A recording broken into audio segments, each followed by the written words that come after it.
Зацвіло зарево червоним буском, мій друг розпустився, ей, і не зупиняється квіт. Живопліт, що жили здавив, теж розпустився. Зацвіло зарево червоним буском, мій друг розпустився, ей, і не зупиняється квіт. Живопліт, що жили здавив, теж розпустився. В який це було день, не помню, може завтра. Емоції засохли, піхотна пастораль, все поетичне здохло, ха-ха, абракадабра. Забуті добрі люди на позиції, печаль тримають оборону і вірять лише в себе. Місцями навіть Бога, бо хочуть бачить небо, яке в них відібрали траншеї і окопи. Московські підтікантропи, що вірять в гороскопи. Забуті піонери, які печаль штурмують, не вірять в те, що русські некроманти существують. Готові кров'ю склеїть цей безобразний пазл, і ПВА бездумно торгують протоплазмою. Здають у рабство все, і безвідповідальність. Все поетичне здохло, залишилась реальність. Який це було день, не помню, може вчора. Емоції засохли, залишились патрони.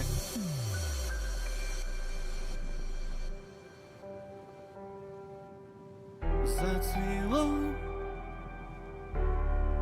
червоним буском, мій друг.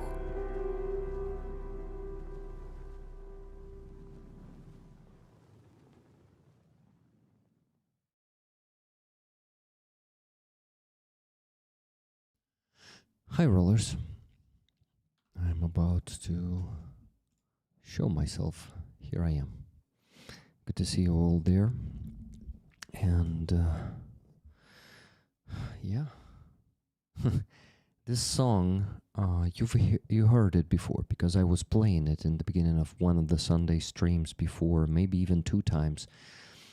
This song is special, and this song is sang by Kurhan, who Zheka, his name is Yevhen Zheka, and he served in Kraken, and he experienced some tough. You survived the hail. What is the hail?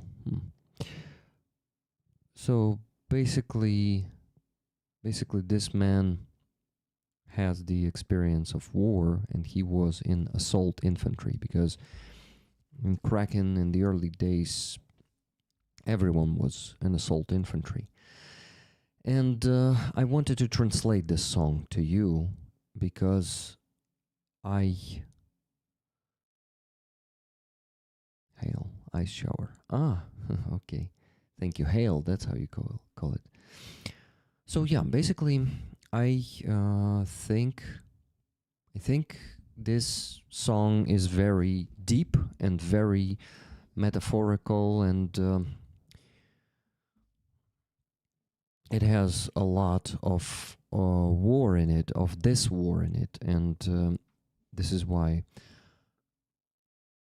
I want to translate it for you. I translated it for one of the rollers a few days ago. It was Alex in Berlin. He asked me to share some of the music that I listened to, and I shared this song. This song is partially on Surjik, so basically it's a mix of Ukrainian dialect from Kharkiv Oblast and Russian. So, but I would even say this one is a mix of a dialect and Ukrainian. So basically it is really hard to understand this song. First of all, even the lyrics, the translation of the lyrics is not correct. Sorry, the Ukrainian lyrics are not correct online. So I corrected them a bit. I translated it with the help of AI. I used ChatGPT, and then I corrected the AI so you guys would understand. I sent it to Alex, and I also wanted to share it with you. So let me quickly translate this song for you. So basically, yeah, give me a second.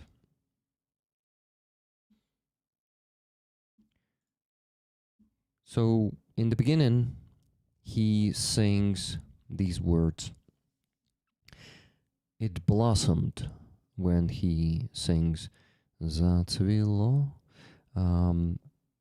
with red lilac. It blossomed with red lilac. A glow, a scream between those two words is heard. My friend has bloomed or blossomed. And the blooming doesn't stop. The hedge that lived since ancient times has blossomed too. So basically, his friend has blossomed with red lilac. And the blooming doesn't stop. The hedge that lived since ancient times has blossomed too. This, I will explain this part a bit later, after I translate the rest of the song. So then he starts, he repeats that 2 times, and then he starts rapping, and there it is very good lyrics, so please listen to it. What day it was, I don't remember. Maybe tomorrow. The feelings dried out. An infantry pastoral. All poetic is dead. Haha, abracadabra. Forgotten good people on a sorrow position. Holding the defense, believing only in themselves. Sometimes even in God, because they want to see the sky that trenches and dugouts took away from them. Moscow pithecanthropes who believe in horoscopes, forgotten pioneers that are storming sadness, refusing to believe Russian necromancers exist, ready to glue this ugly puzzle with blood. Like PVA glue, they trade in protoplasm without thought, selling everything into slavery, including irresponsibility. All poetic is dead. Only reality remained. What day it was, I don't remember. Maybe yesterday.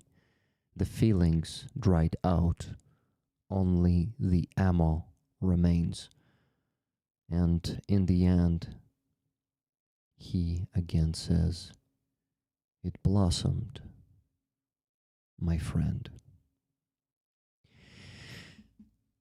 So I wrote such an explanation that, as I understand it, the hedge there. So the hedge is in Ukrainian is живопліт. Живопліт is like something is tangled together, but it is alive. So something alive is tangled together. Живопліт is saying there, живопліт. So this is a stretched word there. When you hear it in the song, let me actually turn it on at the place where you can hear it. Give me a second. So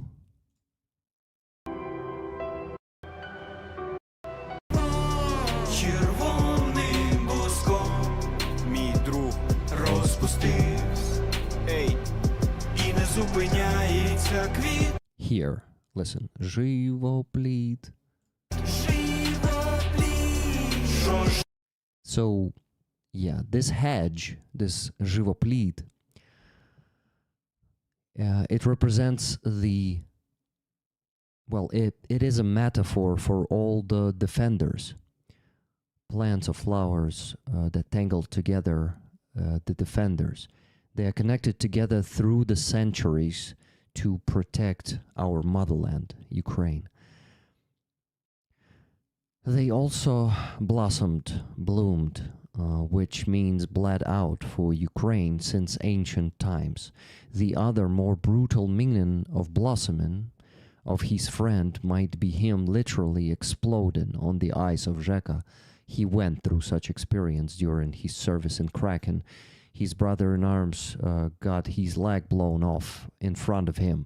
He was sharing this in one of the interviews that he experienced that on the battlefield. This is why this blossoming is both metaphorical and like also literal like comparison to blossoming. So here there are amazing words about forgotten good people who are sitting on a position called sorrow, and Russian caveman pithecanthropes, one of the stages of caveman, who believe in horoscopes, forgotten pioneers. You know, pioneers in Soviet Union were young party members. They are storming the sadness or a sorrow position. They storm both that position and also the sorrow itself. They refuse to believe that Russian necromancers exist, and they are ready to glue this ugly puzzle with blood, their own blood and the blood of our people. Like PVA glue, they trade in protoplasm without thought, selling everything into slavery, including responsibility. And this infantry pastoral term, I didn't know what pastoral is, but pastoral is an old genre in poetry, if I'm not mistaken. Alex told me that. So he says, pastoral is one of the oldest genres of European poetry, celebrating the peaceful rural countryside. So calling infantry like a pastoral is savagely ironic and really sharp. I will actually post this text for you either tomorrow or on Tuesday, probably on Tuesday, because I think you also need to read this and listen to the song once again. So yeah, I hope this was useful, because I want you to understand the meaning of this song, because I consider Zheka a genius of our times. He's a very talented poet, and he is using this skill to describe his feelings and the soul of this time, I would say.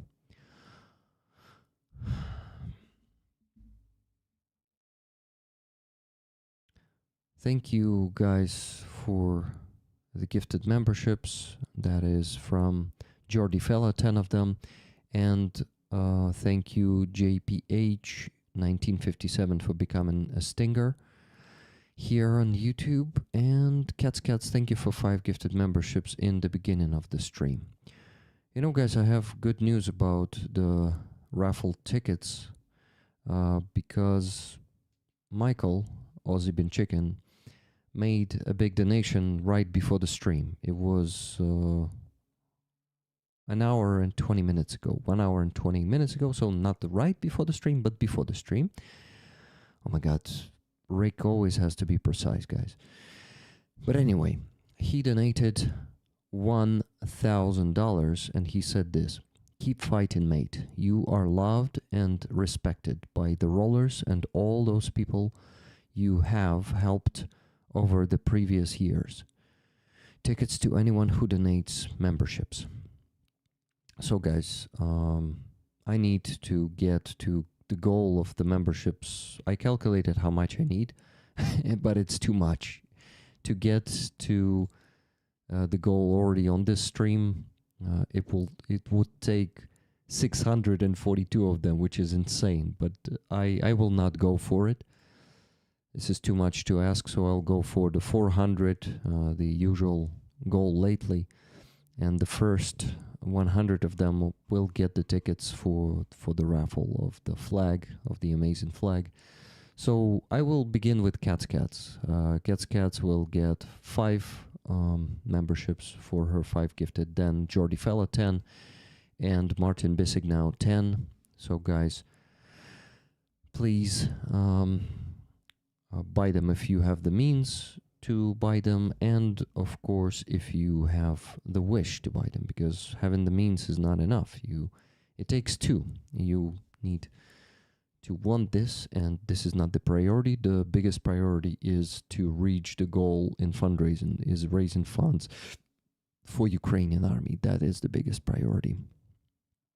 So let me begin with the fundraising. So today we had $10 from Laurie and Michael first, then 1,000 from Michael, Aussie Bin Chicken, then $30 from Keith Kane. Much love and respect to you, Rick. Hope you enjoyed hanging out with the awesome Helena and Anton. Love those peeps. Looking forward to the stream. 2 tickets for this badass flag for my amazing wife. 1 for a roller, please. Can anyone match? Slava Ukraini. Героям слава. Yeah, can anyone match, please? Guys, $30 from Keith and Melissa. $20 donation from Martin Bissig. Let's start the money flowing. Thank you very much. Thank you, Keith and Melissa and Martin. And Tune Ottoson, $50. Let's let the show start. To the fundraiser of your choice, Rick. Thank you very much, Tune. Thank you for all those gifted guys. So I gotta thank Andreas Lag for 5 gifted memberships, Just Jimmy for 10 gifted memberships, Wella Fella for 10 gifted memberships, Gabriel for 20 gifted memberships, and Jordi, Tune for 5 gifted memberships, and Jordi Fella for 10 gifted memberships. Thank you guys. For now, we have 4 donations received. Okay, 5 donations received today. Usually we go to at least 30 of them, so keep donating. Still a long way to go and a long stream to go. Michelle S., thank you very much for 10 gifted memberships to you too. So that is, let me tell you how much we raised today already and how much it is still left to raise, and minus 50. So we still got to raise $1,890 today. I want to ask you guys to place bids on the paintings of Aziza. One of them is going to be auctioned already today, and Sabina, that is going to be auctioned in 2 hours and 24 minutes, has the bid of $700 by Aussie Bin Chicken. And Gabriel is definitely going to be competing with Aussie Bin Chicken in this one, I'm pretty sure. So let's see if maybe someone else want to join the competition and not let it go that easily. But $700 is already a pretty good price and a very good bid. So thank you very much for that, Aussie Bin Chicken. And yeah, this is the painting. The painting of Aziza Eskender, not Eskender, as I always said before. Oh, by the way, I got to mention one more donation that I received yesterday. It is from Rochelle Ann, $3. Thank you, Rochelle. Okay, guys, yeah. So today we still have to raise $1,890. Let's keep raising. You keep donating.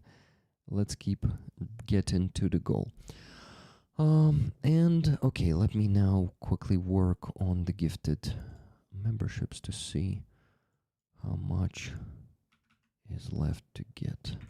400 is the goal that I'm setting for it today. Gabriel says that he can't compete tonight. He will take some tickets, and he donated $70. Thank you, Gabriel, for this donation. Then that means we are $70 closer to the goal tonight. Great. Okay. But Gabriel, don't worry, second painting, which is the Save Protas, this one, is on the... What? Is on the auction for the next week.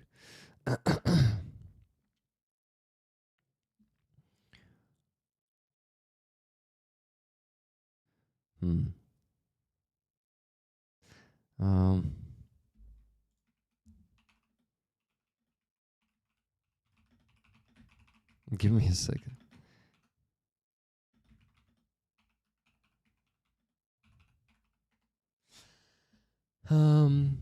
Thank you very much, Nikki Hill, for 10 gifted memberships, and thank you very much, Elvin Archer, for 5 gifted memberships. I appreciate it, my friends. Okay.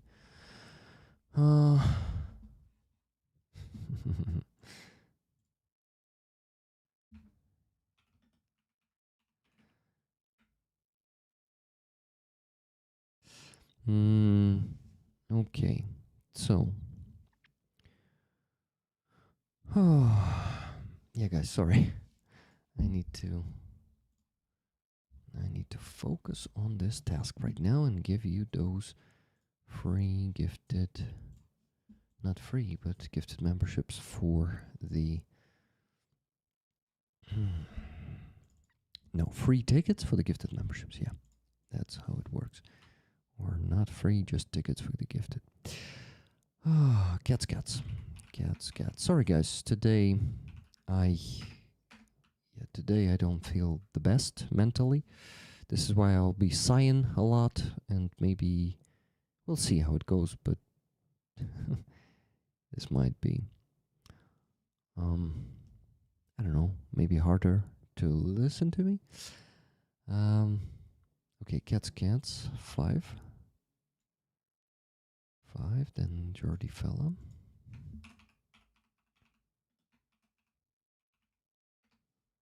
10, okay, Jordi Fella, that's 10 for you. Then Martin Bissig. 10. Martin. Andreas 5. I better do it now to not slack on it later. Andreas, just Jimmy, 10.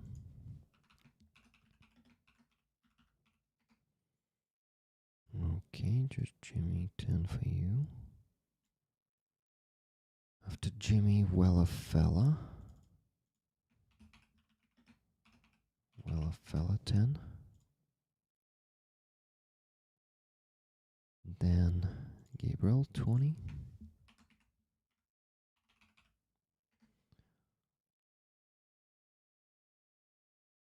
That is 20. Then Tunef, 5.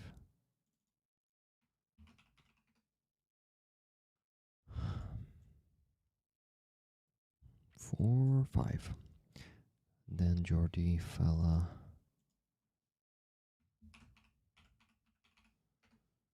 Jordi Fella. 10.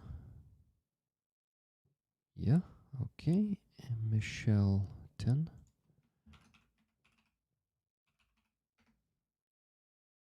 I'm finishing, guys. Almost done. And Nikki was given 10, but we ran out of those kind of tickets, so Nikki's getting the last 5. We'll see. Maybe later we will get more of those kind of tickets. The new donation, Johan F. Slava Ukraini, do with this what you need. Love you, buddy. Thank you, Johan, for this donation. €30. It was, did I say it correctly? Yeah, I guess so. Okay, Alex in Berlin, thank you very much for 50 gifted memberships. I appreciate it very much. So that is how many? Minus 100, minus 5 more, minus 5 more, and minus 50. Okay, 240 left to get of the gifted. Okay, okay, rollers. I can read the chat now, and I wanted to present you a bit of news. Sorry, but I just got distracted with this task. By the way, do gifted memberships work? I mean, was 50 of them given? I feel like it was 50. Okay, good. Evil1. I just sent you via PayPal for you or for anything else.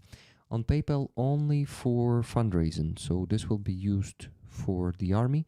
If you want to support me personally, that is Base and Donatello.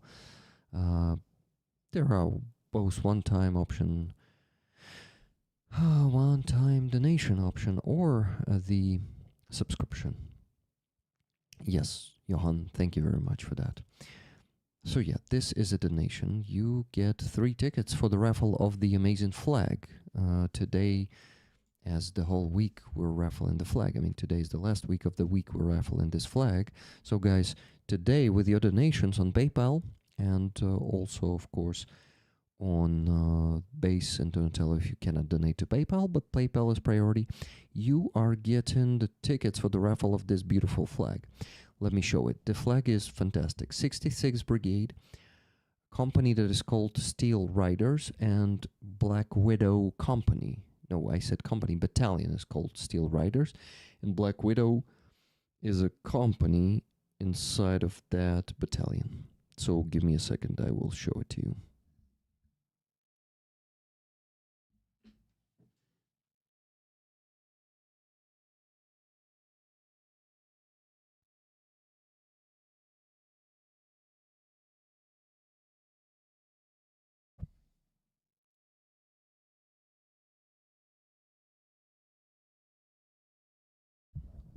On this side, you could see a tractor because one of the soldiers was the tractor, well, operator driver before he joined the army. And there are cool signatures, like the guy who was on the stream last Sunday is Mongol, and that is his signature, and you can see his eyes there. He's making fun of that, like that. So I'm gonna put the flag here, and please remember that this is the item one of you is getting as a bonus for your donations today. It is not a competition. It feels for most of the community, but to be honest, it is a bit of a competition, but the most important thing is helping our soldiers. So thank you so much for that, guys.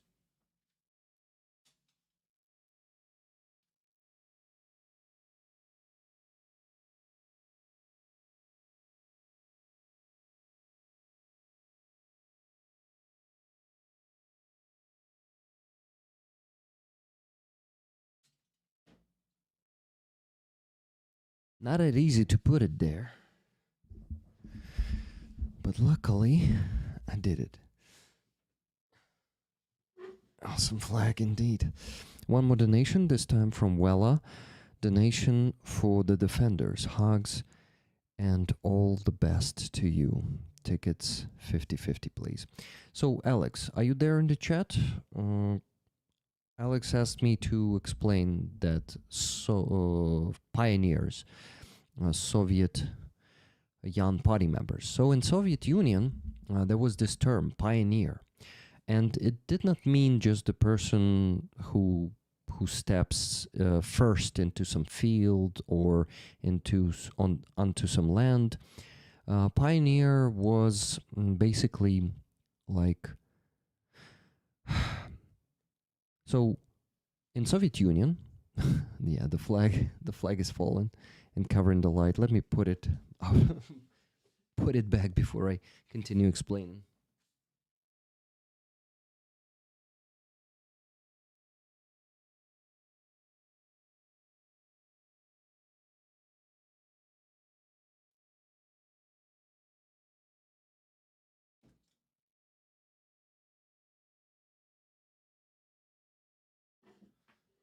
Finally.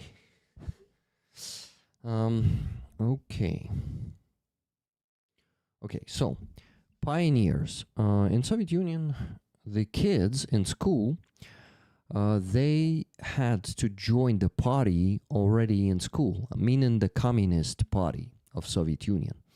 So when they joined the party, they were basically the rightful members of the community. If the parents of some kids did not let them join the party, then those kids would be considered outcasts, renegades. Like they would be in school, they would be bullied, and also by teachers, and they would be considered like the traitors.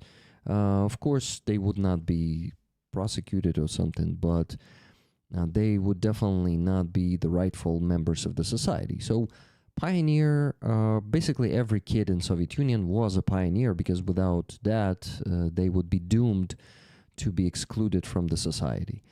So they all joined there. So pioneers, forgotten pioneers. Here, Zheka Kurhan, he means that, they still believe in this bullshit. Russians believe in this bullshit.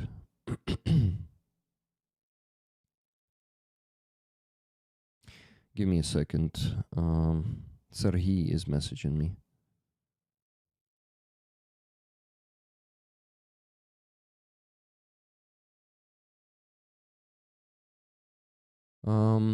Okay, so basically those, he is calling them forgotten pioneers, because they still live with Soviet Union in their head. Most of the Russians, they, even though some of them were born after the Soviet Union collapsed, they still have this nostalgia for Soviet Union, all of them. So they storm that sadness or sorrow position. Basically, I think you can read this both position and also sadness, because it's fucking sad that these Soviet-minded people have to storm the trenches in our country, and all of this is sad, because most of them just end up fucking dead. They come to their death, and that's it. So, yeah, basically that's the explanation. I hope it was understandable. And thank you for asking that question, Alex. It's not only... it is great that I was able to explain it to all the rollers. Thank you, Kaz, for 10 gifted memberships. I appreciate it very much. And that is 230 left to get today. Okay. Give me a second, guys. I will quickly check one thing. Oh, I forgot to mention one donation. It is from Amonsky. I just did not have the notification. I apologize, Amonsky. Amonsky donated $33.61 and said, Amonsky, for what is needed. Thank you very much, Amonsky. So, let me tell you how much we still need to raise then. $33.61. $33.61. And 30 euros. So I need to convert euros to USD. 30 euros at 35.14 USD. Then minus 60 and minus 10.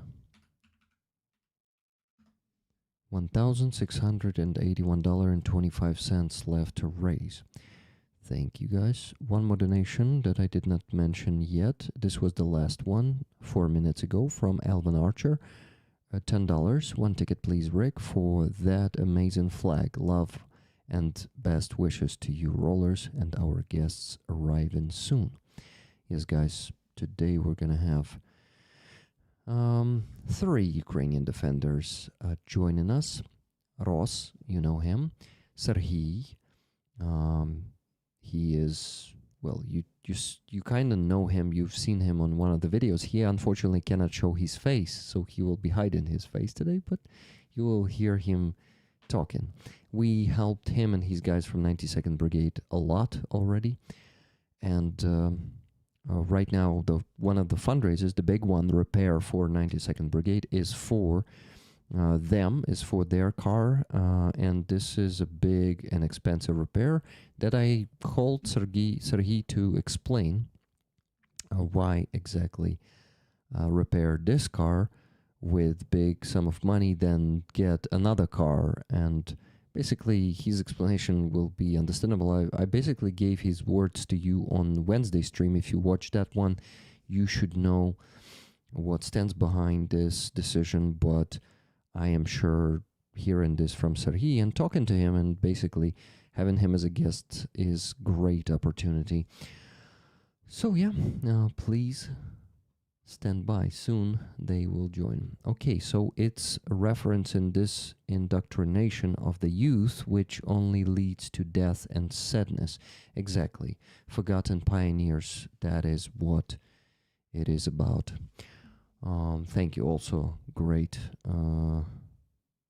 summary, because I didn't realize that this indoctrination leads to, only leads to sadness and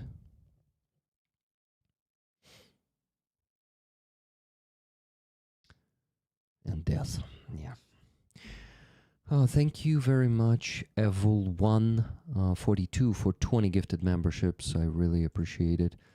So that is minus 20 and 10. Martin UK, thank you so much for 10. That means you already gifted 200 memberships today, guys. Thank you so much for this. And 200 more, and I reached that minimum goal. Thank you so much. I need today. Don't want to get for the maximum goal. Go for the maximum goal, because it's the whole, not 400 that I set as a goal today, but the whole 642. Too many of them. I'll try to get that on Wednesday if possible, but we'll see. Okay, just got the donation from Alex in Berlin, $500. Thank you so much, Alex. Tickets to rollers and moderators, 50-50. Okay, guys. So today 25 tickets to you rollers and 25 tickets to moderators from Alex in Berlin. That means we already reached how much? $1,819, and we need to raise only $1,181.25. Good job, guys. Thank you so much.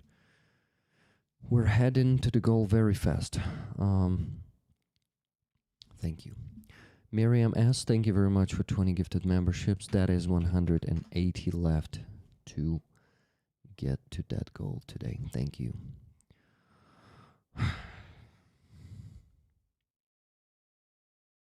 Sorry, I feel a bit overwhelmed at the moment. Okay, let me think. Where was I? I wanted to show you and tell you the news. But I spent all this time on calculating stuff. Well, that's good. That's good to be up to date with these things, but I could spend this time on showing you the news. Well, at least one news we can discuss. Let's do this. This is going to be the exchange that happened 2 days ago. 193 Ukrainian defenders came back home. Let's watch the video, please. Please enjoy. I need to make it bigger. Give me a second.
I saw the flags of airborne, so some airborne came back home.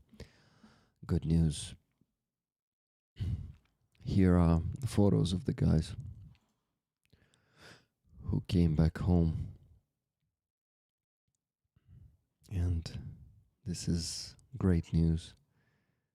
Always some of the best news, when you see how the hell is ending for a few hundred of people. This time 193. Not a few hundred, but a lot of people. Still a lot more are there in hell, and we need to remember about them. We need to be their voices to see all of them coming back home. It is very, very hard for them there. You heard those stories firsthand from those of the guys who came back, who were the guests on my streams. They were the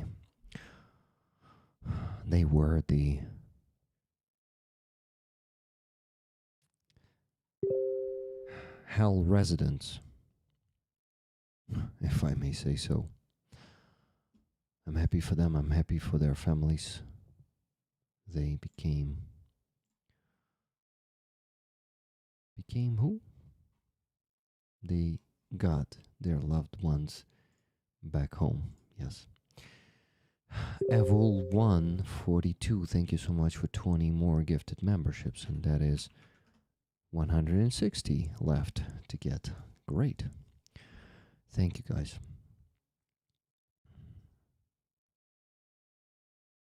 Oh, Ukrainian Anna is messaging me saying that she's getting ill. Or she got ill. Something's... I'm not sure if it's like the information for public, but yeah. I'm sorry to hear that.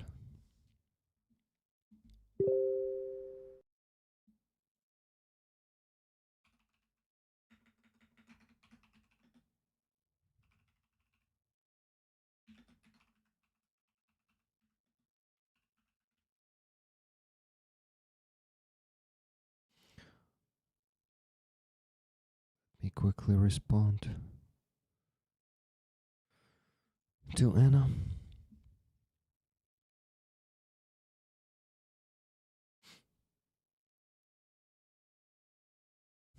Guys, thank you so much for being here today. It means a lot to me. Since the fucking depression makes me feel, I don't know, confident. Yeah. We are a team. Oh yeah, David, I forgot about your gifted membership. Thank you for it. So -1. That's 159 left. Thank you, David. Break, we love you, bro. Thank you, Axel. Monster. Getting their loved ones back is the best. I hope they get the help they need with therapy and care. I want to talk about the next news, and this news is about our Minister of Defense and the results of his work. The first 3 months of his work already have the results, and some of those results that he listed, he made a list of 24 different things, and some of them are not results yet. They are just initiatives that were started but not finished. So it will take some time to implement that, to, also not fail along the way, because some of them are really, really fucking hard to implement, like the Syria's big army reform that will touch all the aspects of the problems that we have in our army will take a lot of resistance from the system that was built for decades and even almost a century, because it all comes from Soviet times. A lot of problems in the Ukrainian army are from the Soviet days. So there is a lot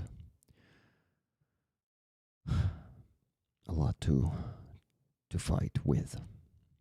Sweden here. Aha, Evil One. So you're from Sweden. Awesome. Sweden is a big friend of Ukraine. Do you use Cash App? No, Lydia. No Cash App. Only PayPal. If you want to donate to Ukrainian army, donate to PayPal if you use it. Cash App is not working in Ukraine. It's an app for Americans, I guess. I'm not sure that Europeans use Cash App.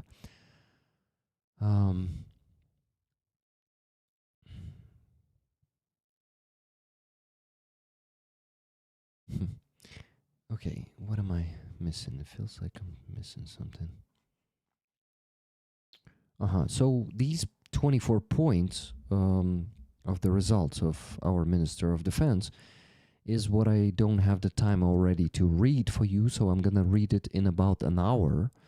Serhii, I don't think Serhii will stay here for a long time with us because he's an officer and he has a lot of people under his command, so he has shitload of tasks and not much free time. But it is time to invite him in 2 minutes, so I need to go and create the Google Meet meeting already and invite our guests in. After he leaves, I am gonna create the I'm gonna translate the list of the achievements of the Minister of Defense that he posted 2 days ago. So please wait for that. This is going to be interesting, believe me. A lot of things he listed are really being implemented and are really great steps forward or towards the army reform, the real army reform. Reform. Okay. Thank you, Surfer Das, for $20 super chat, which is basically like 20 gifted memberships, because one gifted membership on this channel is $1. Thank you very much. So that is minus 20 and only 139 gifted memberships left to get. Hola, Ricardo, and a big hug to the awesome rollers. Thank you very much for that. Found you, Martin. Okay, let me now focus on inviting my guest because I don't want to keep him waiting. And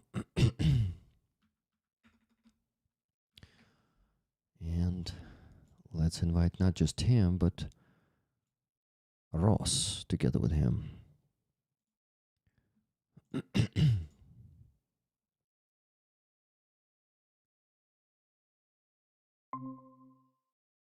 The only thing is that I did not tell Serhii that I will also invite Ross, but I don't think it's a problem for him. Okay. I got 2 more donations, guys. 50 euros from Miriam S. Thank you very much, Miriam. And 50 euros from Johan F. I can eat some other time. Johan, thank you very much. Johan's nickname there is Evil One. So it's like Evil One, right? But evil. It's like Def Leppard, or Limp Bizkit style, right, man? Am I correct? Okay, I sent it to Serhii. Now Ross. Ross is next. Where are you, Ross? Here's Ross.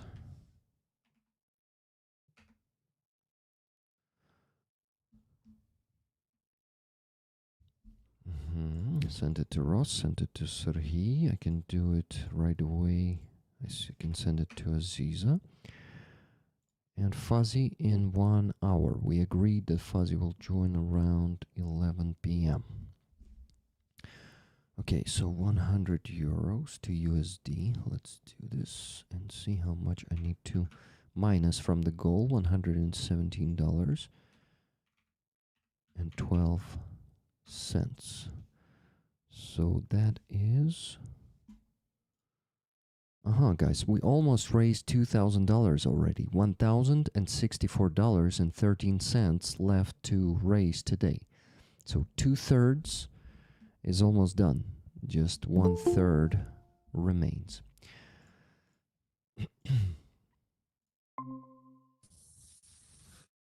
Сергій? Да, як чути. Добре, але ви ж казали, що не будете, наче не хочете світитися обличчя, ні?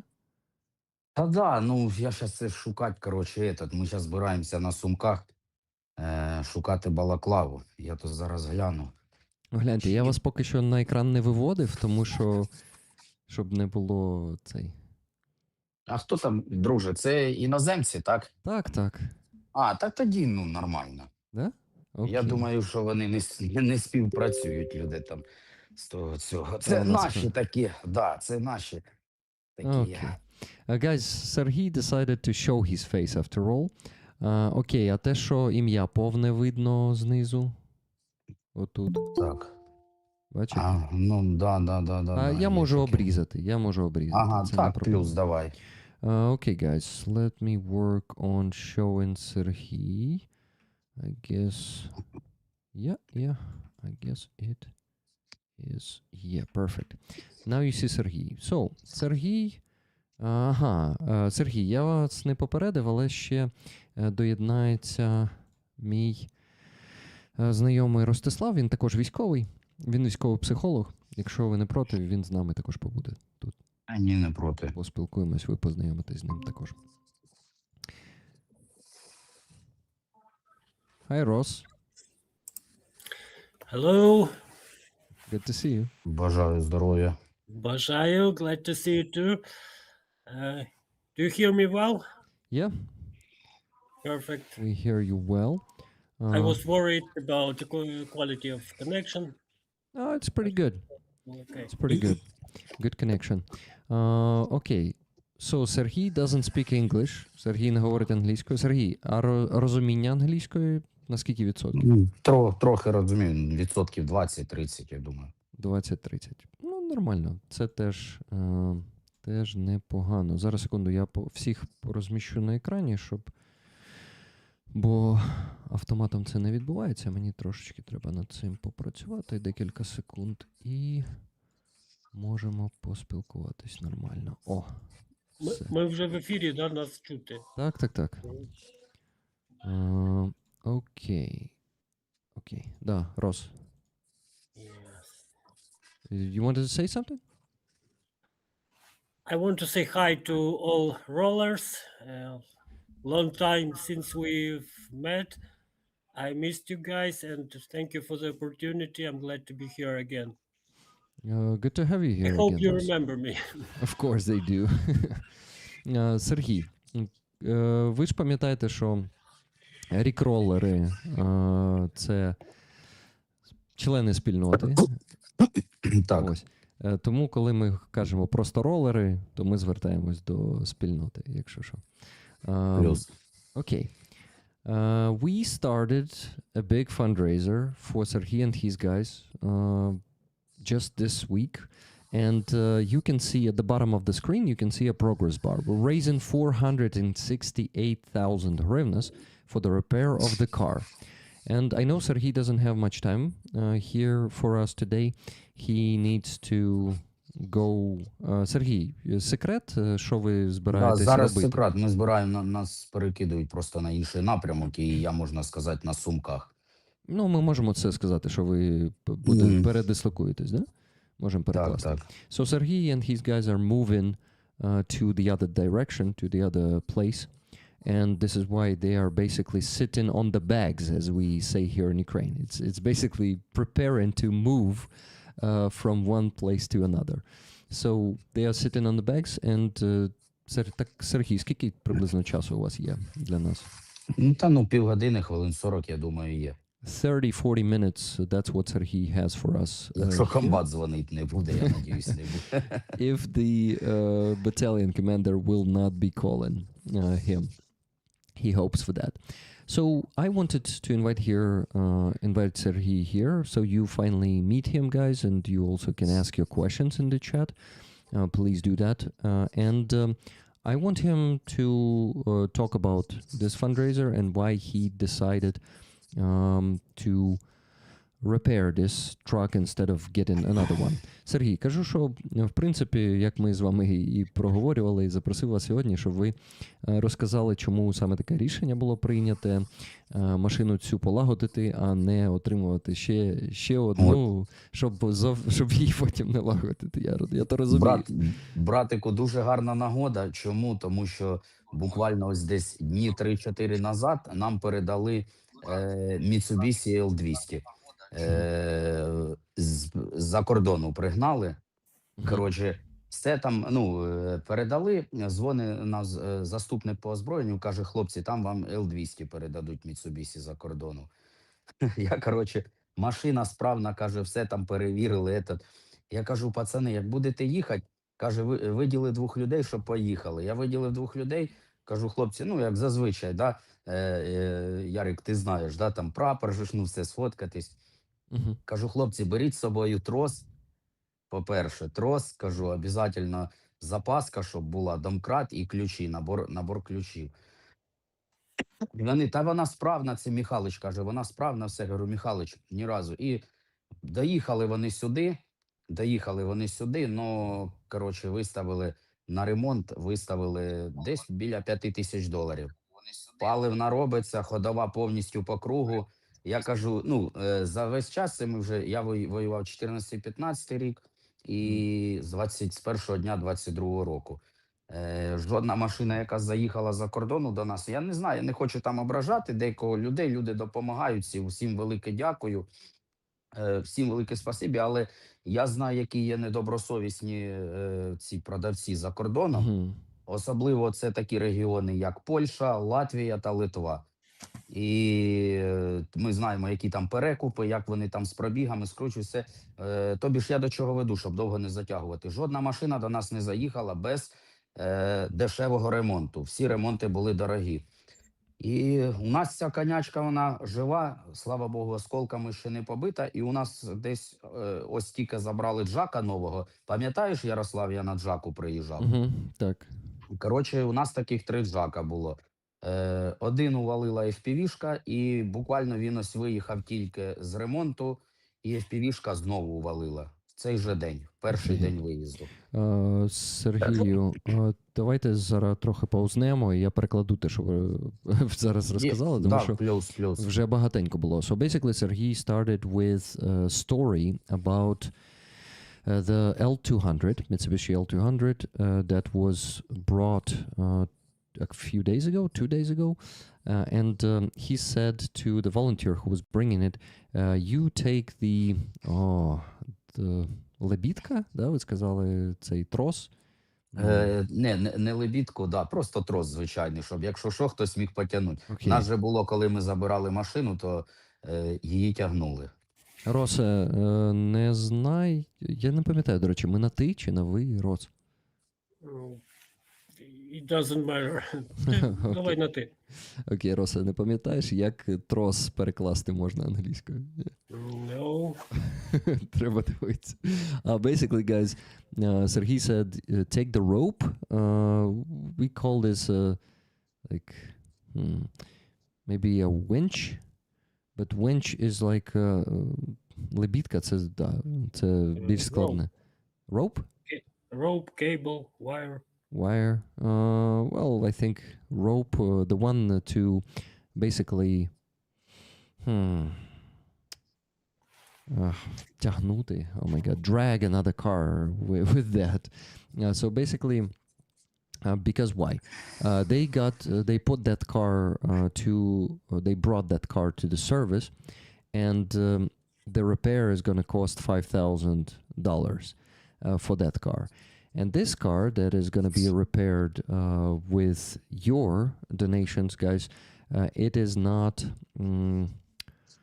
was not hit, so it did not get any shrapnel yet. And basically, Serhii says that this car is a good working horse, as he called it. Direct question for Serhii. Бачу запитання в чаті від Туне. Вона з Норвегії. Does he have good hopes for the army reform? Ого, яке питання. Wow, such a question right away, but we're gonna ask that one in a bit tonight. I guess we gotta finish this topic first. So let me... Коротше, Сергій, тут питання таке, на яке трошки пізніше треба відповісти. Чи є у вас надії на армійську реформу на майбутню? І зараз давайте ми про машину спочатку закінчимо, а потім було цікаво би, якщо ви хочете, звісно, відповідати на це питання. Та відповім з радістю. Послухати. І є про що поговорити. Окей, добре. Окей, so basically... Да, коротше, ви кажете про цю машину, і, в принципі, я думаю, ви можете сказати в цілому вашу думку з приводу того, що ну, краще відремонтувати добре машину, там, може, за великі гроші, але при цьому, те, що ви мені казали, при цьому, типу, знати, що вона надійна. Так, Ось. у надійних людях, ну, ми в них вже робили, і те, що я з Женєю якраз спілкувався на днях, я кажу, Жека, коротше, дуже надіємося, що побистріє. Він завжди так каже, Серий, ти знаєш, каже, буде як нова. Тобі ж, ну, і в цих словах я його не сумніваюсь. І ми теж там, помниш, і Тойоту, і дві Тойоти, і Хайлюкс, і два крузака, старіший, новіший Хайлюкс в нього робили, то їздять до сих пор, дай Бог, щоб їздив. Це ОТ СТО, де рахували цю машину? Яку саме? Ну, цього Нісана, це той ТСТО, там будуть робити? Ну, да, у Євгена. Просто там же ж прям якась фірма, і це Євген, там він хто, адміністратор чи менеджер, да? Та, напевно, чесно, Окей, хтось старший. Ну, просто, щоб розуміти, що ви про них кажете, що це ця фірма. Окей, so basically... Так, стоп. Ви наче не договорили, да? Ні, все. So basically, Serhii says that the important thing is to have the people who always repair the car, and you gotta know that they will not let you down, and they will make the work, the repair, in high quality, let's call it this way, and provide a solid performance after that repair. So Yevgen Zheka is the short for Yevgen, guys. You already know that. That is the manager that Serhii works with in that car repair service. And this is why we do what? Ага, окей. I was distracted by a chat, sorry. Та тут мене ще чат відволікає трошечки, тому я наче перекладаю. Та наче все з того переклав. Роса, все я переклав, по-моєму? Так. Дякую. Трохи буду користуватися твоїм знанням англійської для підстраховки себе. Якщо що, щось I will try to look through the chat too. Thank you. Okay, Serhii, guys, any questions you gotta know about the car repair? Do any of you have any? Please ask. Serhii, що ще з приводу ремонту хочеться казати? Так, хочу додати щось.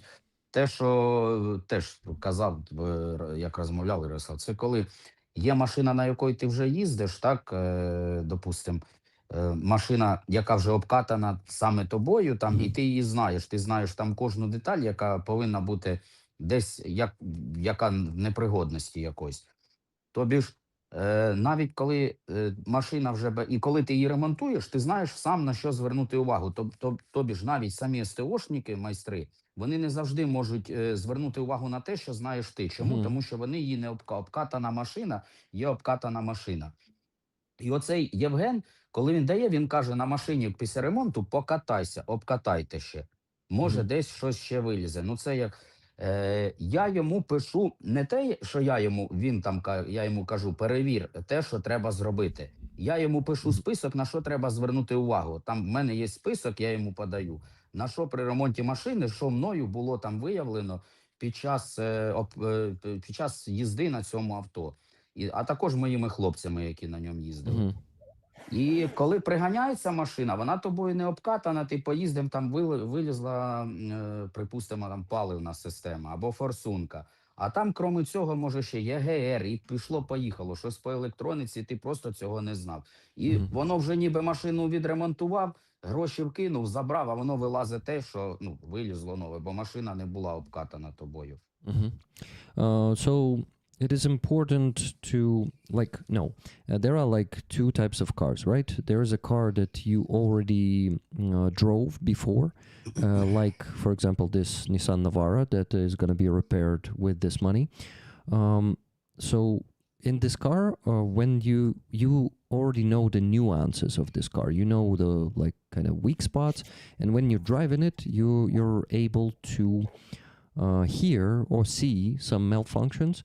And when you go to that car repair service, when Serhii and his guys go to the car repair service, that manager tells them to, after repair, to drive on the car to see if something else pops up. When you get the new car, basically used car that you did not drive before, there's always something new pops up on that car. And I have a question. Serhii, у мене питання. Отой бусик Renault Master, да? Чи ні? Чи не Master? Так, Master, да. Okay. Guys, we provided Serhii and his guys with Renault Master in January, if I'm not mistaken. Це, по-моєму, був січень, да? Чи лютий? Так, десь здається, середина січня, десь початок лютого. It was the middle of January. How much did you put into that car already? Скільки ви вже вклали в ту машину? 1030. Це тільки по ремонту. Ми зараз же ще обладнуємо, пам'ятаєш, я тобі казав, обладнуємо його, буде як мобільне КСП. Ми всередині його обшиваємо, робимо обшивку, будемо ставити столи, вішати телевізори, і буде у нас командно-спостережний пункт мобільний. Так само можна про це розказувати, да? Так, звичайно. Okay. So Serhii says that they put in... Ні, ще не так багато ви вклали в нього. 30 тисяч гривень, це не 5 тисяч доларів. Це ми тільки як проїхали, ми ж на ньому не їздили. Він доїхав тоді з Києва сюди, до Покровського, за Павлоградом. Потім приїхали люди і забрали його на Харків вже обробляти. І те, що вони по дорозі виявили, те вони і зробили зараз. А потім в процесі їзди ми будемо дивитись, будемо робити. Так, непоганий бус. So that minibus is not bad. Непоганий is not bad, right? It's not... Yeah. Okay. So that, I said minibus, van, Renault Master that we got for Serhii and his guys in the mid-January, it went to Kharkiv to be turned into the командно-спостережний пункт. Basically я думаю, як це перекласти. Зараз зглянемо. It's like a command and observation point, right? Command and observation point. We can call it this way. Yeah, so basically they're going to have monitors inside tables, and they're going to be working in that van. And it basically went from Kyiv to Pokrovsk in Dnipropetrovsk Oblast, and then to Kharkiv to be, I don't know how, upgraded to the command and observation point. А скільки часу вони вам сказали буде проходити процес перетворення на КСП? Ми по процесу, гроші получили, бойові закинули, купили той же ж ОСБ плити, потихеньку Да, робимо по мірі можливостей. Коротше, І це це нам не хтось робить, це ми своїми силами. За свої гроші, да? У нас є люди, і за свої сили. У нас є люди, які вміють варити, сверлити, щось обшивати, то ці люди цим і займаються. Вільний час, який є. Тобто це ваші люди. Бо якщо дати комусь, щоб його зробили, детейлінг, так скажемо, тюнінг, то це капець просто бабок буде. Це буде там. Да, це жесть. Ну це я думаю, що і в десятку не вліземо.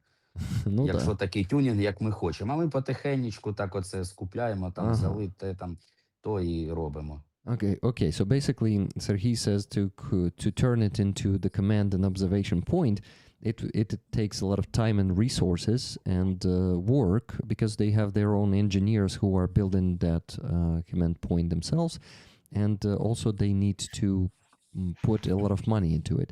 So basically, this is a project that is like a long-term project that they need to put a lot of resources in, and they do it with their own resources. This is why that van is not being used yet. It is still being turned into command and observation point. Okay. Okay, interesting. So when they drove it there, only on the way there to the place where it's been upgraded, upgrade is a good word, they found some small problems that cost them $700 approximately, 30,000 hryvnias. It is. So when they will drive more on it, something else will pop up definitely, so it can be a bigger sum of money. But I'm happy that for now it's like $700 and not $7,000, because sometimes you can see a repair can cost that much. Okay, now I have questions into the chat. Katerina, for example, is asking, is this a manual or automatic gearbox? Катерина питає... Окей, я, до речі, чую сам себе зараз звідкись. Перестав чути, добре. Питає, це механіка чи автомат? Саме ця Nissan Navara. Мабуть, Механіка. It's a manual gearbox, mechanical one. Okay. Interesting question from Axel Monster. What's your favorite car, vehicle to work on? Яка улюблена машина, транспорт ваша? Щоб, для роботи, по суті, Для роботи? Угу. То Toyota Hilux або Toyota Land Cruiser. Hilux or Land Cruiser. By the way, we got the Land Cruiser for the guys around a year ago. Це десь рік тому ми приблизно Land Cruiser вам, да? Так. Land Cruiser 100, it was called? Yeah. Land Cruiser 100, year 2007? 7, да. Year 2007. Very good car. До речі, він ще живий? Конечно. It is still alive. Фу-фу-фу. Okay, guys, that car is still operating. Amazing. And Serhii, I really want to hear your opinion about that question, because our Minister of Defense presented 24 points of the changes that he either started implementing or already implemented in the first 3 months of his work. Я перекладу зараз. Просто хочу сказати всім, щоб всі зрозуміли, що я кажу. So basically, Minister of Defense already is reporting about some changes that are being implemented, and he is saying that more changes will be done and big army reform will be implemented. So, what's your opinion on that? А тепер перекладаю. Guys, I will translate that for Serhii, and then we'll hear his response, and then I will translate that into English. A lot of work for me today in terms of translation, but I think I have energy for that today. Коротше, Сергію, у нас якраз пару днів тому Михайло Федоров, новий міністр оборони, новий, 3 місяці він відпрацював, і він відзвітував за 3 місяці роботи. Там було 24 пункти. Не всі пункти є вже якимись результатами. Деякі з пунктів це ми там почали працювати над цим чи над тим. Ось. І деякі ще не анонсовані навіть речі, без деталей.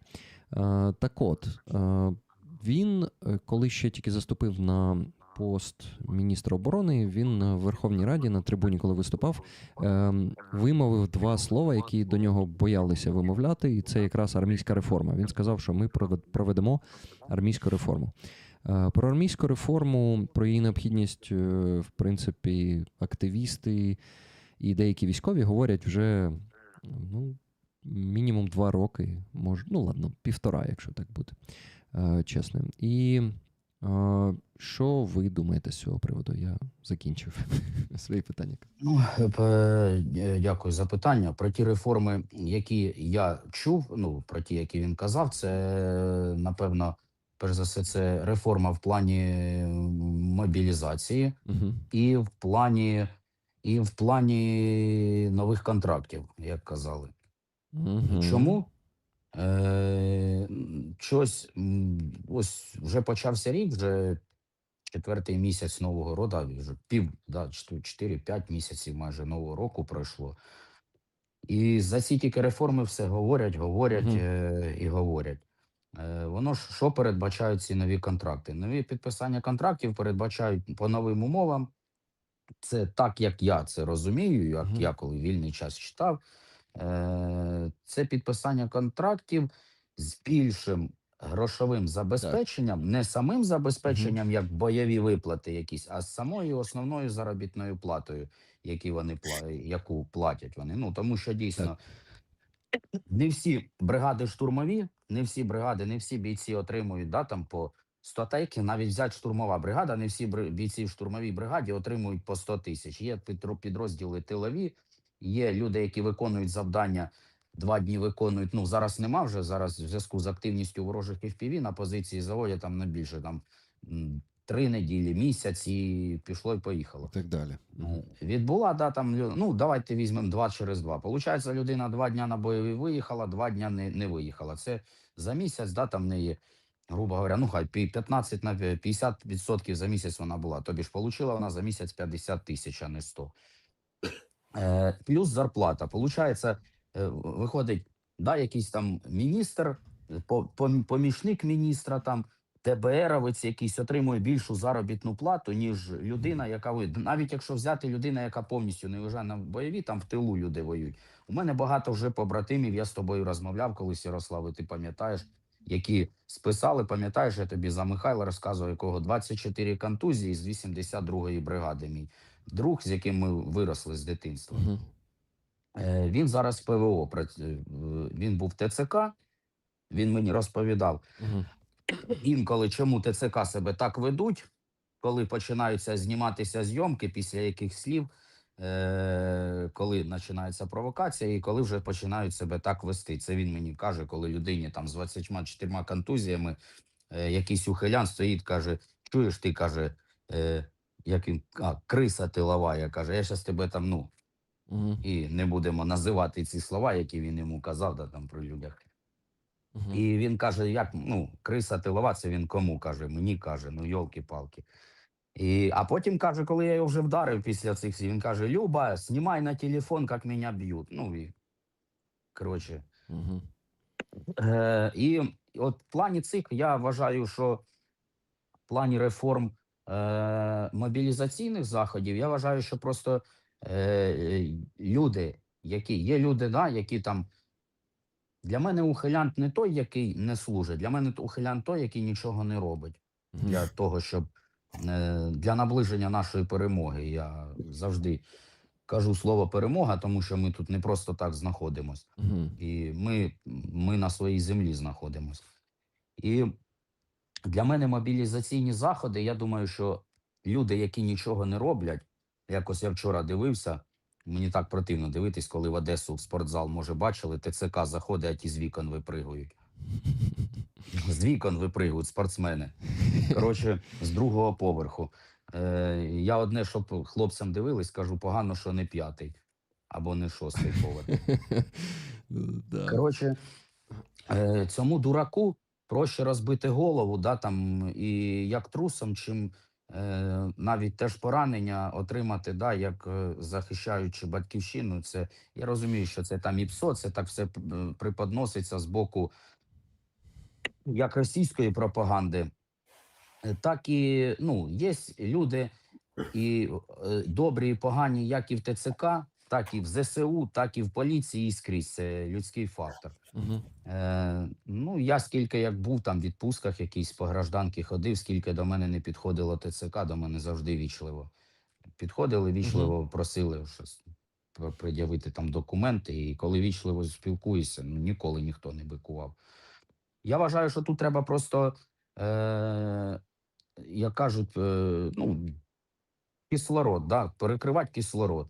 Угу. Тобі ж позбавляти там права їзди з автомобілем, Угу. користування банківськими послугами, ЦНАПом і т.д. і т.п. Ну і, звичайно, стимулювати цими ж новими контрактами. Угу. Вже немає тих, дуже мало ну, ті служать, а і дуже мало навіть вже залишилось тих серед нас, хто воює чисто по ініціативі патріотизму. А навіть оці 18-24 я спілкуюсь, контракти молоді, які йде, мільйонники ми їх називаємо, бо їм виплачують по мільйону. Ну, більшість іде за гроші. Угу.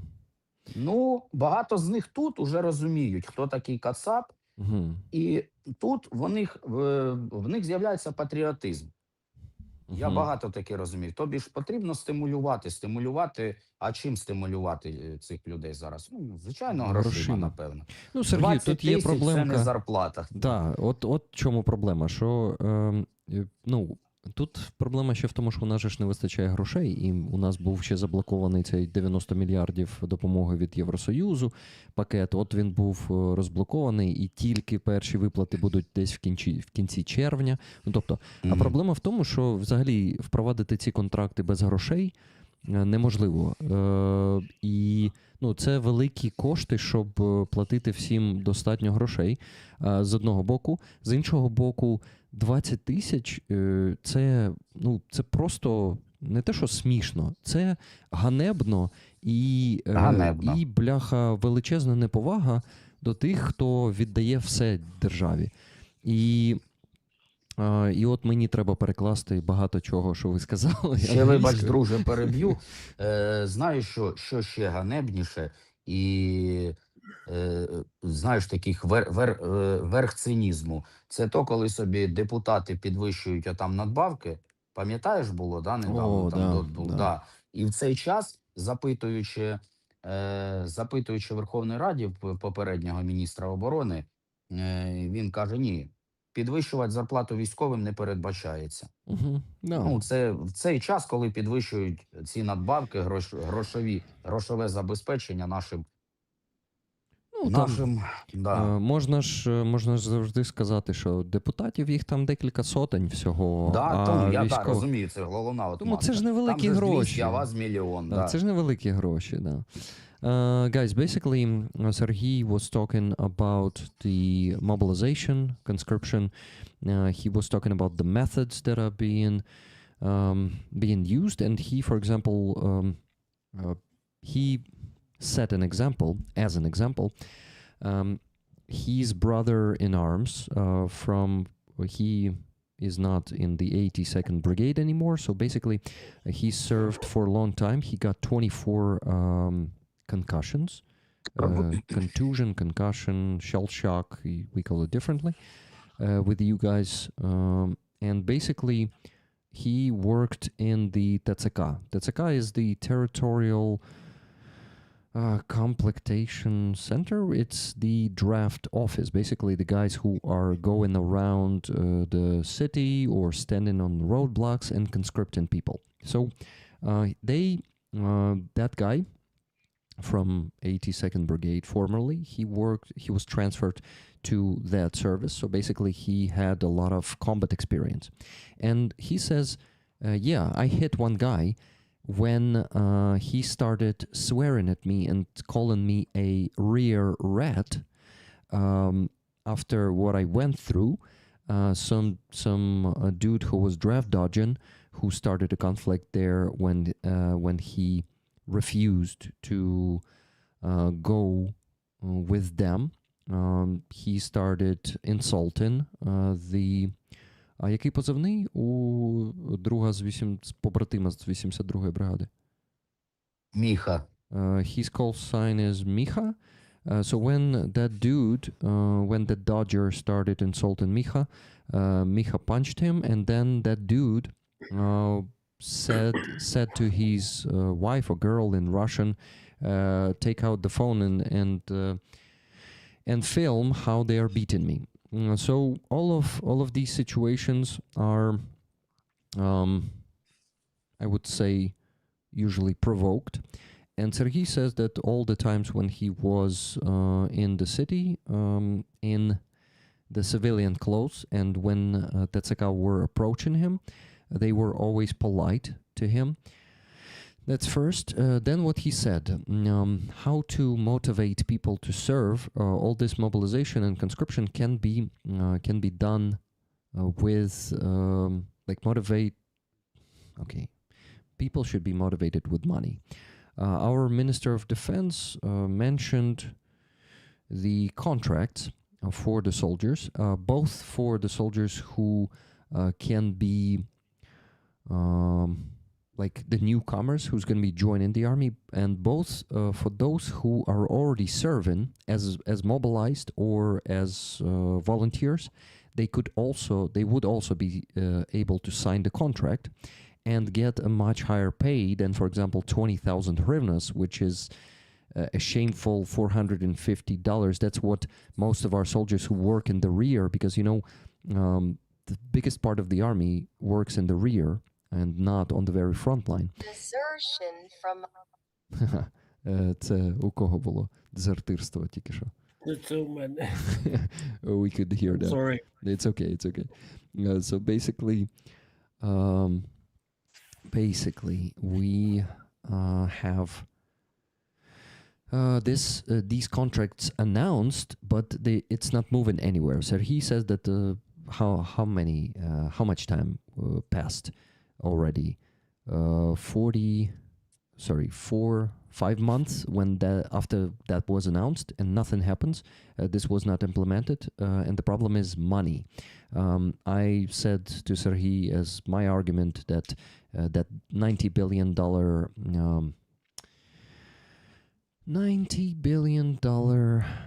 aid package from European Union was blocked for quite a long time, and only now it has been unblocked, and only in June we're going to start getting some payments, by the end of June, by the way.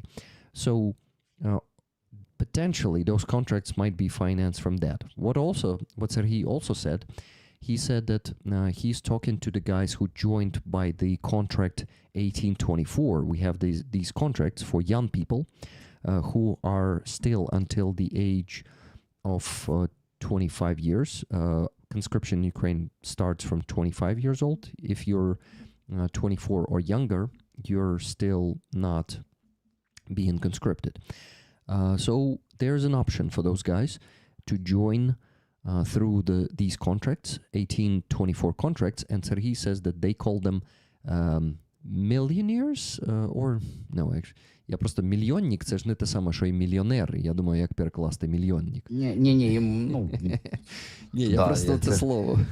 Напевно, таке слово, яке не переведеш, не мільйонер. Можна мільйонер, так називають. Хай буде мільйонер. So basically they call them millionaires because they get 1 million hryvnias. Half of it, 500,000 hryvnias, they get when they sign the contract, and the other half, 500,000, they get after they finish the 1 year contract. That contract is signed for 1 year. And so when he's talking to those guys, he asks them about the motivation, and they say that their motivation is money, mostly money. And it's okay, but he says when they already fight here, when they get the battle experience, they discover what Katsap is. If you guys don't know what Katsap is, that's how we call Russians, and that's how we should call them, because they are not really Russians. They are more Muscovites, but not all of them. Anyway, Katsaps. When those guys discover what Katsap is, basically facing the enemy, they become more patriotic, and they have another motivation in addition to money. Their patriotism is growing. And Katsaps are butchers by one of the versions. До речі, Кацап – це в перекладі з кримсько-татарської, це м'ясник. Тому, можливо, це йде звідси. Це Азіза, до речі, розказувала нам. Maybe Aziza will come and confirm it. Yeah, Aziza will definitely join, but it's going to be too late. I guess Serhii will miss her because Serhii will have to go soon. Serhii, у мене подруга є Азіза, дуже талановита мисткиня, кримсько-татарська. Вона співає і картини малює, ну, взагалі, перформанси робить дуже, дуже талановита. Так от, вона приєднується до стріму кожної неділі, але десь о 23:10-23:30. Тому, на жаль, ви її пропустите, але якщо ви зможете ще в майбутньому доєднатися і пробути з нами трошки довше, то ви точно її застанете. Було б круто, якщо ви з нею також познайомились. Я впевнений, що вам би вона сподобалась. Так от, я, в принципі, все начебто переклав. Рос, може я упустив щось важливе? Та наче ні. Окей. Дякую. Okay, Rick, isn't it like you can work from Kyiv watching over the rear front lines now for those who are really scared to go to the east? What do you mean by rear front lines? You mean like being working as interceptor? Not all people are ready for this because the Katsap propaganda works to convince people who are afraid of joining the army that it's like deadly, they won't have any rights and anything, and Russian propaganda is very good in basically taking some like real example and exaggerating it and making it seem like it's gonna necessarily happen to you. So yeah, it is more complicated. I'm sorry, maybe he meant sit in Kiev and, for example, drive drone from Kiev. It's There not are such possibilities, but it's still. It's super hard to get to such. Yeah. So It's basically, our future, I hope. yeah, but it is you have to be experienced. Usually, guys who get to such units, they are already experienced pilots, right, Ross? You gotta be like already a really good pilot to be transferred to some unit that will intercept Shahed drones or will be like using, let's say, that drone, Nemesis, right? There is a Nemesis bomber drone that You has. have to be exceptional pilot, and it's a matter of technical possibilities. It's expensive. It's hard to establish all these retranslators. Yeah. All this stuff. Repeaters and also, yeah, all of this needs expertise. So usually people with experience, with some good experience, are accepted to those units. Сергію, тато питала Туне в чаті. Ти ж можеш, по суті, доєднатися до якогось підрозділу, сидіти в тилу і, ну, типу, для тих, хто боїться на схід, але ми з Росом контраргумент привели, що зазвичай до таких підрозділів вже доєднуються якісь доволі досвідчені пілоти або інженери, у кого є бойовий досвід, тому що, ну, це доволі все складні там системи і, да. Вона має на увазі в плані техніків якихось, да, які конструюють, так? Ну, не зрозуміло, насправді. Написано таким чином. Начебто можна доєднатися, працювати десь з Києва, watching over the rear front lines. Rear front lines, this term is already something strange. It sounds strange to me, sorry. But like, каже, за тилова лінія фронту. Типу, спостерігати за тиловою лінією фронту. Це що за така тилова лінія фронту? What is a rear front lines? Please explain it to us. We had more questions. How important is a car that is 100% reliable for working your tasks? Can you afford them to break down? Це від Андреаса, він з Німеччини. Питання таке. Наскільки важлива машина, яка на 100% надійна для ваших робочих завдань? І чи можете ви собі дозволити її поламку? Ну, це останнє питання, само собою, я думаю, очевидна відповідь. Але, да, наскільки важливо для вас, щоб машина була на 100% надійна? для роботи, для виконання завдань. Та дуже важливо тут таке, щоб машина не зупинилася, а вона зупиняється, як завжди, в самому непідходящому місці. Дай Боже. Ну, якщо машина вже зупиняється, то на ЛБЗ, то ми її залишаємо і просто йдемо звідти. Якщо повезе, ну потім приїдемо і її витягнемо. Basically, Serhii says that, yeah, it's very important. If a car just stops somewhere there on the, like close to the front line, we just leave it there and then we try to get it out when we will have some conditions to do that, you know, weather conditions and stuff. Serhii, I think I have a question regarding that. And that question is, this Navara, how close to the front line it will be used if it's not a secret? Питання таке. Ця Навара, яку будете ремонтувати, наскільки близько до лінії фронту або наскільки глибоко в кілзону вона буде заїжджати, якщо це не секрет, звісно. Ну, зараз підвози робити зараз як? Знову ж таки повторюсь, з великою активністю FPV-дронів дуже важко, ну, я кажу ось по нашому напрямку, коли ми були на Харківському напрямку, зокрема там на район Липців, Глибоке, там від самого Харкова починається ліс, і він йде до самої ЛБЗ. То цим лісом ми могли забезпечувати логістику, прям підвозячи майже до позиції. Тут на районі, на розі Дніпропетровської, Донецької, Запорізької областей, тут ідуть поля й посадки. Тут такого вже ти не зробиш. Машиною доїжджаєш до самого безпечного, ще більш-менш безпечного. Це скільки кілометрів місця. зараз? Від ЛБЗ умовної. Ну, кілометрів 10 десь. So, А потім люди йдуть пішком, ми йдемо потім пішком, а вся інша логістика забезпечується вампірами. НРК, так точно, НРК, а також вампірами. у вас в батальйоні вже НРК задіяні активно, да? Так, звичайно, без них нікуди зовсім. Якби не НРК, я не знаю, якби ми знімались, завозились, це просто жесть. І НРК теж FPV розбирають, але ж це все-таки НРК без людини. Ну так, люди залишаються живими, це найголовніше.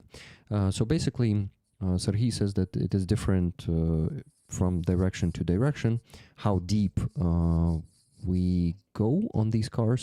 So these days, approximately 10 kilometers from the front line, let's call it this way, because, you know, these days, guys, we have this infiltration zone that cannot be considered the front line, but like if we take this imaginary line that we have between our troops and the enemy troops, then the car can get maximum 10 kilometers to that, and it's already going to be relatively safe. FPV drones are controlling that. It is on the direction that Serhii was lately, and then the pilots, they walk on foot to that to the positions, and all the all the stuff they work with, all the equipment and the drones, ammunition, they bring it by the land robotic systems, which is also being actively used in 92nd Brigade, and also vampire drones are helping to deliver stuff to the positions. Okay, questions keep in coming. Питання продовжують надходити. Ще 5 нових за останні 10 хвилин. Сергію, скільки ви ще дасте нам часу? Та давайте так, зараз відповім, та будемо збиратися там. Вночі спати не вийде, буду речі збирати. Окей. Давайте відповім. Швиденько донати, ще згадаю, які люди надсилали за цей час, тому що це також важливо, і вам буде приємно чути, що люди донатять, бо це якраз на ваш збір зараз йдуть донати. Guys, I'm going to mention the donations because also it's going to be pleasant for Serhii to hear the donations mentioned. because the money go to their fundraiser, to our fundraiser with them, if I can say so. $20 donation from Kai R. Hi Rick, for the car repairs. I know this can be very expensive. I work in the car industry. And 2 tickets, please. Thanks. Thank you, Kai, for this donation. Kai каже, рік, це на... Він $20 закинув. Каже, це на ремонт машини. Я знаю, наскільки це може бути дорого. Я працюю в індустрії, автомобільній індустрії. І 2 квиточки, будь ласка. Дякую. Квиточки. Розігруємо прапор цього тижня, сьогодні останній день. Прапор, там, чорна вдова, павук намальований, і сталеві вершники, це 66-та бригада. Батальйон сталеві вершники, рота Black Widow, це чорна вдова. Вони FPV-шники також. По-моєму, вампір у них також є. Ну, коротше, наші друзі, яким ми також допомагаємо. Okay, so guys, with your donations, you can get the tickets for the raffle of this flag. We're going to raffle it in approximately, I don't know, 2 hours, 3 hours. We'll see how it goes. We need to reach the goal first. Продовжую донати згадувати. Pyra Kurt, $20. Героям слава. In Ukrainian. Українською мовою написано героям слава. Let's get this truck repaired, rollers. Thank you very much for that, Pyra Kurt. Then $58.10 2 times from Jeremy B. First one says car repair for 92nd. And second one says generator for 28th. Yeah, guys, we're also raising funds for a generator for 28th Brigade and a power station for them this week. Кажу, що ми ще паралельно цього тижня невеличкий збір робимо на генератор та зарядну станцію для 28-ї бригади. І ось закинув $58.10, сказав, це Джеремі Бі, це на ремонт машини. І ще $58.10, це на генератор для 28-ї бригади. $50 donation from Kathy S. $50 від Кеті С. Happy to support these great men. Thank them for their service, love and respect. Tickets, please. Я щаслива підтримувати цих чудових чоловіків. Подякую їх за їхню службу, Кеті каже. Так що вам подяка за вашу службу, Сергію. І Рос, Дякую. тобі теж подяка. Love and respect. Любов та повага. Квиточки, будь ласка. $20 donation from Andreas Lech. $20 від Андреаса. I love that we are repairing cars. Much love and respect to Serhii and Ross. Thank you for spending time with us. Каже, мені дуже подобається, що ми ремонтуємо машини.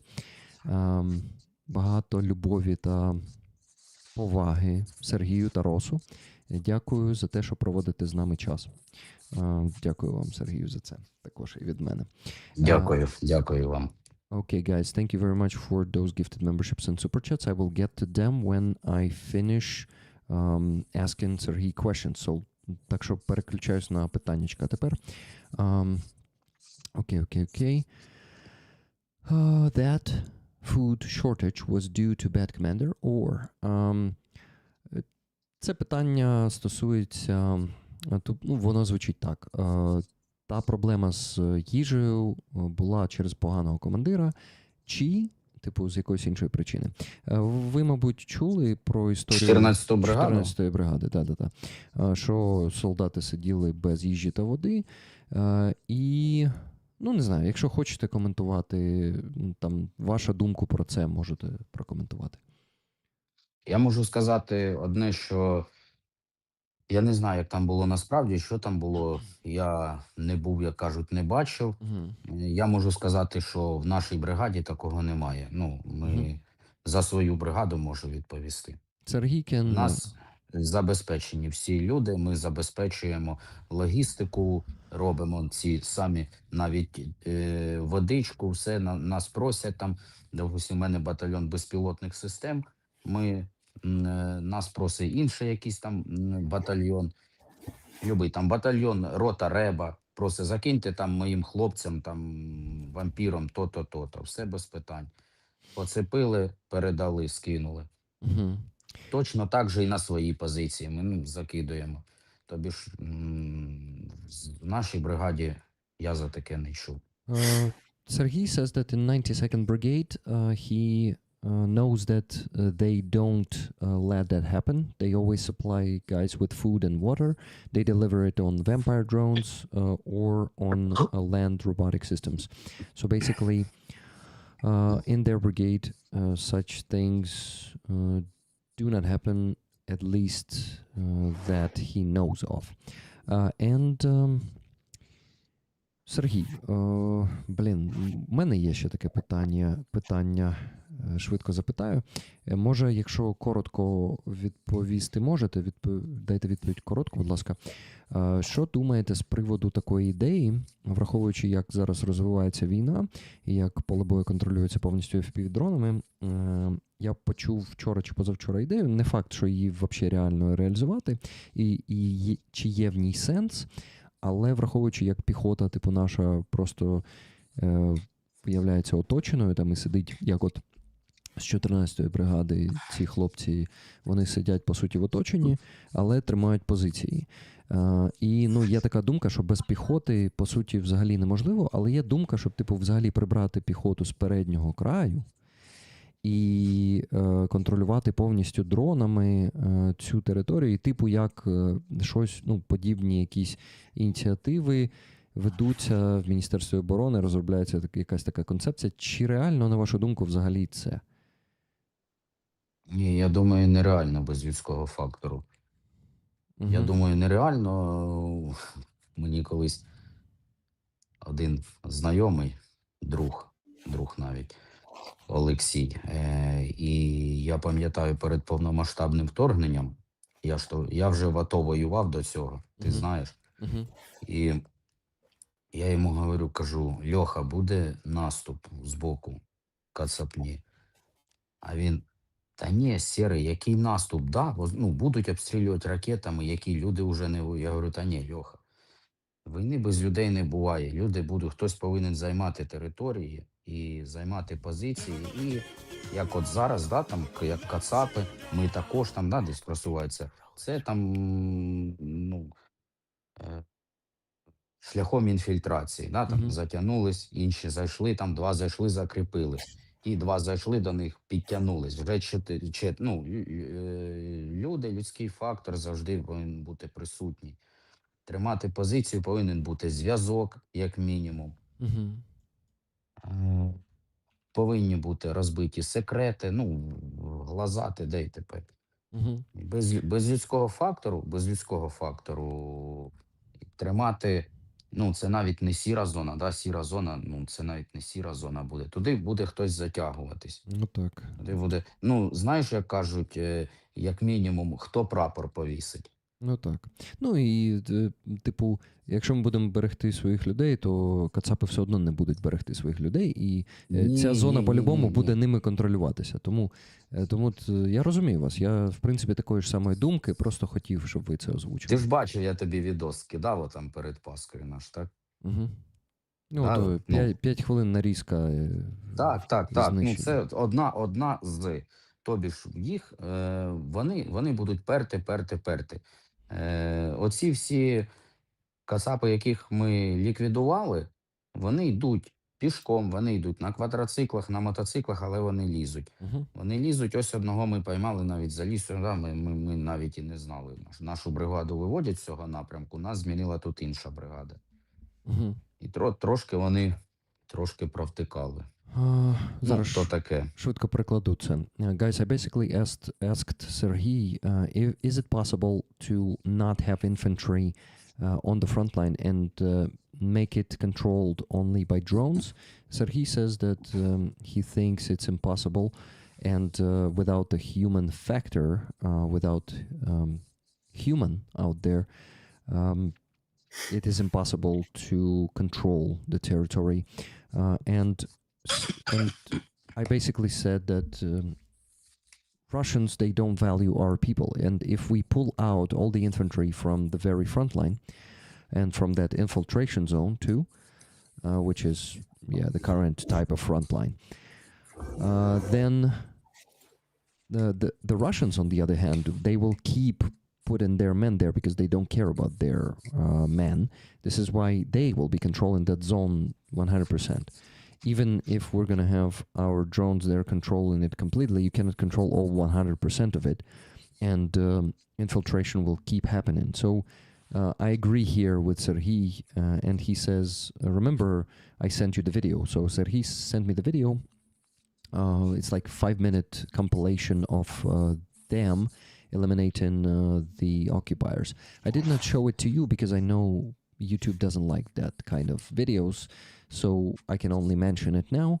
But he says, remember, I sent you that video. This is just a small part of how many of them are constantly storming us. They push and go forward, and they're gonna keep doing it. This is why, without the soldiers there in the infiltration zone, our soldiers, it is impossible to control, or at least try to stop them, even without controlling the territory.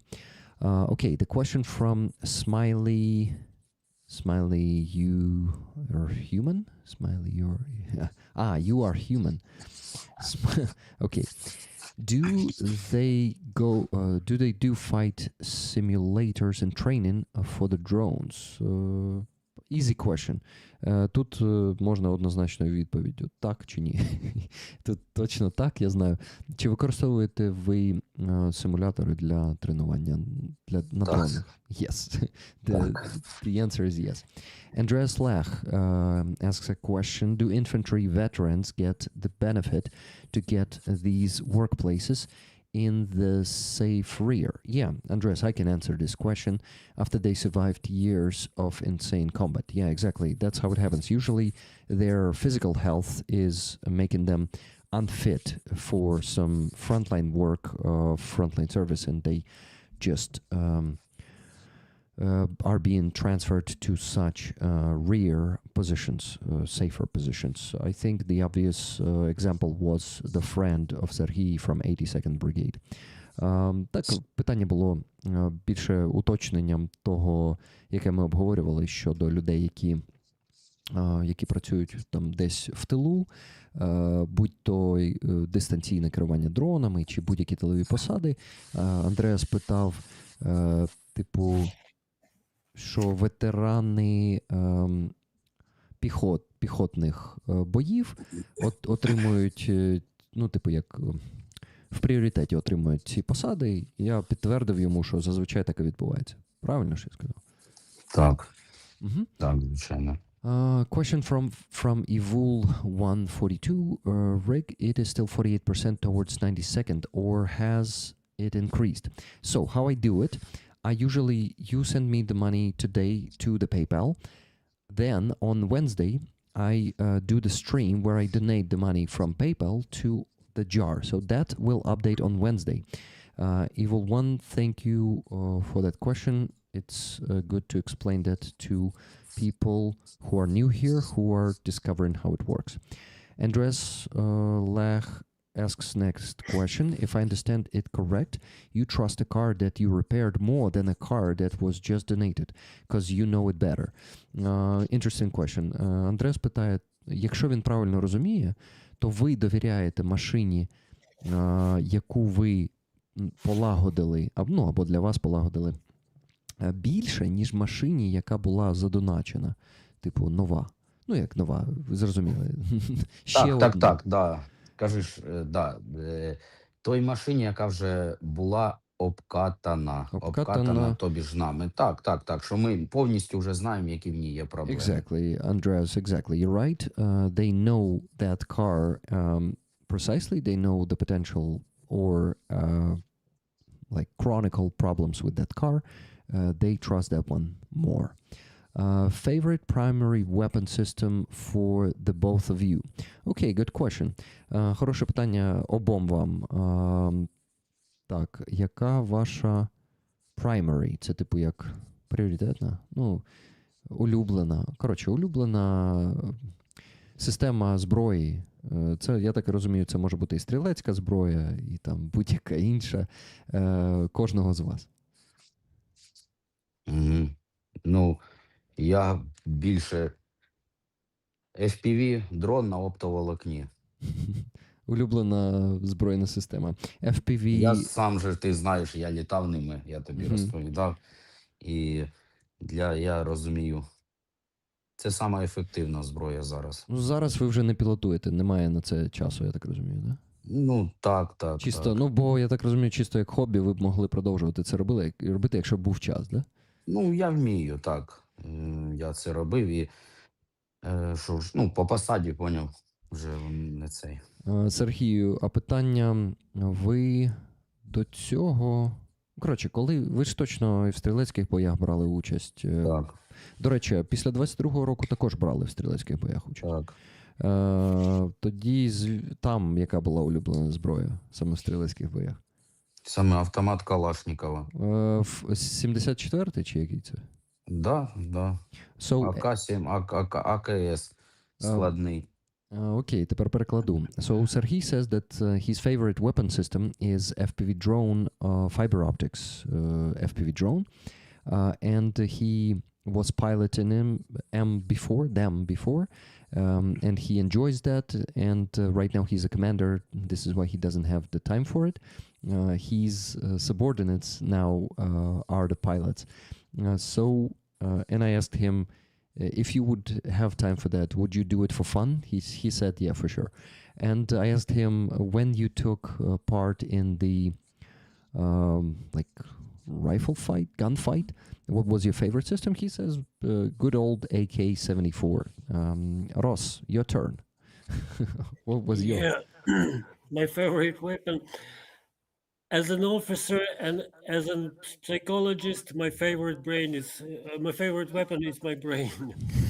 But if we are talking about guns, I don't know. I don't have favorite guns. I used to train and to fight with Kalashnikov, so I know it very well, and I'm okay with it. I can operate with closed eyes with it, so it's a good weapon. Yeah. Thank you. Thank you, Ross. Okay. One question. Excel Monster asks, pointers to go through basic training as a foreigner. Slava Ukraini, Heroyam Slava. Thank you with my full heart. God bless you, all of your comrades and fellow Ukrainians. Він задав питання, а потім написав текст подяки, тому я спочатку текст подяки прочитаю, а потім питання. Дякую вам від, якби, with my full heart, повністю моїм серцем, повним серцем, якось так. Хай вас благословить Бог, всіх ваших побратимів та співгромадян. І питання pointers, це типу як... Роса, як думаєш, що тут значить слово pointers? Pointers to go through basic training as a foreigner. Типу як, може, підказки? Чи Напевно, якісь підказки. поради може. Каже, якісь поради по проходженню БЗВП як іноземний доброволець. Будуть такі поради? Поради? Мгм. Саме БЗВП. Копати лопатою навчатись. Train to Копати dig. лопатою, стріляти і витривалість, вирабатувати свою витривалість. Тому що коли ти постійно ходиш, знаходишся в бронежилеті з автоматом, якщо людина не підготовлена, в неї починає поясниця, ноги боліти, там уставати. Ну, витривалість, Мгм. задишки, одишки, прочі, це бігать, витривалість свою, ну, біг, звичайно, і випрацьовує витривалість. І копати, навчатись копати, ще раз копати. So basically what you need to do, very important, is to increase your stamina, and running a lot helps with that. It trains your stamina. Правильно ж, Роса, stamina, витривалість? Да? Yeah. Ага. Then shoveling, using a shovel, digging with shovel, and shooting. These are the things that you should do. Роса, може від тебе ще якась порада? I think it depends on what type of work this guy wants to do in the army. For example, a couple weeks ago in hospital, I visited wounded people, and I met a British guy from London, and he's a driver in Azov. He's professional driver, and he drives very well, and he's okay with it. Mm-hmm. So it depends on what are you going to do. Yeah, you're totally right. Да, But shovel is for sure. It's for sure. ще б я порадив тактичну медицину добре вивчати, турнікетами користуватись, тампонувати кровоспасами. І... Тому що, як я навіть не знаю, напевно, щоб звикнути, не злякатись крові або того, що ти можеш побачити після поранення. Перший час, перший раз, коли ти це побачиш, воно незвично, страшно, навіть інколи бувало деяким людям страшно підходить до людини, яка з пораненням. Якось. Serhii would recommend to teach the tactical medicine, using tourniquets, using combat gauze. It can be scary at first, but you get used to work with wounded people. He says, yeah, we had cases when people were losing consciousness when getting to wounded people. Ще два питання з'явилося. Сергію, чи може вже відпускати вас? Да, давай я відповім і буду бігти. Окей, все. Так, мені цікаво, я наступний раз і довше, може, як буде час. Спасибо, дійсно цікаво. Дякую, мені теж цікаво. І ролерам також цікаво. Rollers, I guess it is interesting to you. Two, I ask Serhii, we have more questions. Now we have three. Тепер вже три. And I say, or should we let you go now? And he says, damn, it's interesting. Let me answer these questions then, and then I will go. Okay, guys, only three questions. And then Serhii goes. Okay. Rick, does Serhii's jar lack the mark Robert and Evil can donate to? Yeah, it lacks the mark. Третє питання я відповів. Unfortunately, we contacted the bank, but wait, you could not donate to it, right? Can you check once again, Robert, please? And thank you for the gifted memberships. Окей, коротше, питання наступне. How are the soldiers, this one is from Diets 2112, how are the soldiers dealing with these thousands of miles of fiber optics strewn across the front line?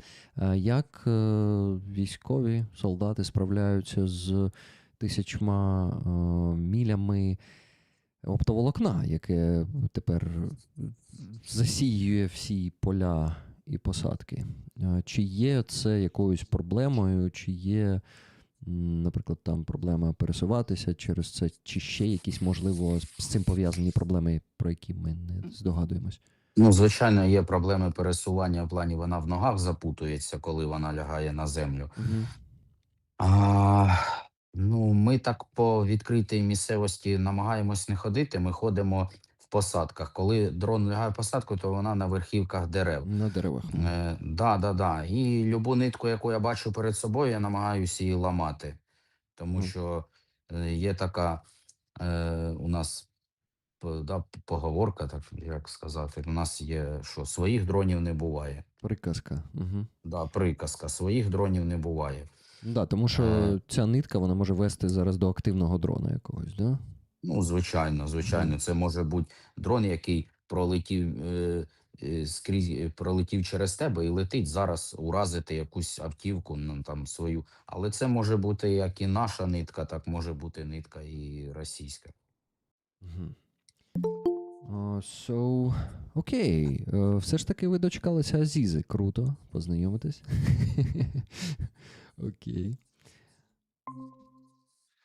А ще треба Фазі посилання відправити. Hi, Aziza, good to see you. Бажаю здоров'я. Хай, привіт всім. Привіт. Сергій з 92-ї бригади, офіцер. Азіза, до речі, також вам допомагала збирати кошти. Точно з її картин. Ми це розіграємо на аукціоні її картини постійно. І сьогодні, до речі, за 40 хвилин ще один аукціон закінчиться. знайдемо переможця. Так от, гроші з цих картин також ідуть на збори, і на ваш збір точно, я впевнений, що вже пішли якісь гроші. Так що ти, Азіза, також допомагала вже Сергію та його хлопцям. Дякую за честь допомагати. Дякую вам також. Окей. Допомагали, точніше сказати, робити руських гарними, добрими, хорошими. Так. Це святе. Це точно. Окей. So, oh my god, the questions. Азіза, то я поспішаю швидко позадавати питання Сергію, а потім поперекладати, бо він англійською не говорить. І мені треба все перекладати. А він поспішає, він мав би піти вже десь півгодини тому, але йому також цікаво повідповідати на запитання, і він вирішив затримуватись. Коротше, і ось бачиш, дочекалися тебе, бо я казав, було б класно, щоб ви перетнулися, але... Я рада, що я встигла побачитись. Дякую навзаєм. Окей.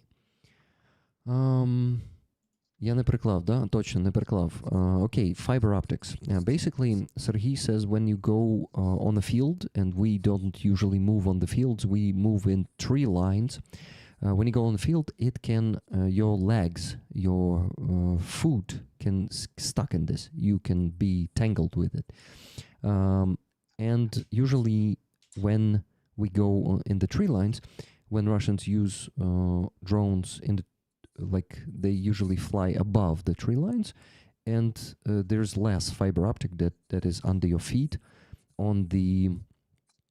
in the tree lines. But when Serhii sees any fiber optics in front of him, he breaks it. He breaks it because we have such a saying, he says, that there is no drone of your own. You always gotta consider every drone as the enemy drone.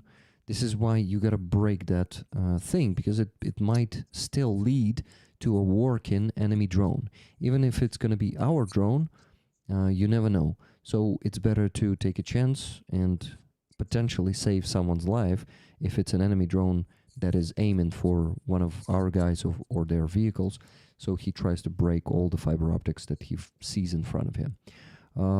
Thanks for that question. It was interesting. Is Ukrainian in need of volunteers? Is there a website with details from Hugh S1Y? Hugh, are you still there in the chat? Because there are plenty of recruitment centers. I think 92nd Brigade also accepts for foreign volunteers. Таке питання, воно стосувалося більше, типу, чи потрібні Україні добровольці? Ну, тут таке супер очевидно, звісно, чи потрібні вони нам. Але питання у мене тоді таке буде уточнююче. 92-га бригада приймає іноземних добровольців? Так, у нас є іноземні добровольці. Раніше у нас був інтернаціональний легіон при складі бригади. Зараз у нас я їх останній час не бачив. Навіть не знаю, як в цьому сенсі. У нас був саме інтернаціональний легіон, який був приряджений до нашої бригади. І він воював разом з нами. Були у нас і в батальйонах у нас теж були, там то з Канади, з Америки, там. Але я останній час не бачив, чесно, то не знаю, як коректно і актуально зараз це на сьогоднішній день. Serhii says that before they had a whole international legion, basically being a kind of part, being connected to their brigade, and it was always working with their brigade, but they also had individuals joining their brigade. I think if you Google 92nd Brigade, you can find some official website. I will ask Serhii, but before that, I want to finish translating. Oh my God. So he says that basically they had individuals joining them from Canada, from United States, from other countries. But lately he doesn't see that many volunteers, foreign volunteers in their brigade. He doesn't know why, but that's the fact. Serhii, питання тоді 92-га бригада, я думаю, є якийсь сайт, да, на який люди можуть зайти і потенційно подати заявку там. Так, я думаю, це не через сайт, думаю, це через, скоріш за все, рекрутинговий центр Ага. якийсь. Ну, коротше, це фізично прям треба вже в Україні їхати в рекрутинговий центр. Так? Я думаю, що можна зізвонитися там відповідно з рекрутинговим центром. Якщо що, ну, друже, я можу допомогти. Я розумію. Нам люди завжди потрібні. Serhii says that he can help with this. He always needs men. So if you would like to serve under Serhii's command, just hit me up, Hugh, and yeah, you will work with FPV drones, and yeah, you will definitely make many katsaps, a good ones, as we call it here. Okay, so I think, okay, one last question. Serhii, бачу питання в чаті. Are there women troops too? Чи багато у вас жінок в підрозділі? Чи, можливо, в сусідніх підрозділах? Є нас, і у нас, і в сусідніх достатньо дівчат. Це в основному дівчата з 18, контрактники з 18 до 24 років. Угу. І це деякі з них такі спеці іменно по FPV. У вас особисто в підпорядкуванні є по таких, є дівчата по таких контрактах, да? Так? Так. Ага. Serhii, І не одна, і не дві. а так приблизно відсоток від співвідношення чоловіків до жінків зараз у вас, якщо? Ні, звичайно ж, жінок набагато менше. Ну, Навіть приблизно. якщо брати в батальйонному, я не знаю, десь може відсотків там десь до 10, я думаю. Ага. So Serhii has in his battalion, he says that approximately 10%, up to 10%, maybe less than 10% of women. So basically, still, he says a lot of them, yeah, they are no different from men, and a lot of them are very good specialists in FPV.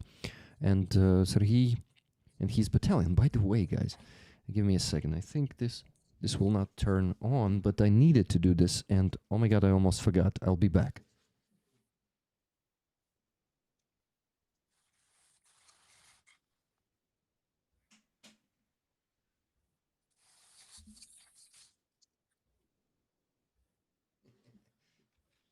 Do you recognize it? Впізнаєте, Сергію? Ні? Не впізнаєте? Що це там? Що це там? Звичайно, впізнаю. Yeah, guys, this is the logo of Serhii's unmanned systems. Okay, let me zoom in. Unmanned systems battalion. Yeah, so they have some kind of a ghost, a guy in a hood. Is it like death? Serhii, що за цей? Хто це в капюшоні? Це смерть чи це... Фантом. It's a phantom. It's a phantom, guys. So, окей, тепер ще трошки треба опустити її. Десь отак. Yeah, you see it's 92 at the bottom, written in Roman digits, if I can call it this way. And you can switch colors as you want. Amazing thing, amazing gift from Serhii that I finally showed off this week. And yeah, you can make it shine differently. Cool gifts. Oh my god, how big I am now. Look at this. Дивіться, наскільки я тепер великий, треба зменшити себе. Okay. You scares us. Yeah, it's like, you know, and I was not in the shot, and then I'm like, я кажу, що я був не в кадрі, і потім я такий, виник там, десь так. Okay. More questions? There's a question for Ross, but I wonder if I should ask it now or let Serhii go already and move, because they are sitting on the bags, as we told you. Коротше, Сергію, дуже вам дякую, що сьогодні доєдналися. Було дуже цікаво поспілкуватися. І зараз ви можете зайти на стрім і почитати чат після того, як вийдете, бо люди ще будуть вам писати приємні слова, якщо хочете. Ага, а як це? Ти мені розповісти, там, як це На зробити? Ютубі. Добре. Да, на Ютубі. Все, плюс, да. А ви ж, в принципі, на мій канал підписані, да? Да, Знайдете є, цей так. стрім, і там Мгм. буде чат. І вже почали дякувати вам. Окей. Коротше, Сергію, подяка від мене. І скажіть якісь заключні слова на сьогодні, тоді перед тим, як піти. Я перекладу їх перед тим, як ви Да, підете. я вам добре? теж велике дякую і всім ролерам. І приємно, дуже радий був тебе бачити, друже. Приємно познайомити з Ростиславом, Азізою. Дуже цікаво було. Я не очікував деяких питання і давно так не спілкувався. В основному стріми це у нас по бригаді, чисто наради, і таке тут приємно було. Круто. Okay, I will translate it. Перекладу зараз. Serhii says that he was really happy to join. He thanks all the rollers. He was happy to see me. He was happy to meet Ross and Ziza. And he says that he really enjoyed it here. And all the streams he has lately are the meetings with the command and, all these наради, як це, я не знаю. Basically, Meeting. yeah, work meetings that they have in the army. So this was another experience, and he did not expect some questions, and he really enjoyed it. So yeah, there are a lot of thank you, Serhii, great seeing you, and thank you for your service. Багато подяки вам за службу, Сергію, дякую, що доєдналися. Дякую вам. І що, будемо збирати. Нам залишилось сьогодні зібрати буквально $600 91 цент. Ну, це не для того, щоб закрити збір, а просто там я ставлю мету на кожну неділю. Нам треба зібрати $3000. Так от 2400 ми вже зібрали сьогодні. І нам лишилось тільки Нормально. $600. І за буквально днів за 10 ми вам цю банку вже точно закриємо. Так що скоро можна буде платити і ремонтувати. Thank you, Serhii.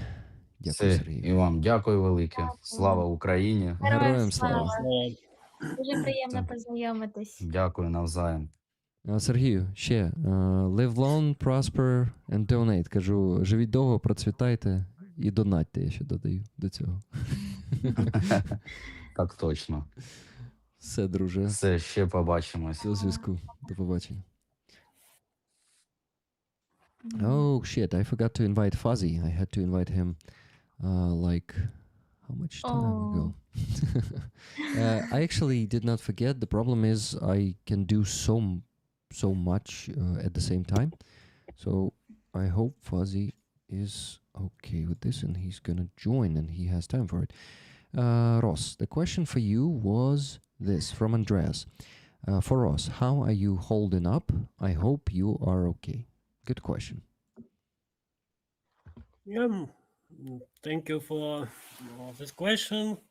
Yeah, I'm okay. I have a lot of news since we haven't met. I quit Rubish Brigade and I transferred to the Department of Psychological Rehabilitation and Reintegration. Now we are preparing a new program of psychological rehabilitation for our soldier. And right now I'm in the medical center and somewhere in Ukraine, and I work with guys who were released from capture. Captivity. You probably know there were two exchange, one at the Easter and another one a couple days ago. So Yeah. I work with those guys who came back, and I'm happy with this because this job is more complicated. It's more according to my companies, and I have an extra bonus. I'm allowed not to wear uniform. I mean, I love uniform, but I'm tired to wear it every time. So, like, little extra bonus. Вау, стоп. Це не координаційний штаб. Це ви співпрацюєте з координаційним штабом, мабуть, да? Mhm. Ага. So, guys, we have this coordination staff of prisoners of war. It's actually of treating the prisoners of war. But Serhii, Ross works in the... can you call it once again? What's the official name of the structure that you work in, Ross? This is a departure of psychological rehabilitation and reintegration Uh-huh. of National Guard of Ukraine. So I'm in the system of National Guard, and all guys who were released from capture, guys from army, the SU, they go to other places, and guardians go to other centers. So we have different separate medical centers for them, and Okay. now I'm in one of those centers. Okay, thank you. My friends, I wanted to quickly make a pause, make a quick pause, and tell you about the latest donations that we got. $25.82 from Visioned Acorn, 2 tickets for the flag, please, and good evening. Good evening to you, Visioned Acorn, and thank you for the donation. That donation came in already 28 minutes ago, so I was slacking on mentioning the donations. I apologize for that. Fuzzy is joining, so I need to let him in. Hello, Fuzzy. Shalom, shalom. Shalom, Fuzzy. How are you doing? I'm all right, mate. How are you doing? Doing good. Nothing. Yeah, something to complain about, but not now. Do you know Ross? Ross, do you know Fuzzy? Do you know each other? No. No? No, Okay. I don't think so. Okay, Fuzzy is a foreign volunteer who is serving in Ukraine in different units. He was since 2023, right, Fuzzy? Correct, yeah. Yeah. So he has been a guest on these streams many times already, and I am surprised that you did not intersect. So, yeah. Happens. Fuzzy, you could probably hear by his accent that he is from UK, from Manchester, if I'm not mistaken. I'm a southerner. Southerner. Yeah. Yeah. Okay. So let me mention the donations, the rest of them. $200 from Laura S. Thanks to your guests and ticket 50/50. Thanks, Rick. Thank you, Laura. And $11.20 from Giancarlo. Thank you, Carlo, for this donation. That means we raised almost $2,400. So we still need to raise $600.91. And unfortunately, donations stopped coming in half an hour ago. So 30 minutes with no donations. So I need to ask you guys to keep it up, and please let's raise the remaining $600. Well, 601 technically, because it's 691 cent. And for some reason, after Serhii left, we lost 20 people watching the stream. I wonder why. Anyway, we have less people watching. This is why getting more donations will be harder. But if you are still here and haven't donated or have the extra means to donate, please do that. Thank you. Okay. Mention the donation. Did not work on the spreadsheet. This is a bit problematic. Not really, but I will. I need to start doing it now.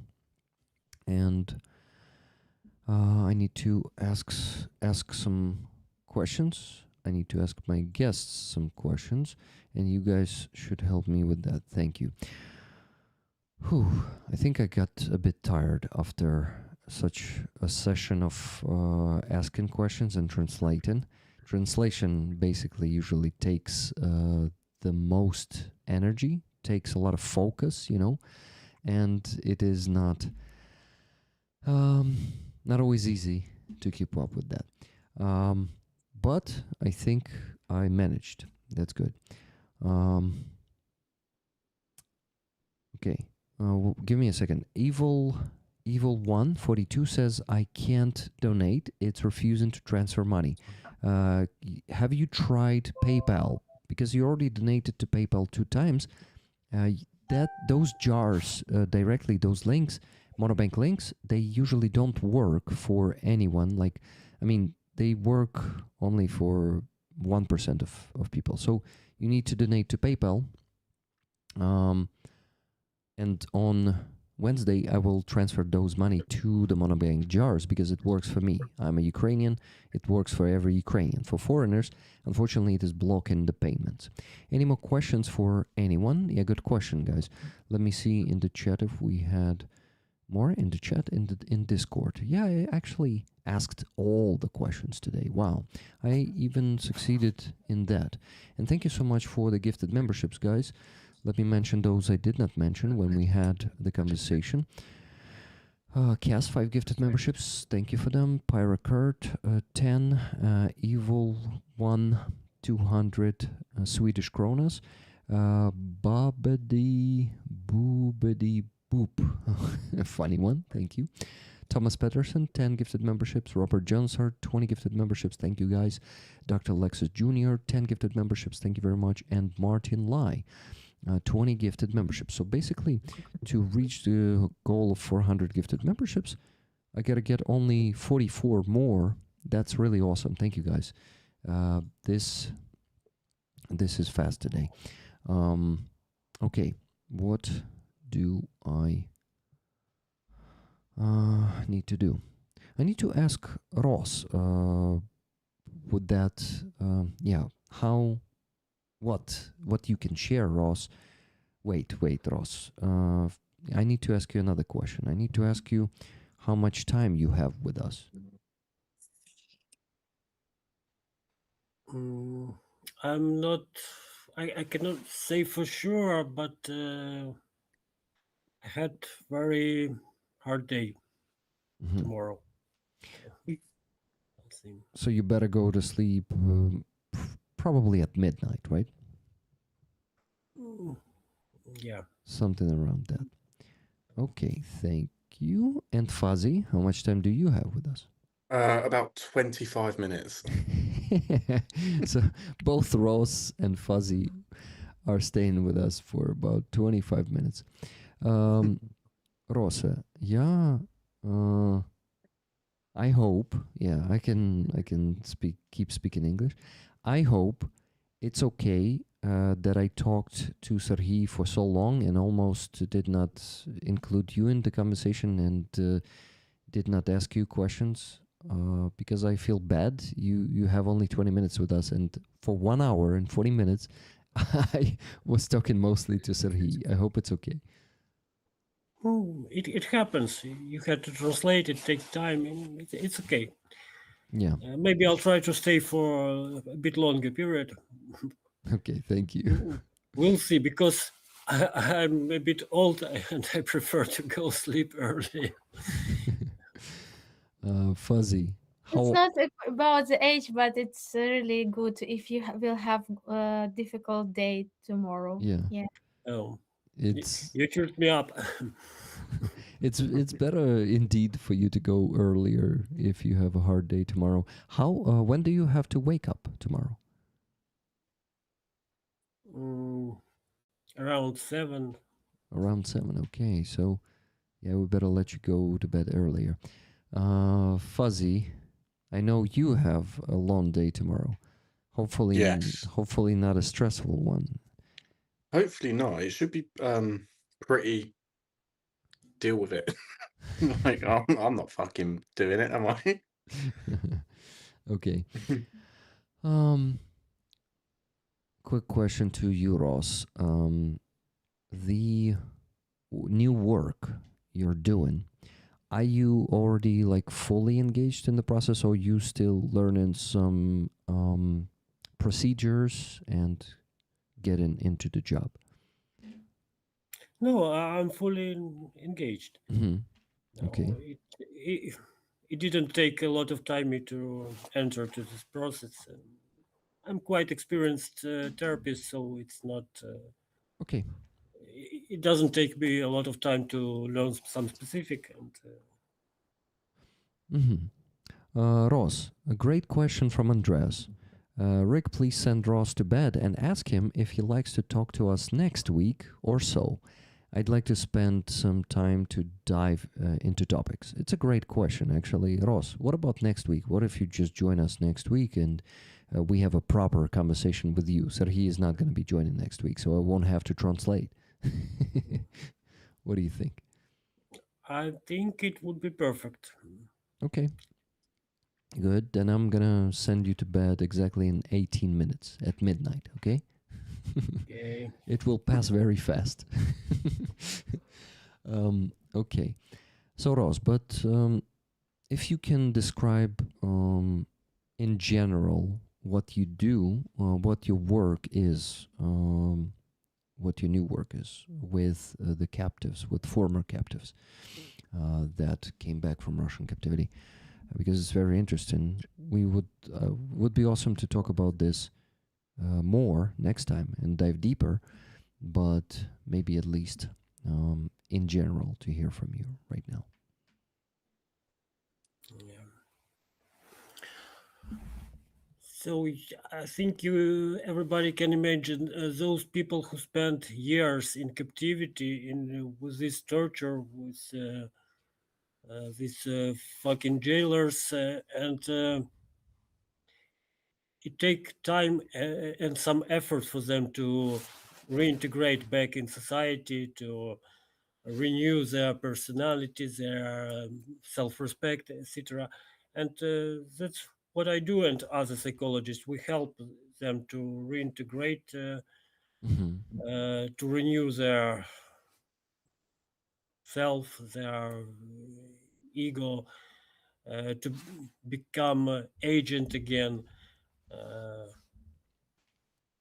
It's very interesting and useful activity. Okay. Thank you. But you know, I'm very like it's okay. I want to sleep, and I started to forget words. This work inspires me because you see those people who spent years in those conditions and they didn't break. They okay. They want to live. They want a lot of them want to serve, to go to the army again, and to finish this war with our victory. So it's inspiring. Yeah. It increased my belief in humankind. Let's say like this. Yeah. Thank you. It's actually this is the experience I get when I meet former captives, and I've met a lot of them on Free Azov, and Ross, you also got to know this, and I'm not sure if I told you. I think I did not, but I found out that I am depressed for the last 4 weeks, and all the symptoms of depression popped up, and I basically like I have problems with sleep. I have constant sadness. I don't have energy for anything. I don't have the joy in most of the things that were giving me joy before. Sometimes life feels meaningless, and to be honest, in this state when I feel depressed lately, almost all the time it feels meaningless. But it's not like I have suicidal thoughts, but life gets less and less meaning, you know. So I am doing something with it already. I went to the psychotherapy. I went through a few tests for depression. My psychotherapist told me that she sees the potential to like there's a lot of things in my life that are causing me this, you know, and that we can get through this just with the therapy without antidepressants. But if it's really unbearable for me, if it feels unbearable, I can go to psychiatrist too, and also after the check, get the prescription. So I actually felt, and I still, to be honest, feel the same. They still are not working because it needs time. I know, like a few weeks to a month at least. If these antidepressants will fit, and then it will take that much time for them to kick in. But just wanted to say that I started taking them, and now it is psychotherapy plus antidepressants, the light ones. You wanted to ask something? Is it related to his released from capture?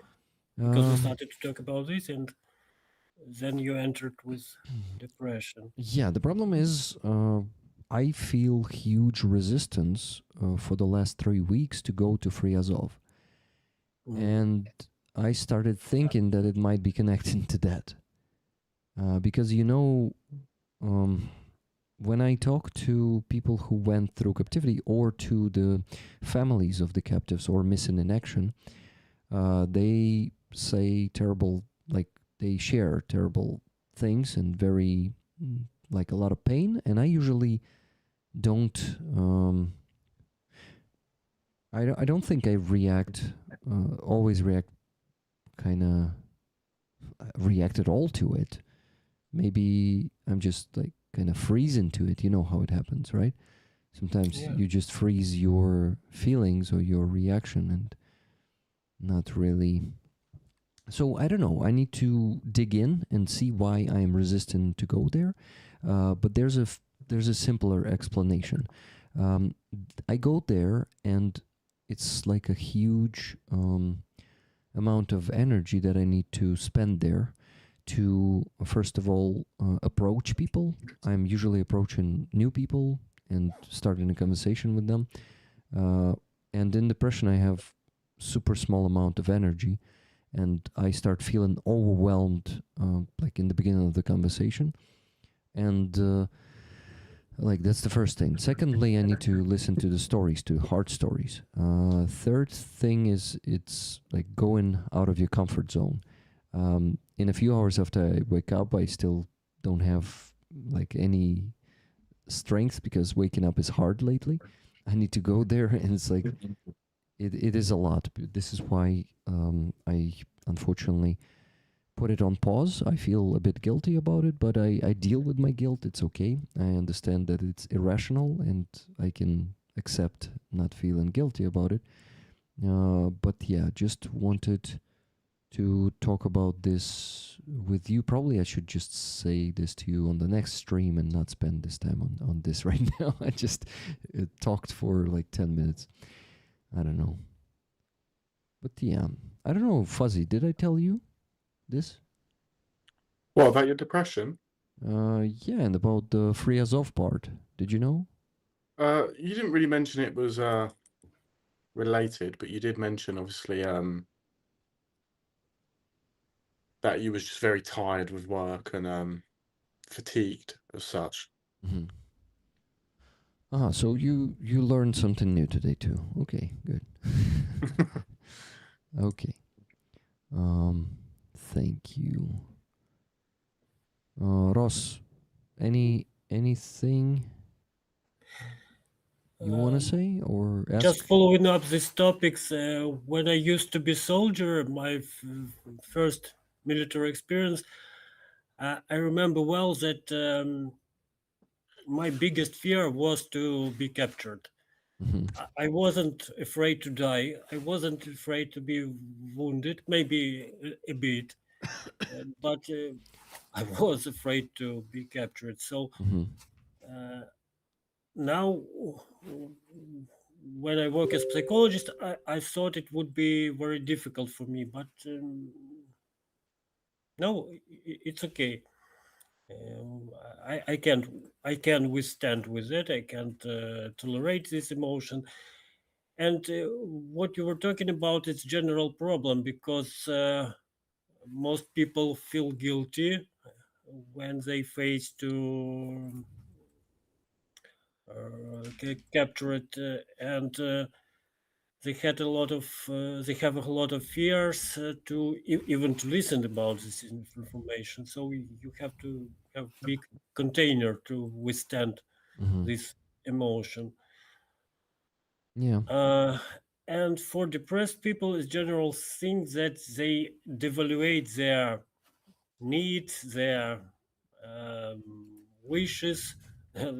You depressed people, you always want to help to other people. That's what you do, and what makes you happy. But when you face to the guys which passed through this suffering, you devaluate yourself. You don't have to do that. So by devaluation, what Ukrainian word will you use for this? Would you? Знецінювання. Знецінювання. I mean, my suffer is nothing because these guys suffer more, or something like that. Yeah. But every suffer is real, because, of course, it's maybe difficult to compare, but in your head, it's real. But I don't feel like that. I don't feel guilt when I'm talking to them. I just am fascinated by their strength. I feel guilt right now where I am not doing what I usually used to do when I go there every week. I go to Free Azov Rally every week and do the stream from there, and I consider it my responsibility. My, well, I took this responsibility myself, but it's like it's my task, the weekly task, and I cannot do it right now. But I'm not forcing myself because a week ago, last Sunday, I also decided not to go, and I understood that if I make myself go, it will just make it worse for me. I will drain myself even more, and this emotional container and this resource container, I feel like I drained my inner resource to the point that to solve the current challenges I have in life, in work, anywhere, I have nowhere to take the resource from, so I need to restore it. And I know that antidepressants help to restore that container. Also, this is not the only thing. I reduced my workload. I was doing You work what? workload. Навантаження. Got it. Навантаження робоче. So basically, I streamed 4 to 6 times a week. Now I stream only 3 times a week, and it's only in 2 days. So basically, from 4 days, I reduced it to 2 days. It doesn't mean that I'm not working on the other days.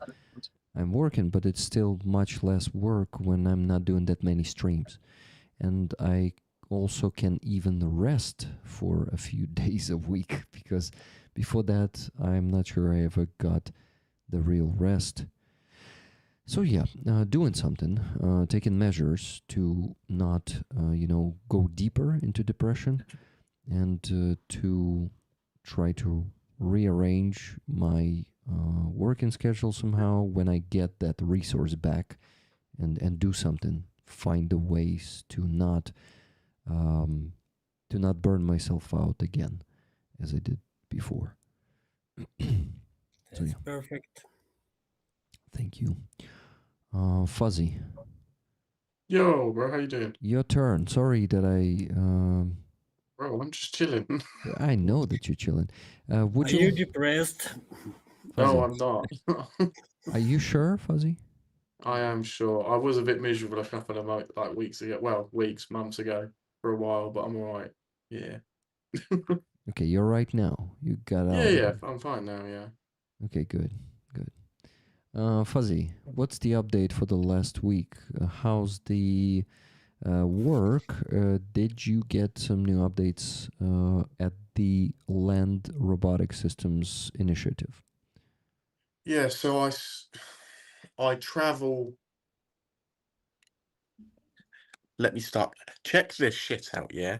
Because this has pissed me off, right? Okay. They said to me with 24 hours notice, yeah, can you come here, please? Where they want me to go, yeah, is on the fucking border of Poland, bruv. What? Yeah. And they said, yeah, can you get there tomorrow? Let me just check for you, mate. So I look at trains. I'm not paying. What's it going to cost me? Probably like $200 to get there, about 10,000 hryvnia to get there via car. So I've looked, nothing, right? I was like, I'm not doing that. That's ridiculous. It's an 11-hour drive, right? I said, no. Let me look at trains for you. I look at trains. There's nothing. Fuck all. And they start giving me attitude. They're like, oh, well, like you kind of have to make it work. Like, hang on a minute. Let me just ring up Ukrainian Railways and just tell them to provide me a fucking train. And they're, do you know what I mean? Like, anyway, moving on. I then speak to a more reasonable guy, and he's there like, oh yeah, just book it for whenever you can. Like, just no problem. I went, all right, sweet. So I travel up there on the 3rd. He was happy with that. He was like, great, fantastic. I then get there on the 4th. I'm then told you might have to stay there for a night because they don't actually have your paperwork ready yet. I'm there like, what's the date today? Somebody help me, please. What is the date today? Today's 26th. Right, it's the 26th, yeah. They got my paper like 3 days ago, and they were saying, oh, it might not be ready on the 4th. And they're like, are you joking? And they're like, yeah. And they're like, right, okay, anyway. And they said, you might have to stay there a night. And I said, I'm not doing that. That's completely ridiculous. I will come there on the 4th. I will sign this document and I will leave on the 4th. And then they was there like, okay, let me just ring them and confirm. He rings them, he comes back. Yeah, no, they can definitely do that. So I go up there on the 3rd. I arrive on the 4th. I leave on the 4th. I come back to Odessa on the 5th. I then sleep, finish whatever shit I'm doing, and then I drive up to them on the 6th. Yeah, so 5th and then 6th I actually go there, yeah. But I was just there like, what the fuck about that is, mate? Because I said, can I not just come to you? And they send it via Nova Poster. And they was there like, oh, like, I don't really know if that'll work. And I was there like, why not? And they was there like, oh, because they want you to go to the office. And I went, right, okay. And I said, do the Ukrainians have to go to the office? They went, oh, no. I went, so why am I going to the office? They went, oh, well, you're foreigner, Blair. And I was like, oh, perfect, thank you. So I've got to get fucked around because somebody wants to practice their English behind a desk, probably. But I'm all for it. I'm going to go there smiling, thank you, yeah. And then fucking leave as quick as I possibly can. Do you know what I mean? Yeah. And then the best question is, right, they went, have you got an Uber day? I went, yes, of course I do. And they went, oh, great, fantastic. What, we're going to enroll you into the basic training? I went, basic training for what? They went, oh, the infantry. I went, right, okay, but I've got an Uber day. They went, yes. УБД. Guys, УБД is like, how can you translate it into English? Like a veteran status thing, isn't it? The person who participated in the military action. It is. Yeah, that's the translation. Yeah, and I was like, but I've got that, and they're like, yes, and they're like, so why the fuck am I going to go through like a month basic training when I literally have this and like 3 other contracts? And they're like, oh, well, it's just a tick in the box because you don't have your green book. I went, but I've got every single picture of my green book because I know what you guys are like. Like people, they, not them specifically, it happens across the board, but paperwork, they love paperwork, but it always goes missing. Mm-hmm. Yeah. So that's why now I've got like a whole thing on my phone. I have no cloud storage left because it is just full of bureaucracy. It's great, right? So now I'm just literally sending PDF files of green books and red books and all this other bullshit. So now, yeah, they were kind of there like, oh, okay, like Fuzzy, like you can just go to the unit. Just make sure you come here to sign your contract. I was just there like, bro, what a fuck about that is.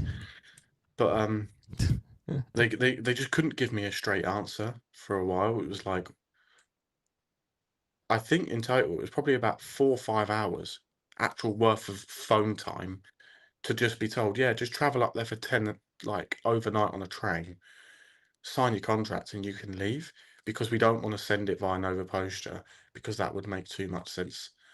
But whatever, fine. Okay, Fuzzy. So basically, you told us. So you're only gonna sign contract in a few days, right? Yeah. So I signed contract But on they the 4th. but they started getting you into work before that. How does it work? So I've basically been helping, like, because it's a foreigner up there who's like leading all the other foreigners. So I've basically been helping him out a bit with like administration and stuff like that. I can't actually like touch anything, but I can see everything. Does that make sense? Because Yeah. like, for example, let's say I fall over a step, they don't like, and I don't have paperwork, and I like, let's say, I don't know, like my knee falls out of my leg. They'll just like, it's just a big fuck up for them basically, and they get in trouble. Yeah. Why didn't they do it before? Like, Yes. make you sign the contract before you. Yes. What? Yes. Why didn't they do it before? Yes. Okay, so you don't want to I answer? think it's about the reforms we were talking before. Yeah. Yes. Kind of stupid reforms. Okay, guys, you got it. All Fuzzy can say, he can say yes. Yes. Okay, Fuzzy. Do you do it when you try to deal with all that bureaucracy? How do I deal with it? No. When like when they start making you boiling, you just say yes. Yes. Yes. Okay. Good. Yes. Okay. It works. But yeah, Ross, you made a good point that it definitely concerns those reforms. And the Yes. But no, and then I had the garage as well. Oh yeah. I thought he was a really nice guy. It turns out he's just a prize cunt. He's talking about the car service, guys. So after all this time, basically like 2 years, basically using this guy, all of a sudden, the minute like I say like I've got 2 cars, I need this doing and this doing, all of a sudden a bumper. How much was it? Like $2,000 or something like that, off the top of my head. Guys, just like he needs 2 bumpers, and one bumper was 48,000 hryvnias. For Fuzzy, what is this? Nissan Navara? For the Navara, yeah. Guys, Nissan Navara bumper, 48,000 hryvnias. That's more than $2,000 for a fucking bumper. And the second bumper was a bit cheaper, like 1,500. But it's just a small part of what he billed him with. It was like all the stuff altogether was 228,000 hryvnias. Like he wants to take how much for painting the truck? Something like 52,000. Something like that, yeah. Bearing in mind, beforehand, I got all that work done, right, and it was like dirt cheap, like, which is why I thought if I go back to him now with more vehicles and more work, he'll do it on a discount again, because it's a lot of money, you know, and if you spend a lot of money, normally they give you a bit of a discount, if like depending where you go. And I thought he was that kind of guy. Turns out he was just trying to throw me fucking Amerikansky prices now, which just pissed me off even more. I was just stood there looking at him like, well, I didn't even get to look at him. He messaged me like after like a week saying, we have finished counting. Right, okay, great. He sent the bill to me. The first thing I did was send it to you. I was like, look at that. This is great. I looked at it and I was like, what the fuck? Fuck off. Yeah, it was like this was What a joke. mean. So yeah, Fuzzy now is just gonna find a new place, a place where they're not gonna take all the money in the world for reinstalling bumpers and painting the truck. Fuzzy already found a guy to paint one car more than twice cheaper, like 2.5 times cheaper, right? Yeah, I think it's something like 21 or 22, like between 20 and 22K. I can't remember what it is off the top of my head. But he said, yeah, he'd just do it for that. Don't get me wrong. Like he said, it's not going to be like Raptor or any paint like that. But it's going to be black, and that's the main thing. Like, just paint the fucking thing, sand it down, paint it. That's it. Okay. What city is that, if it's not a secret? Odessa nахуй. Odessa. Mm. Yeah, you'd think I'm in fucking Kyiv or like LA or something, bro. Like, A bit strange. bro, I was fucking baffled, mate. I was like this guy, like he's normally really sound. And like, as I say, like he normally does everything really cheap. But it's like when I paid 27,000 the other day, right? He didn't. What fucked me off most, right, is he sent me the bill when the car was in the air with no fucking brake pads or brakes or wheels on it or anything like that. And then he sent me the fucking bill and went, yeah, it was like 27,500 or 28,500, whatever the fuck it was. And I was just sat there like seething. I was so red in the face. I was just like, you taking the fucking piss? Like, one day it was like, it was going to cost me like 20K to do everything, repair everything, all this bollocks like that for the brakes. And next thing you know, he sticks it up in the air, takes all the brakes off and sends me the bill. And I'm just there like, you're a prick.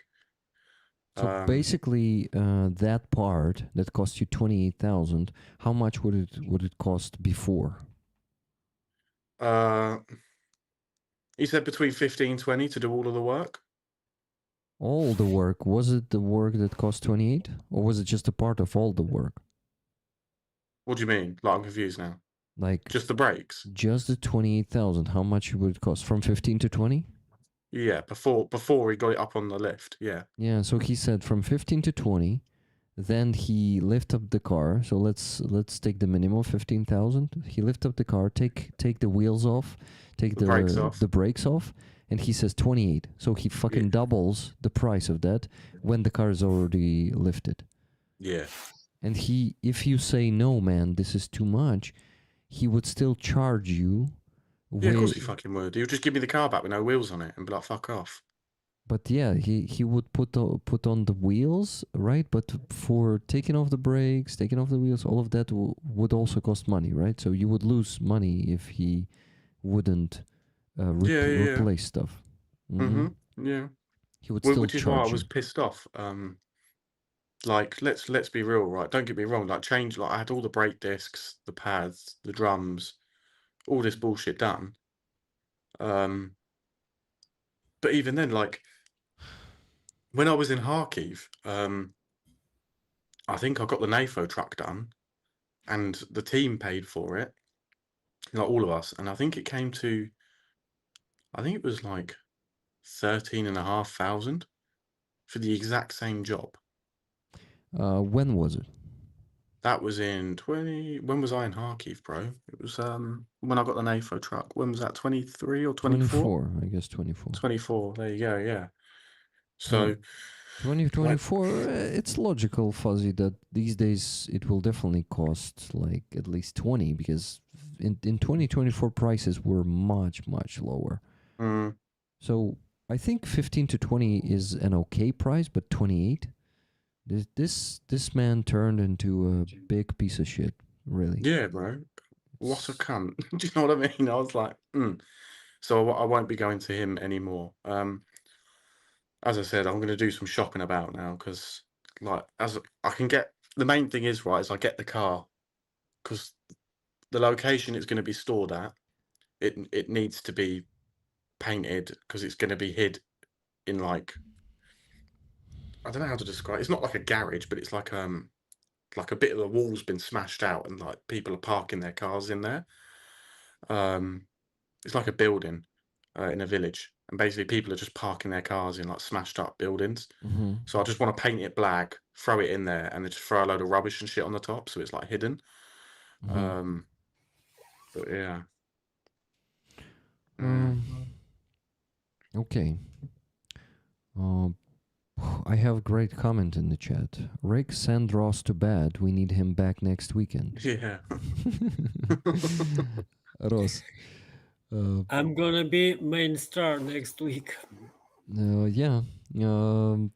Okay, Ross. Then thank you so much for joining us today. Actually, it was great to have you. Thank you for joining us. I would like to thank. I feel very big respect to the foreigners who help us, who fight with us, who volunteer, because for us it's our country, we have to do that, but it's your volunteer choice, and big respect for you guys. Thank you, I appreciate it, bro. And Fuzzy, your pronunciation sounds like music for me. I like British accent, and it's like watching Snatch or something. Snatch. British movie. Really, I would like to talk with this accent.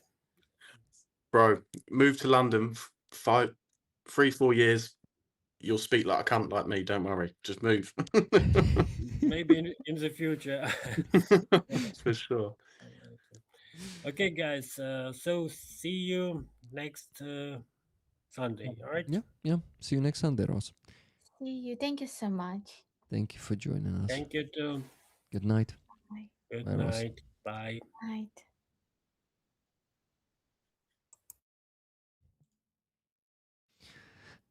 Fuzzy, should we send you to sleep or? Is there any other questions, bro? I've got 5 minutes. Good question. Good question. Give me a second. I will make you bigger or smaller. I don't know. Oh, Fuzzy. Just wanted to say I'm sorry that you got to deal with such an asshole. Bro, that's not your fault, is it? Like, if it was you running the garage and you gave me that price, I'd expect an apology, but it isn't.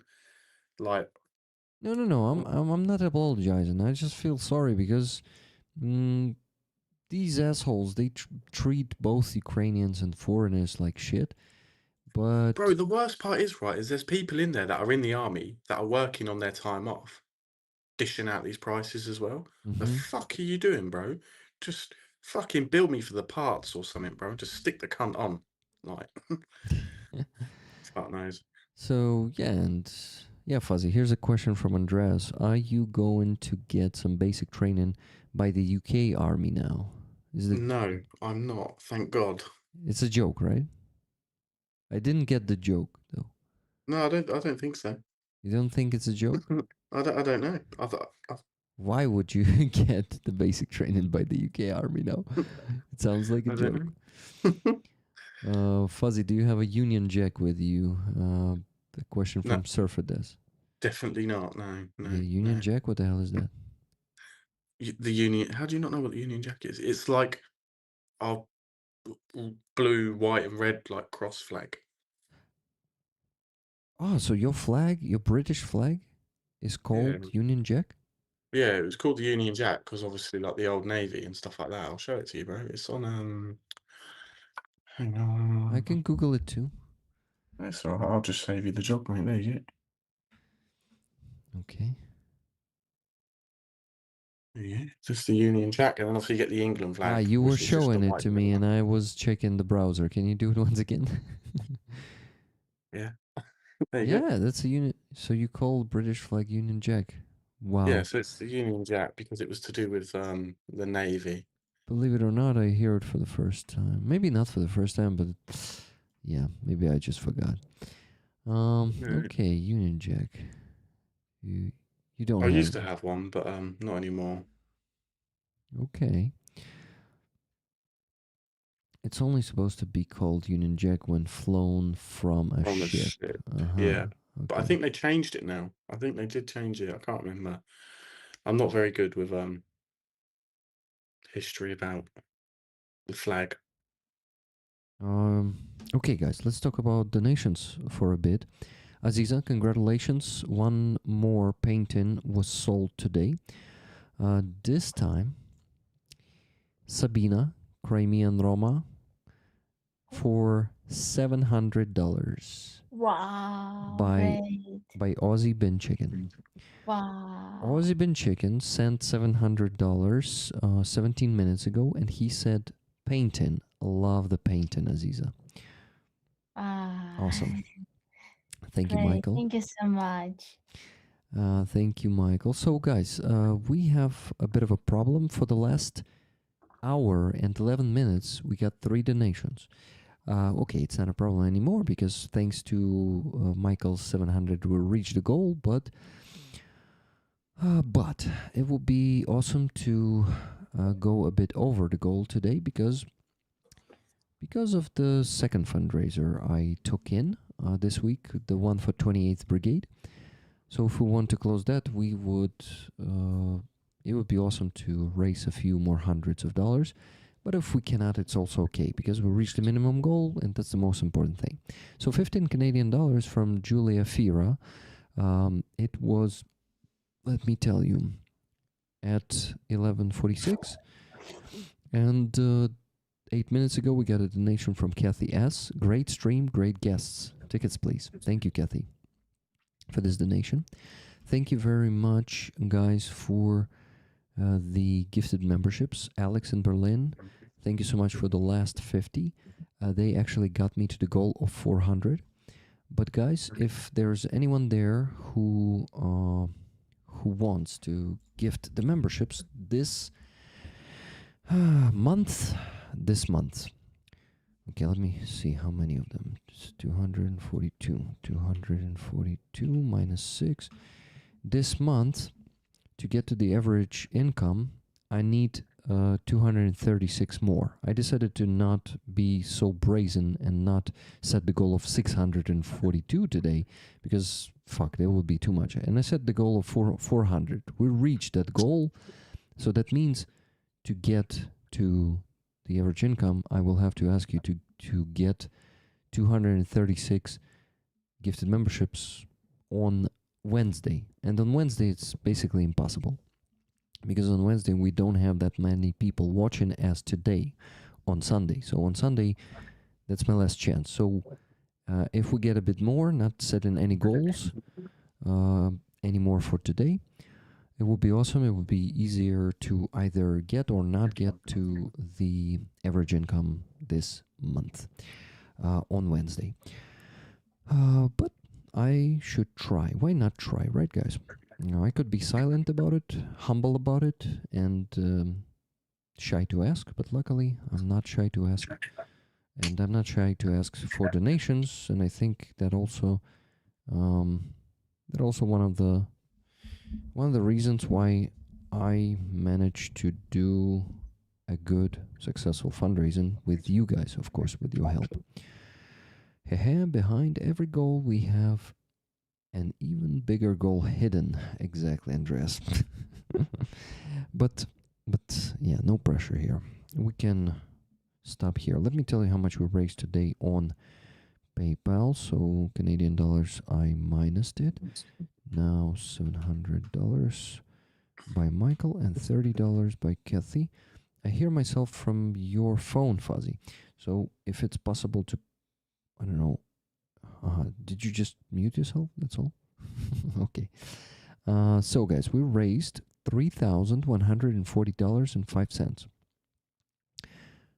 Not setting any more goals, but keep donating, please, until we raffle the flag.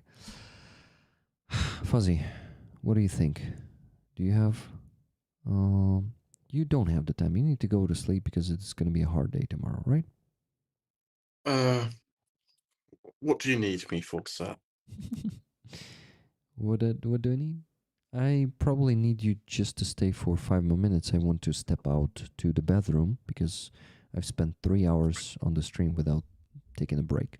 So Sure. I No need to do problem. that. Thank you. So, Fazi Aziza, the floor is yours. Mm-hmm. I will be back soon. We can do Boston time. Boston time. Yeah, show the Boston. Good idea. What is it, Boston time? I'll show you. You see, that's the floor. Hang on. I have no fucking idea what I'm doing. There you go. Fadi, will you be, oh, wow. Oh my God. Yeah. Come here. Oh, so beautiful dog. So Come on. cute and kind. Who's this? Who's this? Hi. He's miserable, isn't he? Mhm. Oh, cute dog. You good, Yes, mate? you are beautiful. Oh. What's wrong? Yeah, should we grab this? You're not caring, are you? You want me to leave you the fuck alone? Come on, chin up. Say hello. Say hello. Hello. Speak. He's singing, oh, what the fuck? What do you want from me? Yeah, he's not happy. He's just like I had to like full 360 him, but now I'm gonna try and put him back to where I found him, Yeah. like that. Come on Good then, night. Good night. lay down, lay down. There you go. So cute. Really happy. He's definitely Happiness. something. Fazi, I want to ask you, Mm-hmm. will you be in Odessa on Tuesday? Let me check the date for you. Sunday. Yes, I will be. I will perform in Odessa Where? this Tuesday in library. I forgot this name. So I can send to you the details. So it will be a big festival, like not big festival, like event in the name of Lesia Ukrainka. Do you know Lesia Ukrainka? It's Mm, Ukrainian poet and writer, like from the 19th century, and no, I don't know. like she was feminist in that time, very very a modern woman that did a lot of powerful things in that time in the past. So it will be like festival in the name of Lesia Ukrainka, and I will sing a little bit, like 20 minutes. It will be my performance, and it will be like uh, concert with different singers, and it will be also exhibition with portraits of Lesia Ukrainka. So I think it will be something interesting, but it's sad that it's not like maybe not a good time on Tuesday and in 5 p.m. It's everything will begin in 5 p.m. Then maybe till 9 p.m. I don't know, something like this. What time do you start? Because I won't be able to be there from 5 till 9. I will ask tomorrow about lineup.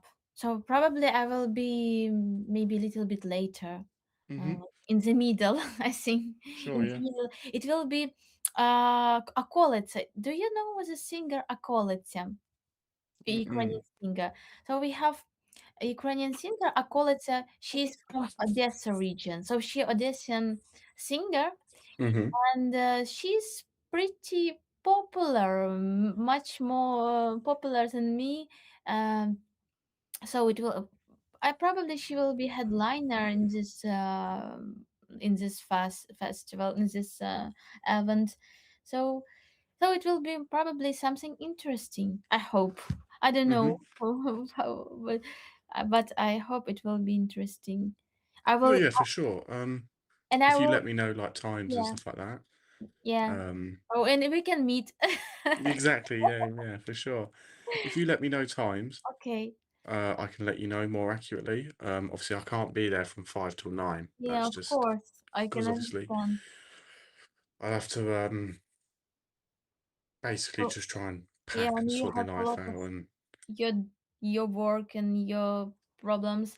You know, Odessa is very corrupted city, and it's really, I hate Odessa exactly in this moment when you need fix some your problem in hospital or somewhere like this, and you will be tortured by all this like fucking system of corruption. And really, I'm so sorry for everything that you. but no, to be fair, like, I love Odessa. I really, really do. I met my missus here and stuff like that. Like Odessa, it's a great city. It's beautiful.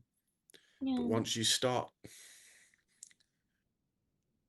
not everybody, but the minute money is involved in this city, it's like fucking vultures. And that's probably like the worst thing about Odessa is the Mm-hmm. minute it comes to money and Mm-hmm. business and stuff like that, they're wankers basically. Um, but I've got a lot of friends here that I've met that are Ukrainian, really, really nice guys. I met a guy, he's part of the Ukrainian resistance forces. Um, so he does all like this, like the secret, sneaky beaky shit. Really nice man, very, very nice. Everybody knows him, he knows everybody. Oh. Um, and like if I ever need something like and I'm desperate, he does help, and he is like that kind of guy. He's very well connected. But Mm. I asked him like, do you know a decent garage? And he just literally just put Pizdeets. That was literally all he said. And I was like, yeah, sick. But no, I like Odessa. It's nice. Believe it or not, Rick's gonna hate this, but I hate Kiev. I Oh. Why? do not like Kiev. No, why? Why would I hate this? And Because whenever I say, oh, like I hate Kiev, everybody's there like, but why? Why? And they want to argue with me about it, and they're like, bro, it's not that it's a shithole, but like the people there just fucking annoy me. Like it's just too busy. Do you know what I mean? I'm just like, just Yeah, fucking slow down. yeah, It feels like Kiev. I'm being back in London. yeah, of course, it's But a yeah, like, capital. and there's no beach as well, and I like the smell of the sea. Mm, I can understand. You know, I like sea very much, but I don't like, especially because I'm Ukrainian. I don't like that people in Odessa are speaking in Russian most of all, and of course, if you compare Kiev maybe have same problems than Odessa Yeah, in general, like. yeah, But if you compare Odessa with West cities, like cities from the West region, the people in the West region are more свідомі, я забула це слово знаю, conscious. conscious. So Hmm. they're like much more, from my opinion. Like, but really in Odessa, you can find a lot of nice, kind people. I'm agree with you, really. Mm. No, it's I don't know. Like, don't get me wrong. It's like Kiev. I can spend a night in Kiev. It's good to like because it's like a quite a centralized place. It's good. Like, it's a good hub to meet up and catch up. And Hmm. for me, it's like I like to go there, meet up, catch up, maybe Mhm. sleep, and then leave. Mm. Um, but it's like I don't know. Like, I struggle. Like Rick saying like living in Kiev, man. Like, I just don't know how you fucking do it. Like to get anywhere, you've got to fucking use a car. Yeah, you get used to it. You can use metro, Fuzzy, Yeah, yeah. The metro. Yeah, metro's great, bro. Yeah. but I'm not using. Why um, don't you use the metro, Rick? I love driving. Even, man, Yeah, yeah. even standing in the traffic sometimes is not a problem for me. I really like driving, and it's okay if I spend, I don't know, Bro. an No, hour. I think I'm just Just an angry man. Because I Probably. fucking hate driving. Probably you're I just. fucking hate the metro. I hate public transport. I hate driving.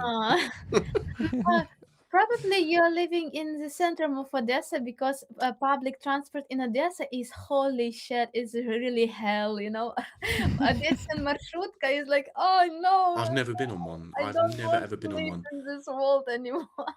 I've seen them, and I just look at them, and I'm just like, ugh, because it's like sardines. Everybody just breathing on each other. I'm just looking at them all like, ugh. Yeah, and it's like, you know, Definitely not. when you're standing like this and they ask you to like to give the money to the driver. My favourite Everybody bit like, is when people start fighting on them, like over a space. Like Oh, they just start dragging each other off the bus and shit. It's great. It's like EastEnders. But yeah, people are very protective over those yellow bean cans, aren't they?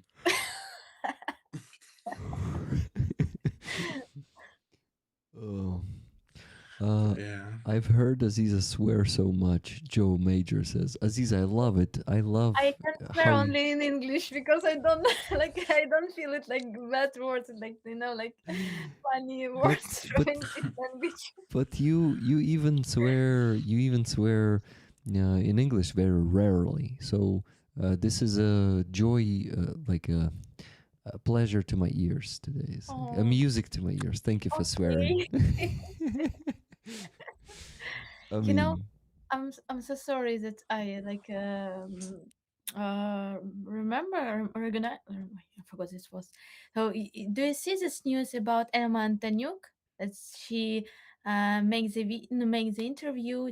She gave interview and she said that when she saw the rockets, shaheds, she reading the poetry of Stus, like in poetry of Stus help her to be like calm.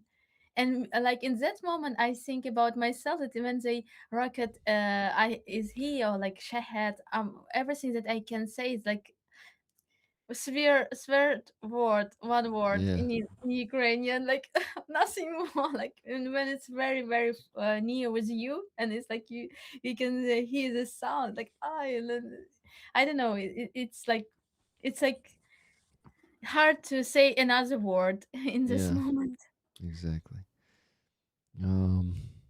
Okay, Mr. Fuzzy.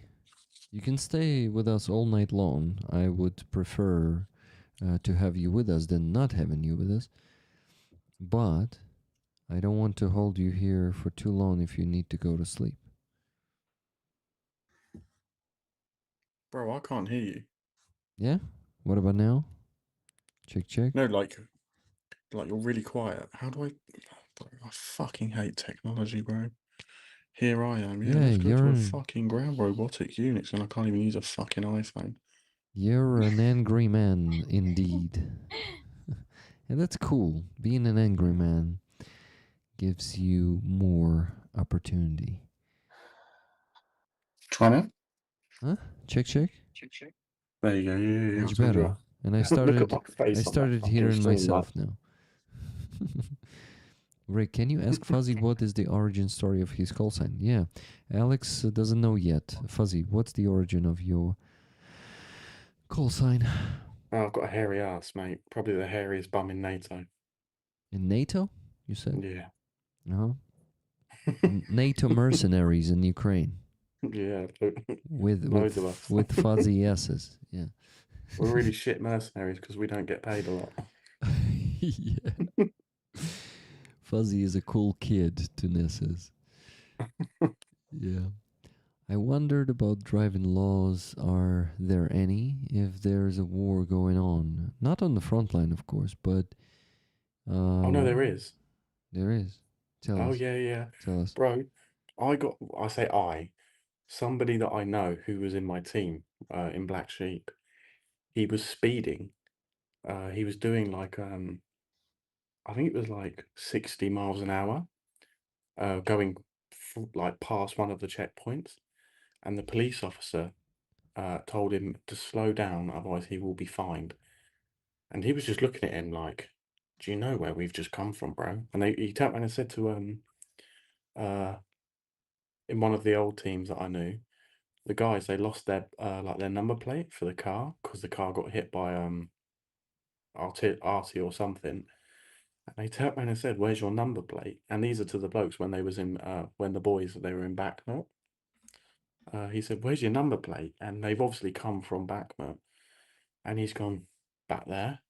And he's gone, "You need to get a new one, like as soon as possible." And he's gone, "Right, mate, I'll just drive back and get it." And the police officer was just looking at him like, "Are you serious?" And he was like, "Obviously fucking not, I'm going." And just drove off, just told him to fuck off. Yeah. Fucking crazy. But like there is laws, but I think they're very relaxed, depending on where you are. Yeah, and even here in Kyiv, like on the road, for example, Andreas, when he came here to Ukraine on his car, and he had a driving experience here in Ukraine, he said that like road regulations, road rules here in Ukraine are not like mandatory. They are Suggestions. we basically have our own rules that only drivers know, and sometimes it is like something strange. So if you're a newbie here, and someone, for example, gets ahead of you, changing the lane right ahead of you, and then turning on their, how do you call this, alarm? Hazard lights, then that person is thanking you for letting them change the lane in front of you. So we sometimes can apologize like that to other drivers. Sometimes we can use the, like, let's say it's 3 lanes, right? So you can turn right only from the right lane, right? But sometimes we also use the central lane to turn right, and many drivers know that, and they expect people to go ahead of them if they want to go forward. And they will be beeping, but they will not hit you because they know that that asshole is about to do that. Mm-hmm. So it's like, it's a lot of speeding. Like, I'm speeding myself a lot, but in Kyiv it is easy to do on some roads because they are super wide and super long, and there's no real speed limit there, actually. I don't think there is anywhere. I remember once there was like a highway. I was doing 60 miles per hour. What's that? That's like 100 kilometers an hour. Mm-hmm. I got stopped because he had his little fucking laser gun thing out, Uh-huh. and he stuck out his fucking lollipop like that, Uh-huh. waving me down, slow down. And he goes, "You are speeding." I go, "Yeah." "Well, what is the speed limit?" And he kind of just looked at me puzzled Uh-huh. and was there like, 60 kilometers an hour. I was looking at him like, it's a fucking highway, bro. Like, what do you mean 60 kilometers an hour? What's that? That's like 30 miles per hour. But it was probably in the city somewhere. No, it wasn't. It was a highway out, like, as if you're like leaving the city. And I was just looking at him like, what is the speed limit? Anyway, they let me go in the end. But I've been stopped there a couple of times, and I always ask the question, what is the speed limit? And they kind of all like, sometimes they'll just give you like random ones, I guess. It's kind of like it varies between what police officer you get. Mhm. I think the best one is he turned around and said, "Your car has no insurance." I went, "Yes." He was there like, "Why not?" I went, "I'm a foreigner." He went, "And?" I went, "Nobody's going to insure this car." He went, "Why not?" I went, "Because it might get blown up next week." Mhm. And he was there like, yes, good point. I was just like, How did he communicate with you in Ukrainian? translator. Translator. Okay. Yeah. Got it. Yeah. What a day, eh? But yeah, no, it's driving in Ukraine. It's I like to say it's, if you fuck around, you're gonna find out, and you're gonna really hurt someone or yourself, or you can just use your common sense. Basically, just a lot of it is just common sense. If somebody's driving like a dickhead, just back off. Yeah, basically it really. What I don't like about Ukraine though is, you have those fucking green arrows that say you can go right or left. Yeah. Bro, it'll be a red light and then it will be like you can turn right, for example, but for them they'll be allowed to cross. So like you would approach, go to turn, and then you'll be stuck blocking the road from the other way, from the cars trying to come this way. No, you need to let them go first and only Yeah, no, then. you do, yeah. But sometimes there's no cars there. But you like, for example, there could be a babushka crossing the road, right? And Yeah, you're there, yeah, you'll wait until Christmas, bro. yeah. This car could have gone, but because I've got this big fuck off black truck just stuck in the middle of a road, I'm Ah, kind of just okay. looking at them, looking at the babushka, and I'm there like, Yeah. just. Well, yeah, Fuzzy, this is Ukraine. They will not usually even the most impatient drivers are patient drivers. I guess comparing to Americans, at least what I've seen in their movies, how impatient they all are and then start honking and throwing the middle finger out of their window and just swearing a lot and calling the other But it was drivers names. you'd like this story actually. So it was snowy once, and some guy he came. I reversed out of my parking spot, and like I reversed out. I'm now on my side of the road. I'm about to drive, and as I pull off to start driving, he like this guy. He's going pretty fast, right? And he swerves to like miss my truck, and he like scrapes the whole side of his car along the truck. And I'm just sat there like, oh, fuck. Because it was like a bang. It was really loud. Mm-hmm. And I thought he had just fucked up the whole side of the truck. I get out and I look at my truck and there's like a scuff. And it went off. I look at his car. Bro, he's got no wing mirror. He's got fucking dents, everything. And I'm looking at the damage of his car. And I'm like, how the fuck has he done that? And I turn around and he had hit like the metal fucking fence that separates like the road. And Uh-huh. he had hit the fence. And he got out of the car and went, well, this is all over translator, and I'm using the missus as well. He went, well, who's to blame? I went, well, you hit me. He went, yes, I couldn't stop. I went, well, you were going too fast then, weren't you? He went, maybe, but who's to blame? I was like, you. And he was like, I've been at Tusaka today. I don't want to talk to the police. Can we call it quits? I went, yes. Good idea. Like, but it was just like, who do we blame? I was like, you've already admitted fault, bro. You were saying you were going too fast. And he was there like, yes, maybe. Okay, that's funny. And not? I don't know. But I like the story. Thanks for sharing. Rollers, one more donation we just got 5 minutes ago. Wow, time flies. Fuck.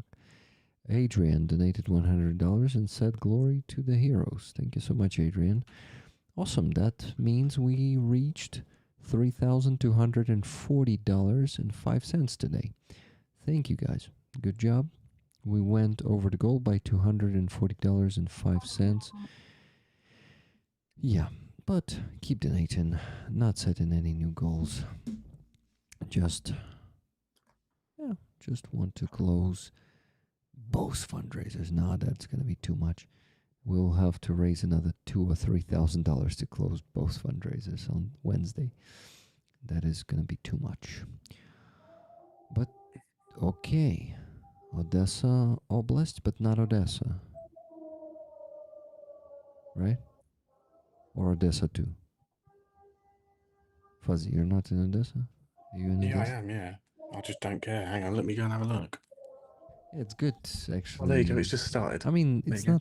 not like I care about air raid siren. I don't think Aziza really cares about it either, right, Aziza? I just heard drone here, and after the drone, I heard this. Air raid. Yeah, it's okay. And last night it was like all night, sounds of the everything, just begin to be our normal state, normal condition. Yeah. Okay, $20 donation from Levi just now. Tickets, please. Slava Ukraini. Героям слава. Героям слава. I gotta go work on the spreadsheet. Did I just say that? Oh. Sorry, guys. Spreadsheet. What, Fuzzy? Yeah. Whilst you're working on the spreadsheet, does anybody want maybe Aziza for your art? I was given, I don't know if you're going to understand it, surgical suits.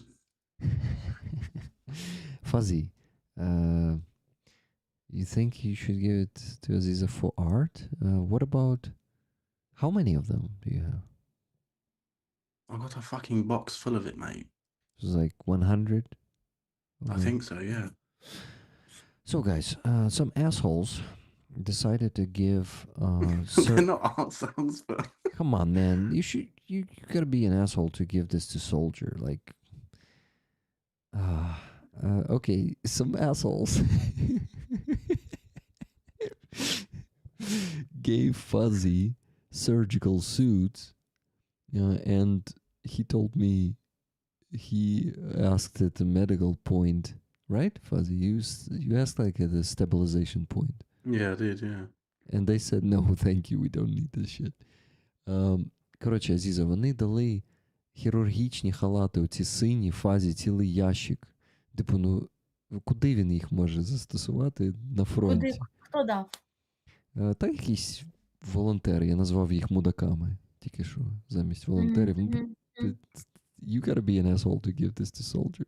Like, і він They're bright blue. Вони яскраво блакитні. Because they are bright blue. Why would you give that to Soldier? I don't know. So basically, Fuzzy is trying to get them somewhere. Basically, we need a hospital to give them to. І він питає, може тобі потрібні для твого мистецтва вони? For my art. I have to think about this. Азіза, всього 100 штук. Може 200.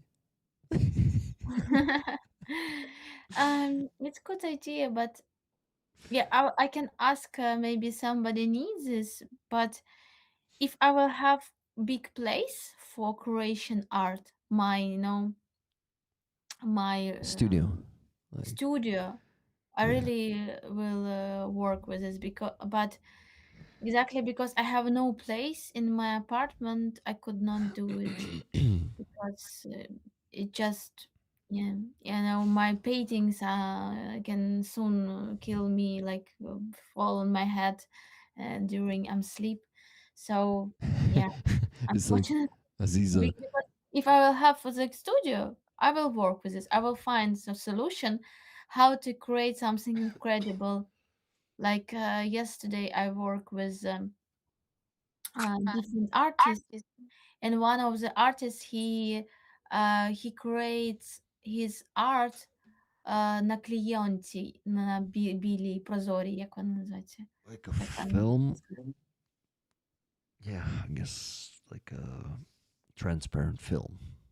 Yeah, and very incredible calligraphy with different colors and looks amazing.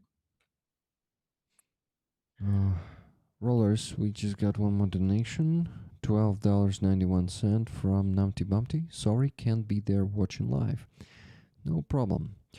And thank you for your donation. So that means we raised even a bit more. Thank you, guys. So what the hell do I want to do? I want to go and work on the spreadsheet. I really need to do that because I'm slacking. I'm tired, really tired, and just need to focus. But yeah. I'm going to go to bed. Exactly, Fuzzy. I was about to ask that. Yeah, I'm going to hit the sack. Yeah, of course, Fuzzy. You have to rest. Thanks, Don't worry. Everything here will be great. Oh, hang on. Here you go. He's waiting as well. Fuck, mate, I'm shit at technology. Here he is. Boston is waiting there. Look at him.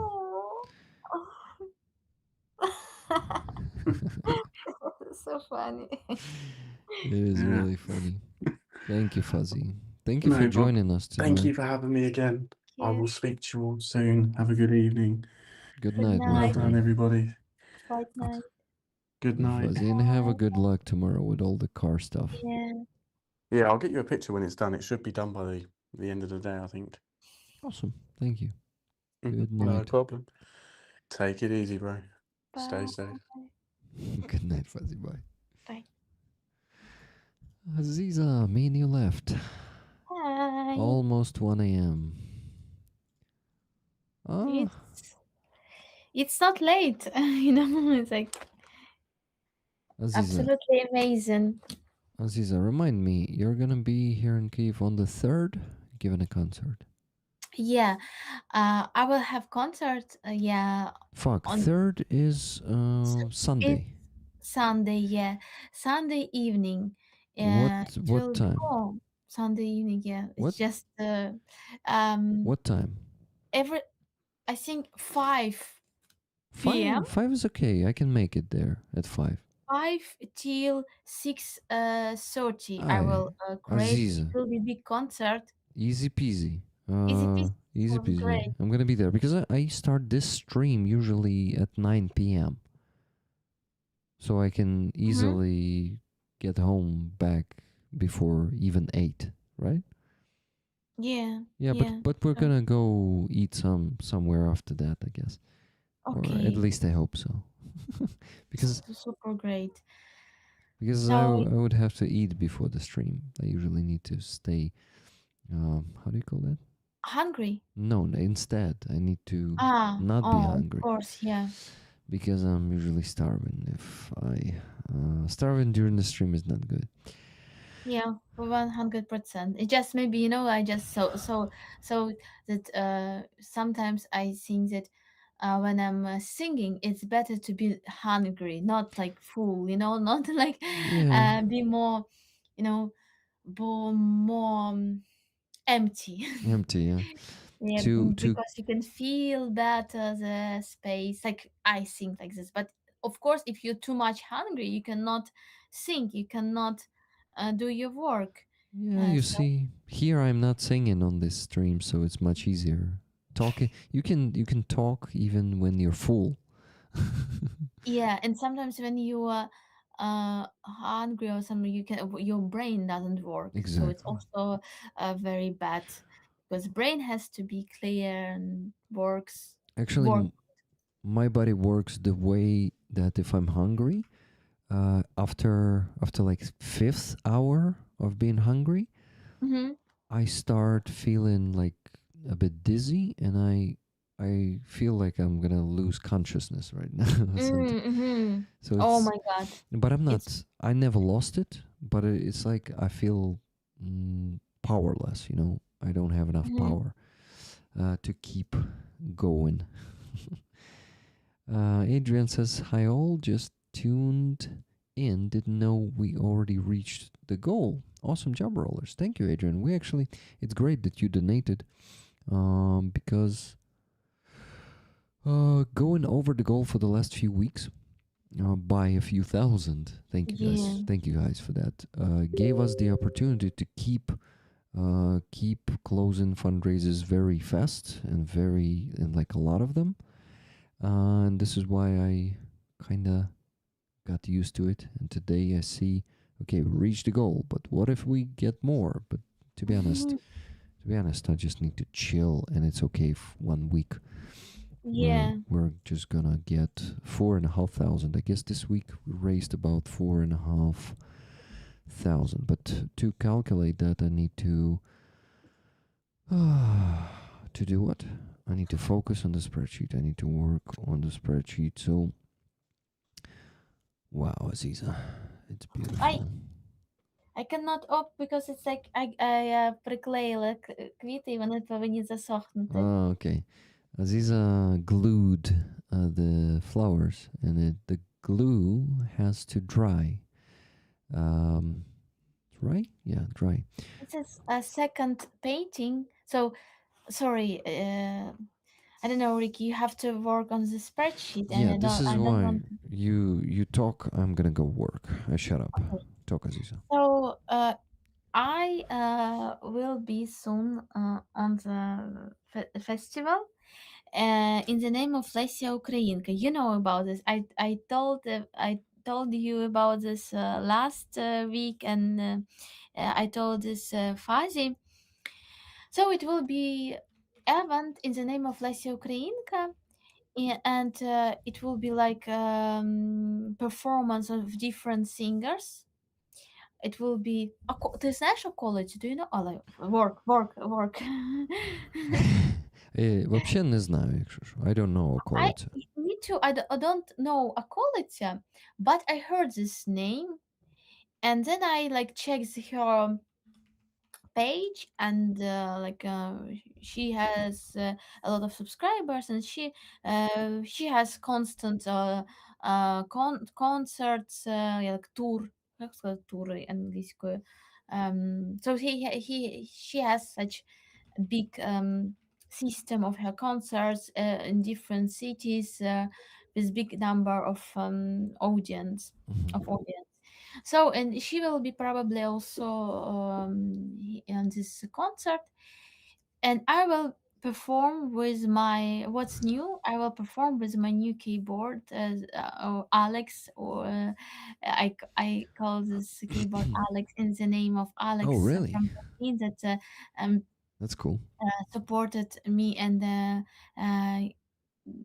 gave me it's like a gift for making the music on Aziza, the good level. do you have it there? Can you show it to us? No, You don't have because it. It's in this another room? keyboard in the coffer, Ah, and it's like it's very no, it's very heavy. I like it's not so. I think it's if you need it too much, I can no, do no, it, no, no, no. I don't need but it too it's much. like I need to open to the because I always cover this because I think it's good for the keyboard.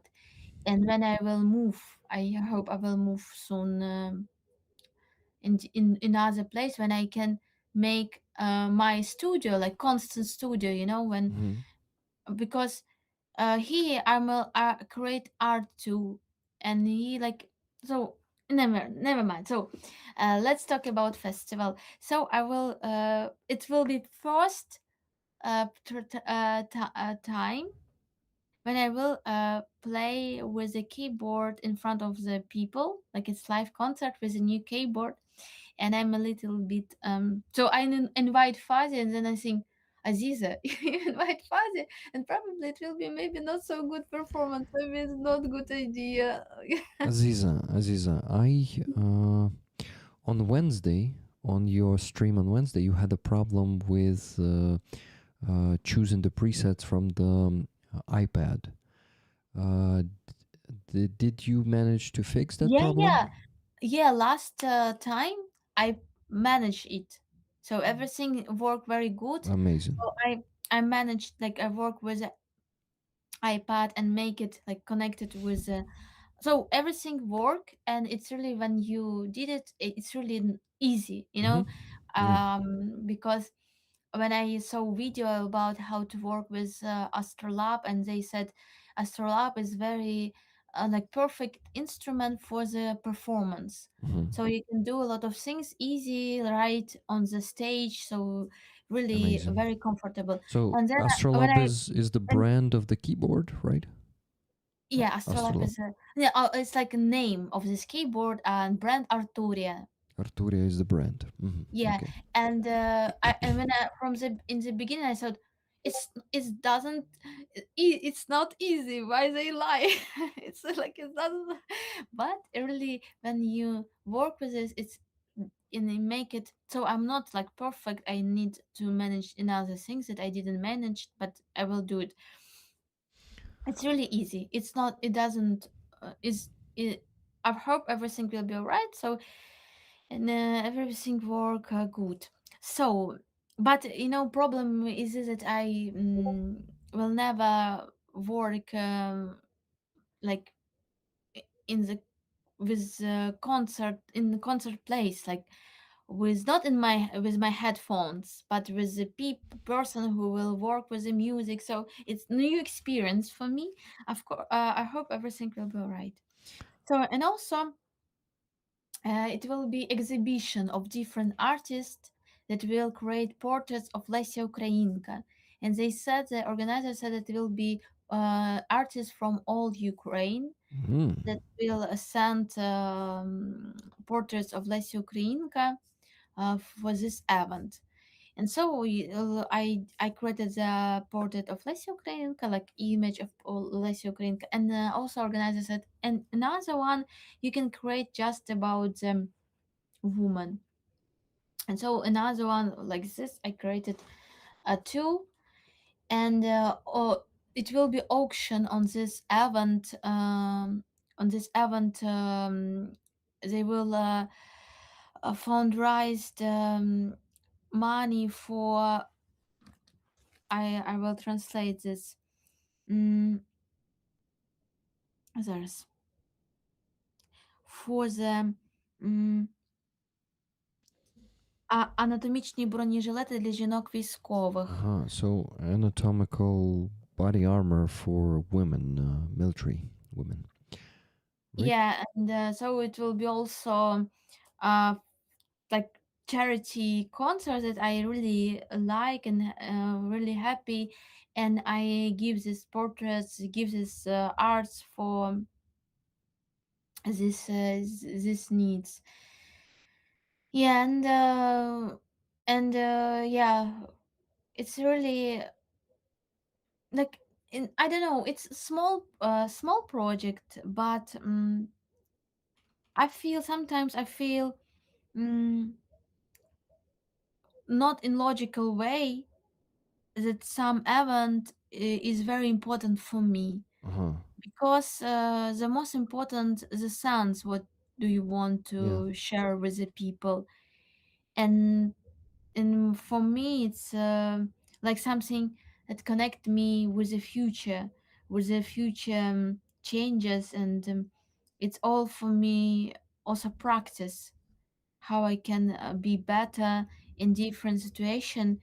And Lesya Ukrainka for me is a very interesting magical person, and she was in Crimea, and it's interesting that I just searched this information that Lesya Ukrainka was in Odessa one time, and in Crimea she was three times in Crimea, and if I'm not if I'm right, um, and it is interesting that she was in Odessa after her travel in Crimea. So she like Crimea and Odessa um, are very near to each other.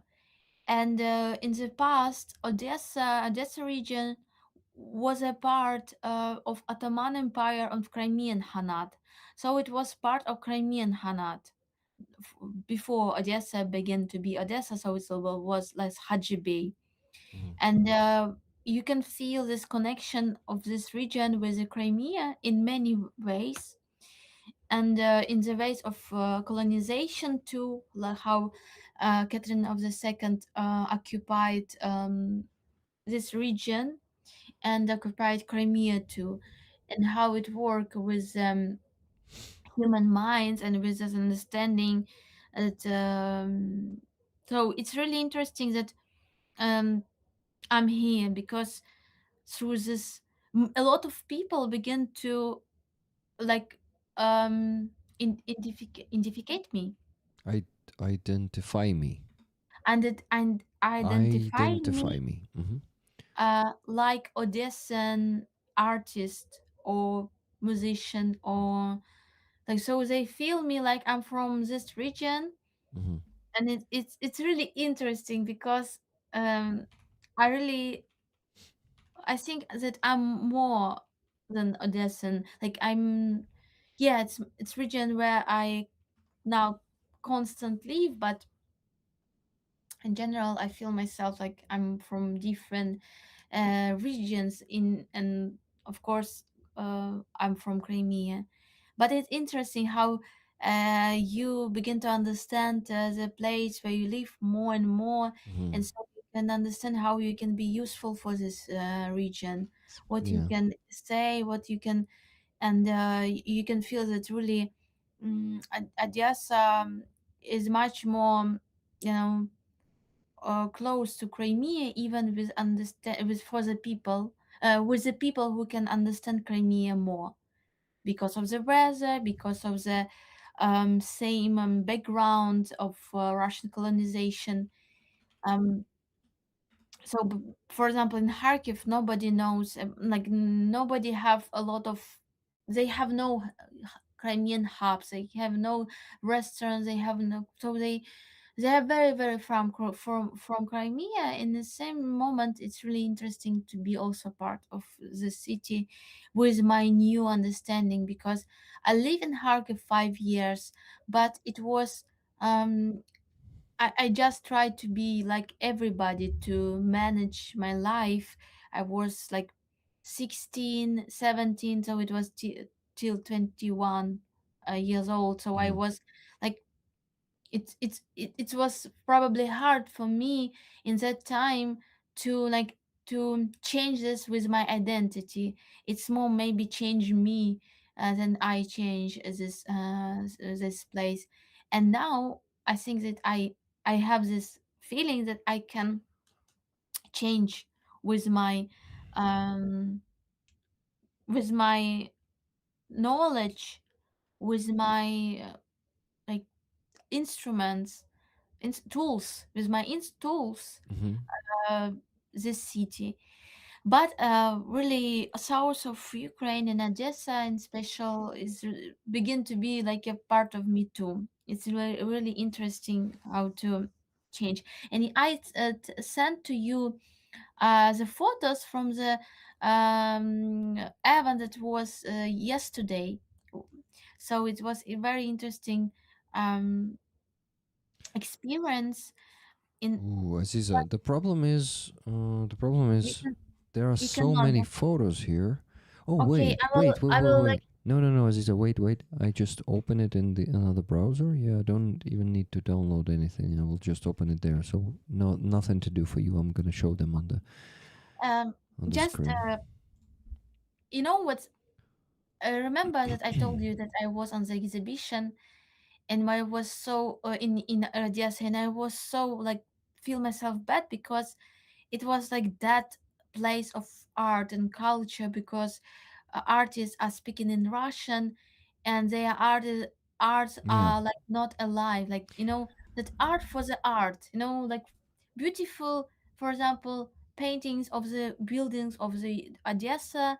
And for me it's just probably has a reason. And but for me it's like it's not about this time. It's like I don't like this mood when people came and drink the wine, and you know and you cannot find the real voices and messages to the world. It's just art for the art, and they're speaking in Russian, and then like you feel yourself not good. And I was like shocked. I really feel myself that I hate just like in that moment, like I could not understand this world here.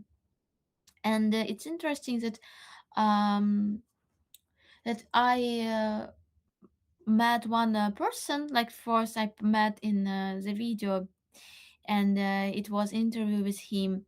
So in Odessa on the Deribasevska street, there is a street gallery that appeared during the full-scale war, and it was like with a uh, it is with a different small art, like a copy of arts that represent a war and resistant time of Ukraine during the full-scale war. Different artists from all of Ukraine, and it was just like on the paper, like copy of this art, and they glue all the wall of one building with these paintings. And it was during the war. It was like a lot of people mark this place like place of the resistance of Odessa, Ukrainian part of the Odessa. I really like this place. I didn't like a lot of beautiful buildings. Maybe Fazi likes it, but maybe he likes more mood. I don't know. But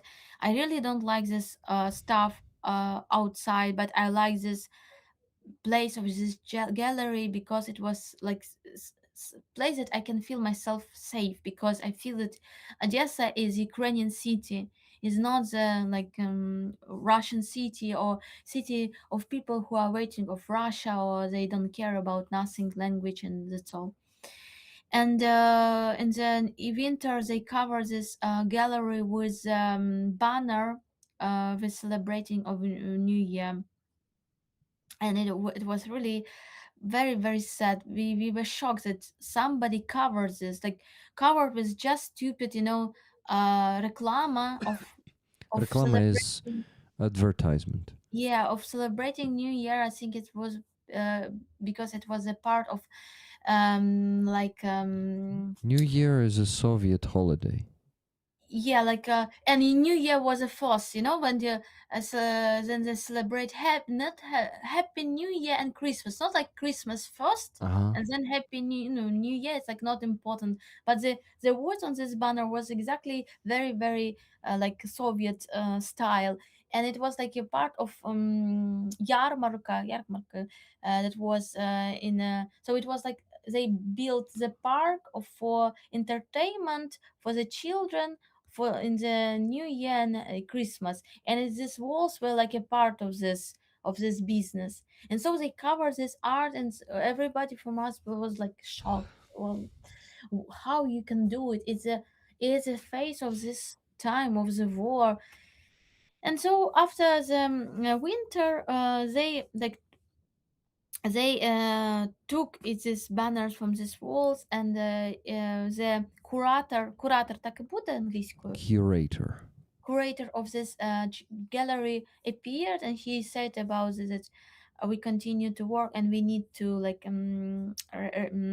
repair it, and I need the help, please help me.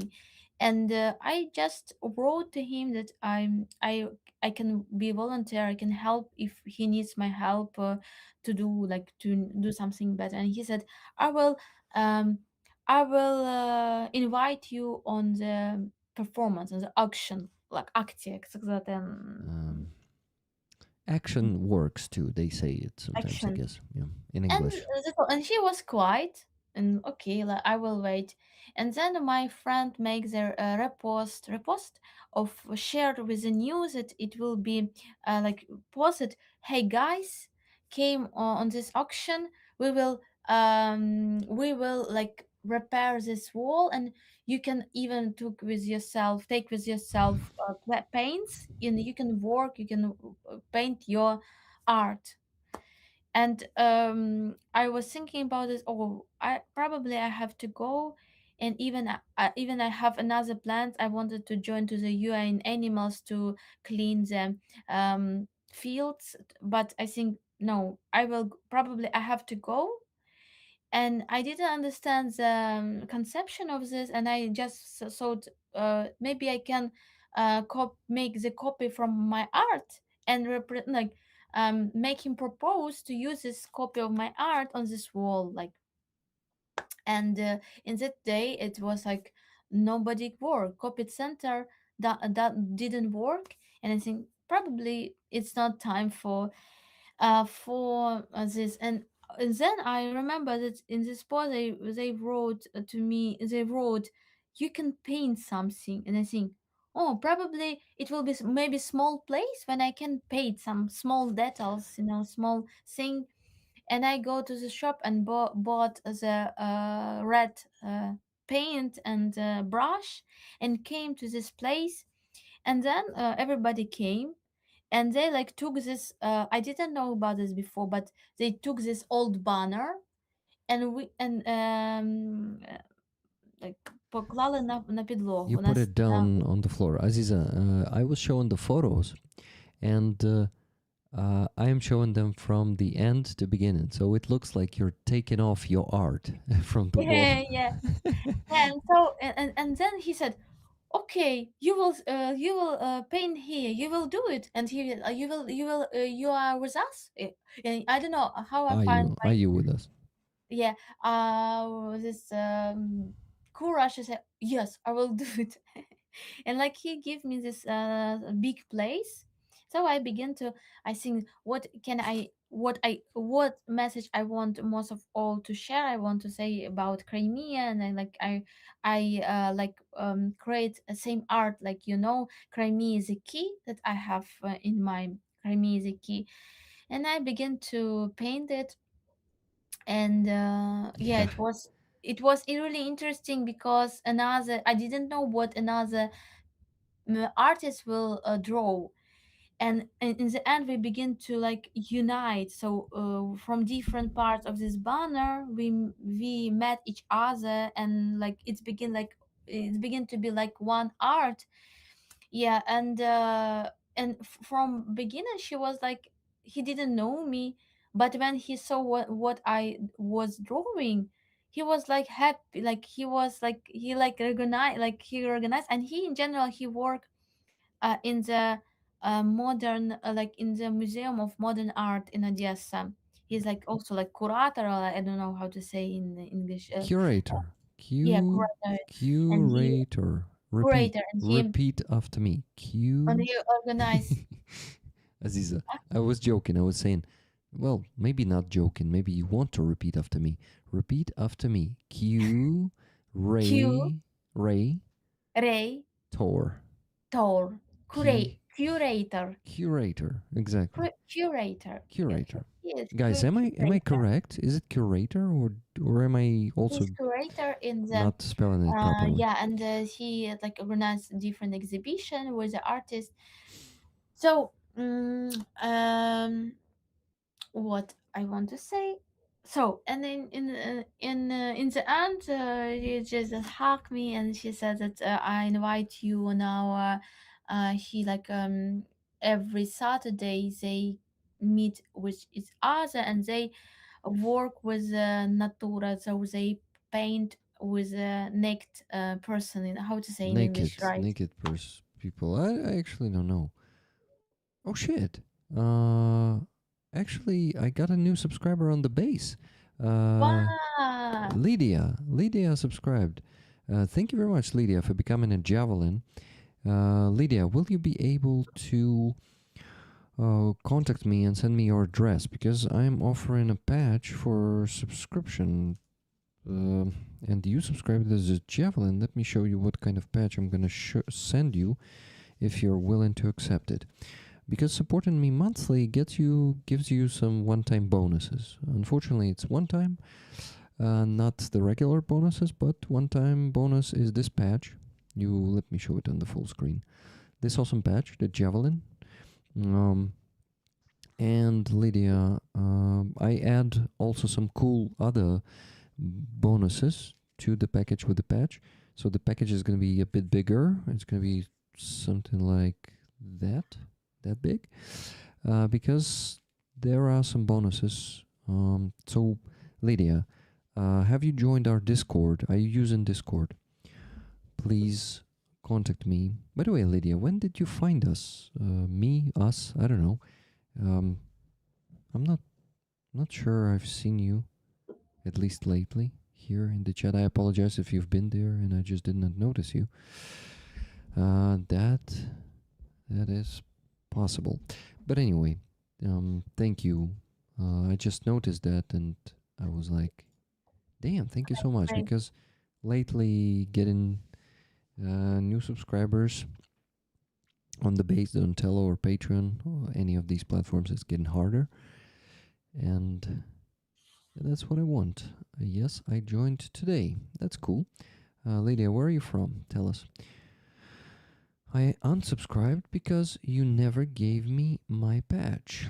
Fuzzy, I actually gave you other patch, but he did not. Guys, he unsubscribed not because of that. Yeah. You know that. He's just joking. But there, actually, I failed to give the patches to some subscribers. In some cases, it is because I did not.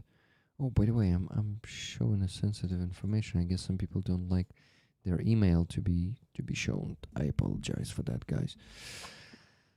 But yeah, I just wanted to check who donated today. Robert Jones are 3,000 hryvnias. Raffle tickets for rollers, Rick, and it was at 22.59. So I gotta find who donated at that time. So I would just go and put his free tickets for you at the point when he donated, between the 2 other donations at that time. So yeah, I'm working on it. Give me a minute. I'll quickly check it here. 22.59 it was. Fuck. On the phone it displays the time of the payment. On PC, in the browser version of PayPal, you cannot even fucking see what time the payment came in. Bullshit. But at least I have the app too. Okay, that's good. Let me see. For example, Alex donated at 28:48, 21:48, so it should be later. 22:23 and 23:06. Okay. 23:05. Andreas, $20 at 22:35. So after Andreas, before Visioned Acorn. Okay, that's what I gotta put you. After Andreas, before Visioned Acorn. Here. The tickets. Free tickets from Robert John Sargo. How many of them? So 3,000 divided by approximately 44. 68. So that is 6. Okay, let's maybe do 7 tickets. Let's see if 7, yeah, 7 tickets will do. 7 tickets, 428.57. Yeah, guys, that's how I am usually doing this. From Robert Jonasar. Tickets to rollers, 7 of them. Amazing, guys. 7 more tickets for you, so give a plus in the chat to grab a free ticket for the raffle of this beautiful flag. And you know, guys, I actually finished with the spreadsheet now. Wait, let me check Donatello real quick. Maybe someone donated there. Yes, Martin Lai donated 50 euros there at 23:42. Gotta check when that was. 23:42. Before Julia Fira, after Carlo. Okay. Before Julia Fira, after Carlo. Let me do it real quick. Julia Fira. Carlo, where are you guys? A bit lower here. After Carlo, before Julia Fira. And how many? 5 tickets. So I gotta put it here, yeah. Martin Lai. Maybe I should just do it all silently and not comment in all of it, but I did as I did it. Sorry, guys. Okay, guys. So I basically finished with the spreadsheet, and I just need you to, maybe buy a few more tickets for the flag. I'm gonna show the flag on full screen right now, real quick, to remind you how it looks, what you're gonna be missing if you're not gonna buy tickets in the next 10 minutes. And in 10 minutes, I will stop accepting the tickets, and I will do the raffle of the flag. Let's do it in 10 minutes. So last 10 minutes to buy the tickets with your donations. It would be awesome to raise a few more hundreds of dollars. If not, that's okay. We already reached the goal. And Martin Lai says, I want no tickets ever. Like ever? Really? I should always give your tickets to who? To the rollers. Okay, my friend. I didn't know that. I thought you want the tickets. Martin, please confirm that in the chat, okay? Then it's going to be free tickets for rollers. Here. Just need your confirmation. I sent him a friend request, Miriam. Okay. So, Lydia, is your nickname ends with cat? Can I say the full nickname? Is it okay to say the full nickname in Discord? Because I see a friend request, and I just want to be sure it's you. You wanted to gift me a patch. I still wait. Aha. I wanted to do it. Denise, great. Then I need your address. But yeah, contact me. Can you contact me on Discord? Denise, are you on Discord? You're using Discord, right? Give my tickets to Rollers. Okay, Martin, thank you very much for the confirmation. Yes, that's her. Okay, that's her. I am accepting that. A friend request, I mean. And I can message you. Hi, Lydia. Lydia. If I'm not mistaken, Lydia is Y. The second letter in Lydia is Y. Hi, Lydia. Thank you for messaging me. Thank you very much, Big Showdown Under, for 10 gifted memberships, and Ronnie Rankin for 5 gifted memberships. Thank you so much, guys. For this month, let me tell you, minus 10, minus 5, 221 left to reach the average income. So, not implying anything. Rollers, I need to stay hydrated. I haven't been drinking for more than an hour, I guess maybe Oh. 1.5.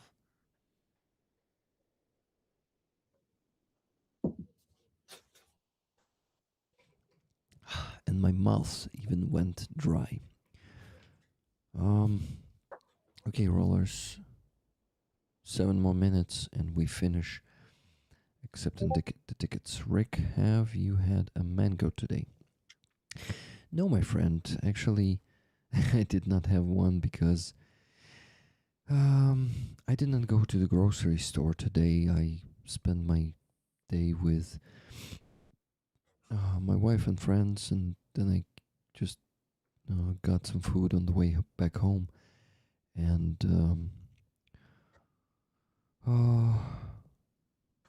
yeah, had a dinner and started the stream. And what we did today with Helena and Anton, yeah, the ones that get the $500 donation every week for the Medkit initiative. Today we played the board game. That one is called Heroes Will Not Pass. I don't know if you know this one. Aziza, do you play board games? Це настільні ігри. What is it? Настільні ігри. Ah, I didn't play games. I don't know how much time. I find it more than that, guys. I played board games with Katerina Kosecka yesterday, Oh. and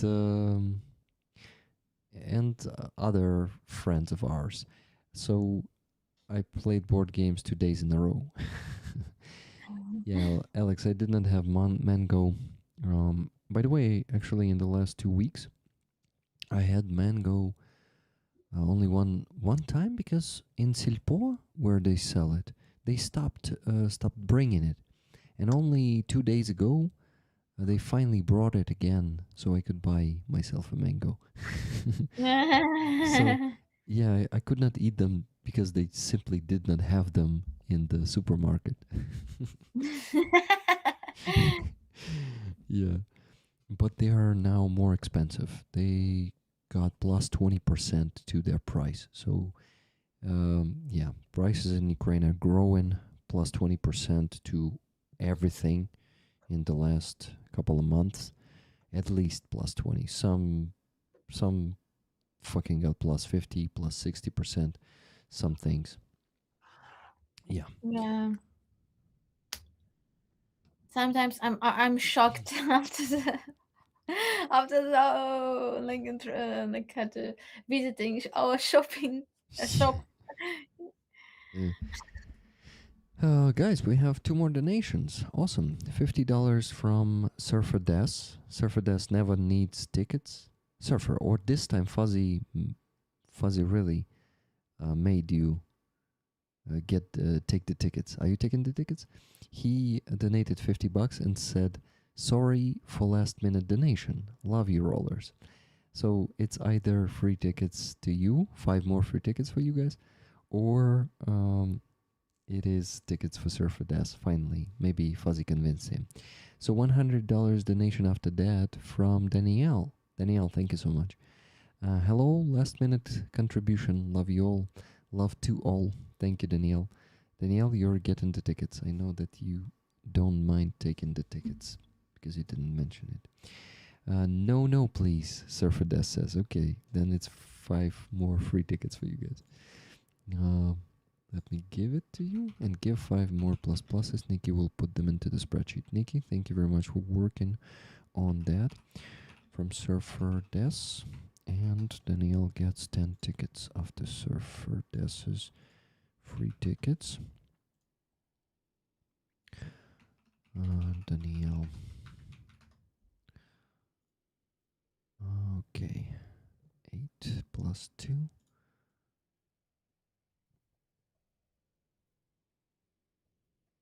By the way, yesterday in a cafe, no, it was two days ago. In a cafe, I bought a dessert that had pieces of mango around it. So yeah, technically, I had mango 2 times. 2 times. It was just not very tasty, that one, and it was not that much of it. But still, buy a water filter jug and do the spreadsheet. My digs ours also stinks of kapusta. What do you mean, digs ours? Fuzzy, what are you talking about? What is the water filter jug? Guys, what the hell is that? What this man is talking about? It's a kind of magic, yeah. Any magic you're talking about? This is exactly it. Oh, sorry. Plus Aziza. Aziza, Jimmy just gave you the ticket. Oh, thank you. Safa, you better take these tickets. Yeah, mango's my favorite. Yeah, yeah, mangoes are damn tasty. Okay, of course not all of them, because there are also like green mangoes that are still not ready to eat, and they sell them, and they are like grass. They are not very tasty. But the one that is steely, damn it, the one that is well done, let's call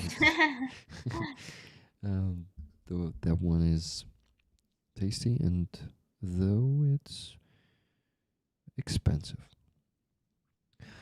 Okay, Lydia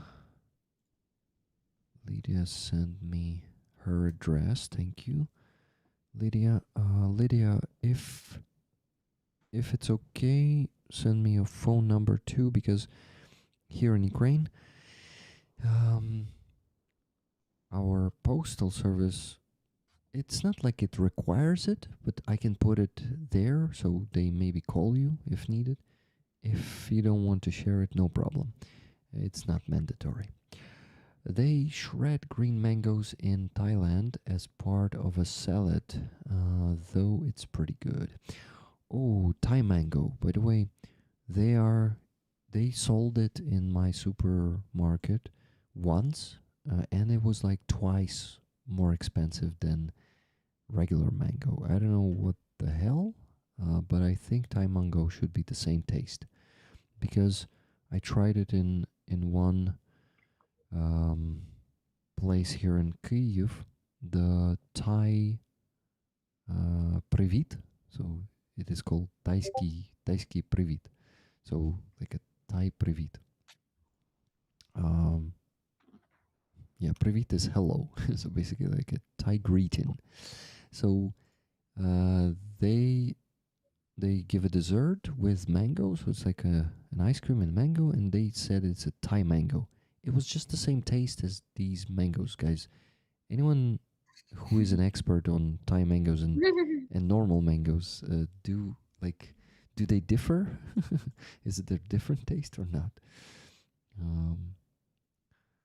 We mostly get Mexican mangoes here. I don't know where we get mangoes from, because it's only like a sticker on each mango that with a brand. There's no information where it comes from. Maybe I need to ask the administration of the shop just for out of curiosity, would be interesting. Okay, too much talk about mangoes, right? We need to do the raffle, but before that I will quickly guys, Martin Lies tickets, Martin Lies free tickets. Actually Nikki already gave those tickets. Thank you, Nikki. I did not even need to intervene. Let me now go and quickly withdraw money from PayPal to the volunteer card to know that sorry guys, to check if I did not forget to give anyone the tickets, or the tickets to anyone. This way. Okay, Canadian dollars, 15 Canadian dollars, withdrawing it to my volunteer card. 479 hryvnias it is. It's done. And euros. Let me see how many euros I have here. 130 euros left on my PayPal. Withdrawing it to a volunteer card. 6,645 hryvnias it is. Okay, it's done. Now I can calculate, not calculate, compare. Just sum up everything here. +3 + 700.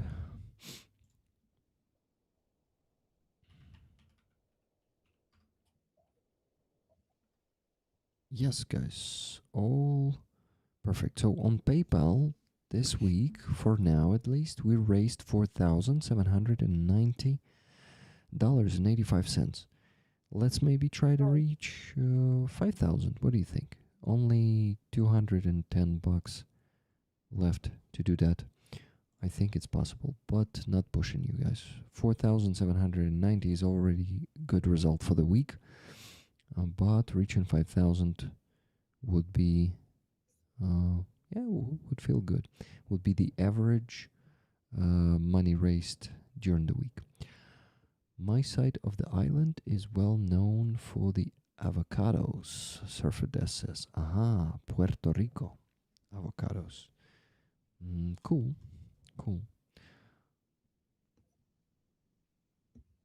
I think the only significant difference with mangoes is whether they are shipped or they ripen on the tree. When it ripens on the tree, it is so soft. What is ripen? I wonder. Ripen, like Ripen. ripen. Interesting word. So, I mean, whether they are shipped or ripen on the tree. Ripen, when the fruit becomes ready to eat. Dozriv, tipo, I guess. Ripen. Yeah, guys. Get ripe, mature. Yeah. Why the hell do they take them off the trees, not ripen? What the fuck? Because sometimes. Because of logistic. Yeah, definitely. Like it's like bananas. Let's say they send it more green, and like just through the time they begin to be rippled. Ripen. Ripen. Rip and rippens. Yeah, it rippens. Rollers, I do the raffle. The flag, I didn't show it to you. Well, it's too late to show it now. Wow. And this is like painting. This is Lesa Ukrainka's painting, right? No, it's not Lesa Ukrainka. This is the woman? The Yes. second one? Yeah. It's beautiful. Thank you for showing it to us. Awesome, guys. We have a donation from Kathy S. $10, and she says, I can help with the 10 at least. Ticket, please. Okay, so we needed 210, and Kathy helped with 10. Thank you, Kathy. That is... Yep, they don't want the fruit to get bruised so much of it picked early before it develops a good flavor. Yeah, but it doesn't have a good flavor then. And then it's like, yeah, it's still not that bad. Okay. when you tried the ripen mango, you cannot really enjoy that one, the green one, anymore. At least that's how it worked with me. R.I. Pen. R.I. Pen? No, you don't say that. Ripe. Ripen. Ah, ripen, not ripen. Okay, so ripen. The ripen fruit. Ripen. Okay. Thank you so much, Sally and Cheryl. Cheryl explained it. And actually, Cass also explained it. Awesome. Thank you, guys. Ripen. Okay. Shut up, Rick. Give the ticket to Kathy S. She was able to jump on that train and get a ticket.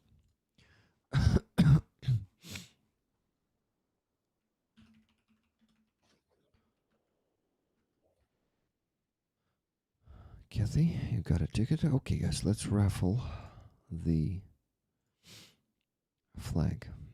Oh my god, I feel exhausted. And you know, guys, I don't know if it's an allergies, but I feel like a bit inflamed. My body is, Aziza, inflamed. Знаєш? Inflamed. Щось знайоме дуже. Запалений. А запалені? Ага. Запалений. Miriam, this is for you. It's like we have very, very, I don't know, like in Kiev, how you feel it, but in Odessa, the weather is very weird and change itself Oh, every half an hour, yeah, Aziza. especially today. Today it's terrible here. We have crazy wind. Yeah, me too. We had ice. We had snow falling. Mm-hmm. And I was wearing a winter coat today because it's fucking Yeah. crazy cold outside. And so a lot of people begin to catch the cold because you are in the morning. You don't know what you will meet during this day. I had hail pellets yesterday too, Rick. Hail, yes, that's how you call the ice falling from the skies. Град називають hail. Hail? Hail. Hail. Wow, interesting. Hail. It's a град. Allergies at the start of spring can be tough depending on which pollen you react to, Rick. Actually, when I did the test 3 years ago, test for allergies, I had no allergy for pollen. My allergy is only for cats, but maybe I developed new allergies. I don't know. You have allergy from cats? Yeah, you didn't know? I don't know. I live with 2 cats, and it is like constant medication. But medication You live with a cat? with 2 cats. You didn't know that? You know that, Aziz. Ти знала, що я з 2 котами живу. Монро і Довакін. А ще у мене була Флокі. Yeah. I had Floki, yeah. Genau. Genau? What's it, genau? Sometimes I forget English words and like old person, like German words appeared in my head. Okay, so genau is a German word, right? Because in the childhood I learned German language. And what is genau? Точно. Like, Okay. Точно. Как сказать английською? Точно. Ти типу. Right. Right, yeah. Yeah, Floki. I have her photo there in the Cat? drawing. Yeah. Oh, so sweet. The Floki, Oh, the one that died, remember? oh, That cat. Yeah. oh, yeah. I'm so sorry, It's Reed. okay. Give me a second. This cat. Yeah. Floki the fighter. Yes. Genau is enough. Actually, genau is enough. Enough? Uh-huh. Huh, interesting. That's what they say in the chat, at least. I don't know. I thought it's genau. It's like when you said, yeah, genau. Like, you're right. Like, right. I don't know. Maybe I'm wrong. Maybe. Okay, guys. I'm looking at Floki now. I gotta work. Whew. Genau means exactly. Ah, Aziza. Say exactly. Yeah, exactly. No, genau is exactly, right? Agree. Yeah, you see. Genau. Like exactly. Or that's it. Or right. Yeah. Exactly. Fuzzy was saying, I'll send him to you and you can milk him. Milk who? I love to hear Aziza speak German, Sally Lou says. Aziza, can you speak German? Ich kann Deutsch sprechen. So it's not ich. Für dich. Für sie. Ich kann für dich Deutsch sprechen. Ein bisschen. Good. I'm somehow glad I had a lymphoma 35 years ago. The treatment burned half my lymph nodes and most my allergies are gone now. Miriam says, oh shit. That is kind of a good side effect, but that the fact that you went through that, that is, yeah, that's not cool. Just Jimmy says, Rick, don't ask. Okay. Oh, cool, Aziza. Das klingt sehr gut. Danke. Das klingt sehr gut. Yes, I hope I read that correctly. I mean, pronounced that correctly. I will stop reading Deutsch and I will start raffling the flag. Rick, focus. Okay, guys, let's go do this. Dudes, this. Okay, so 450 tickets. That's what you bought this week. 450. 450.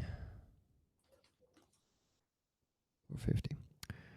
Okay, this flag is going to be raffled in a few seconds. Exactly in 3, 2, 1. Let's go. And the wheel is spinning. Let's see if it's going to be early numbers again. Or... no, not this time. 325 is the winning number. Let's go see what it is. 325. It was during this stream. Oh, wow. Alex. This is actually Fuzzy. From Alex in Berlin. Fuzzy, do you accept the item, the flag of... okay, Black Widow Company of the Steel Riders Battalion of the 66th Brigade? Fuzzy, congrats. Let's see. Ooh. You're winning. Give it to just Jimmy. He's going to milk my dog.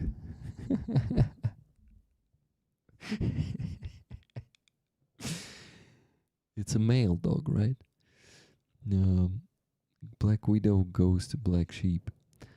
So Fuzzy, is it final? You want to gift it to just Jimmy? Or was it a joke about milking your dog? Let me know.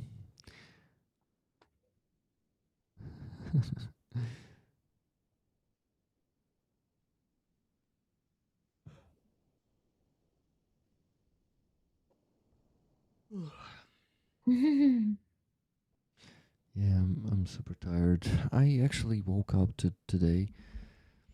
Um, I woke up today at like 11:30 or something. No, I woke up at 11, but I did not want to get up.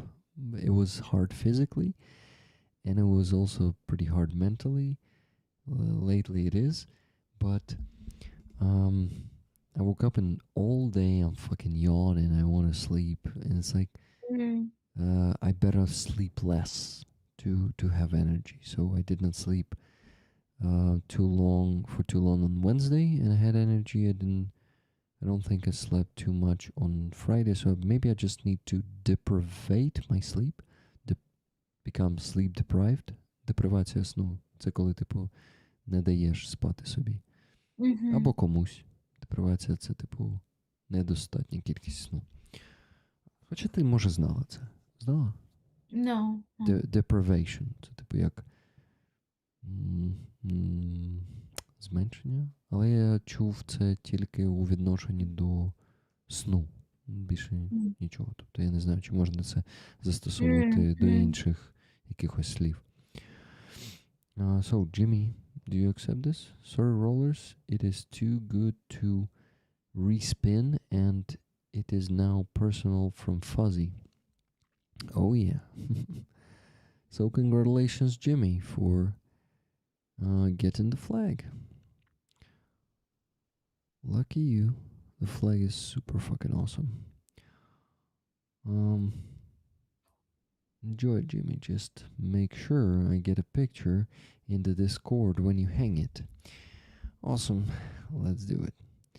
I mean, you do it. You don't have anyone to relieve you when you get tired or sick? What do you mean by relieve you? Linda. Oh, sorry, Lydia. By the way, Lydia, when did you find me today? Was it the vertical stream earlier today, or was it this stream? How did you find us? You said you did it today. I'm curious how. Welcome to the community. People here are amazing. The host is a bit depressed right now, but he will get through this. And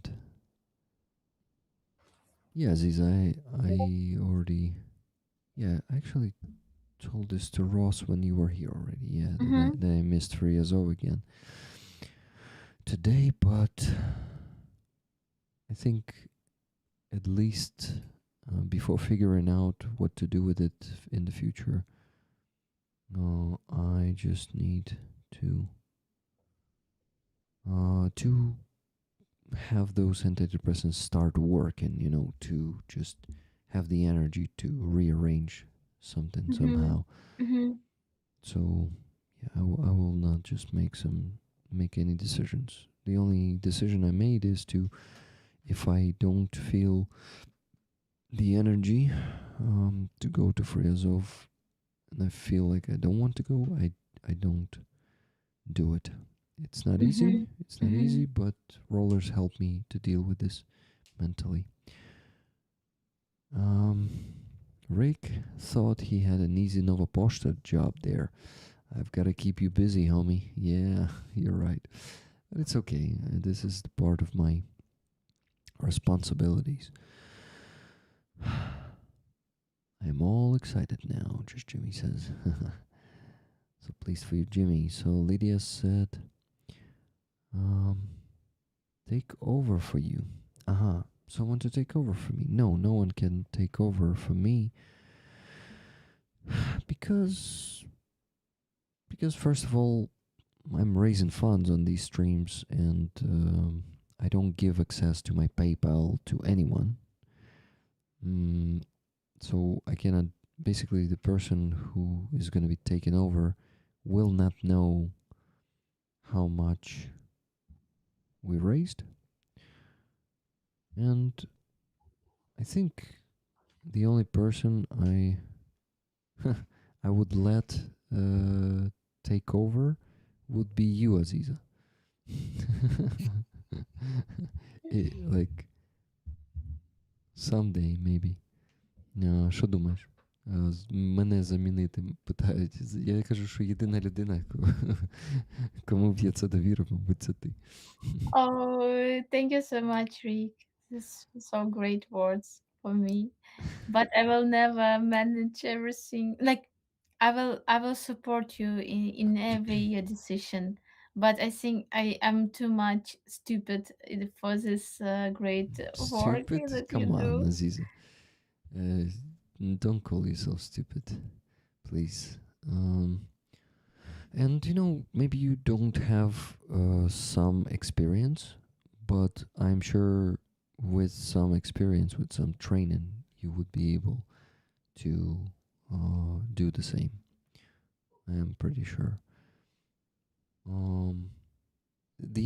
This Aziza, For yeah. for your trust and for that you believe in me, in my ability to be better, and it's really work. Like I yeah, I can understand your way of thinking, because sometimes I feel that I'm too weak. But in this difficult situation, I feel how I manage it, Yeah, because I have no way.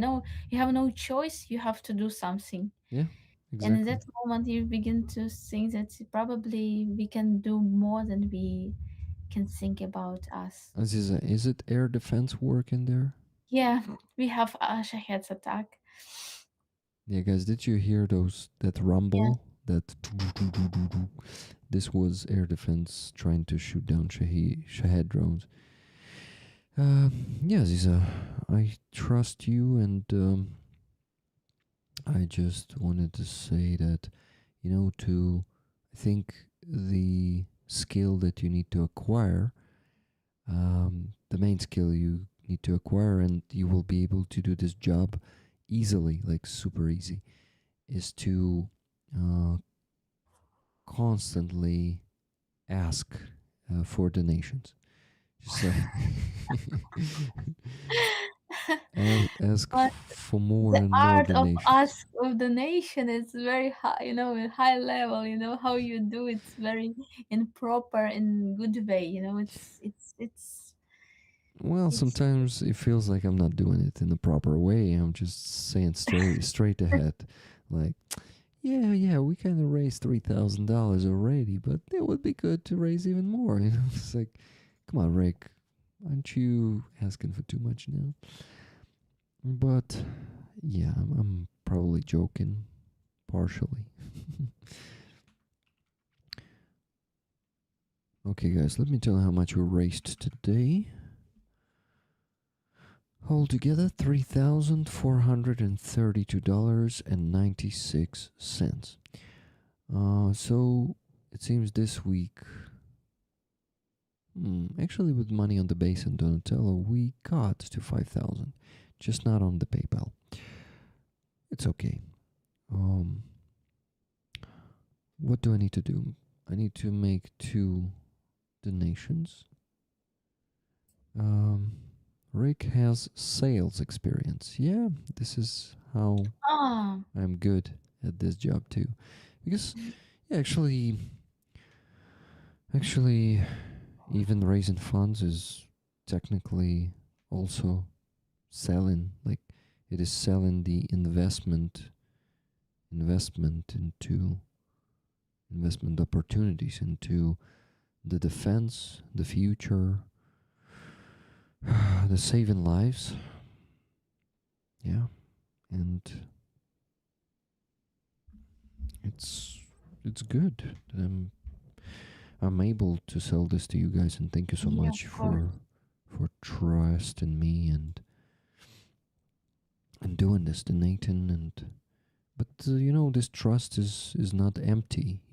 I also do something to earn your trust. I show you the receipts, the videos. Always, I'm telling you about the different stories. Stories like, for example, the money for cheap car that were stolen. Remember, I told you that. So I'm being completely honest with you, and that is what trust is built on. I know. By the way, Lydia answered. She said, Miriam gave me the link here first. Awesome, Miriam. So, are you friends, guys? Where do you know each other from? I'm curious now. That's cool, Miriam. Thank you for bringing Lydia here. Lydia, I hope you like it here. Okay, Alex says, I think Rick is what we would call a community organizer. A community organizer. I'm not familiar with this term. Community organizing encompasses many things. Compasses. Encompasses. That's actually a word I kinda only like understand. Це типу як направляє, да? Спрямовує. Encompasses many things. Community organizing encompasses many things. Interesting words.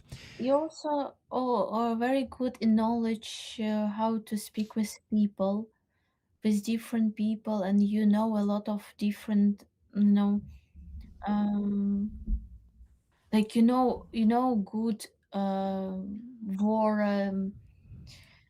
how to say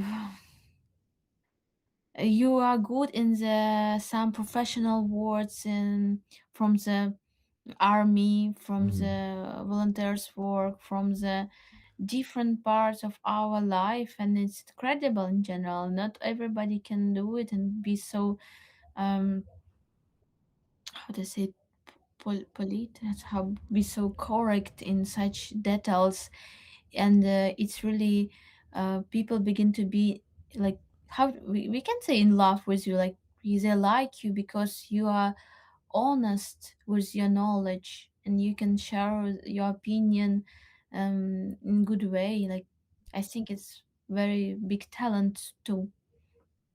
Thank you, Aziza.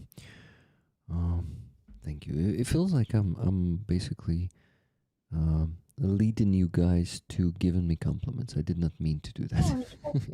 Just I imagine myself on your place and I will be shocked because I will be like feel myself like I'm stupid and I don't know like some details of different topics, and it's really can make people s- mm, not interested in this at all, like when you are not good in some topics.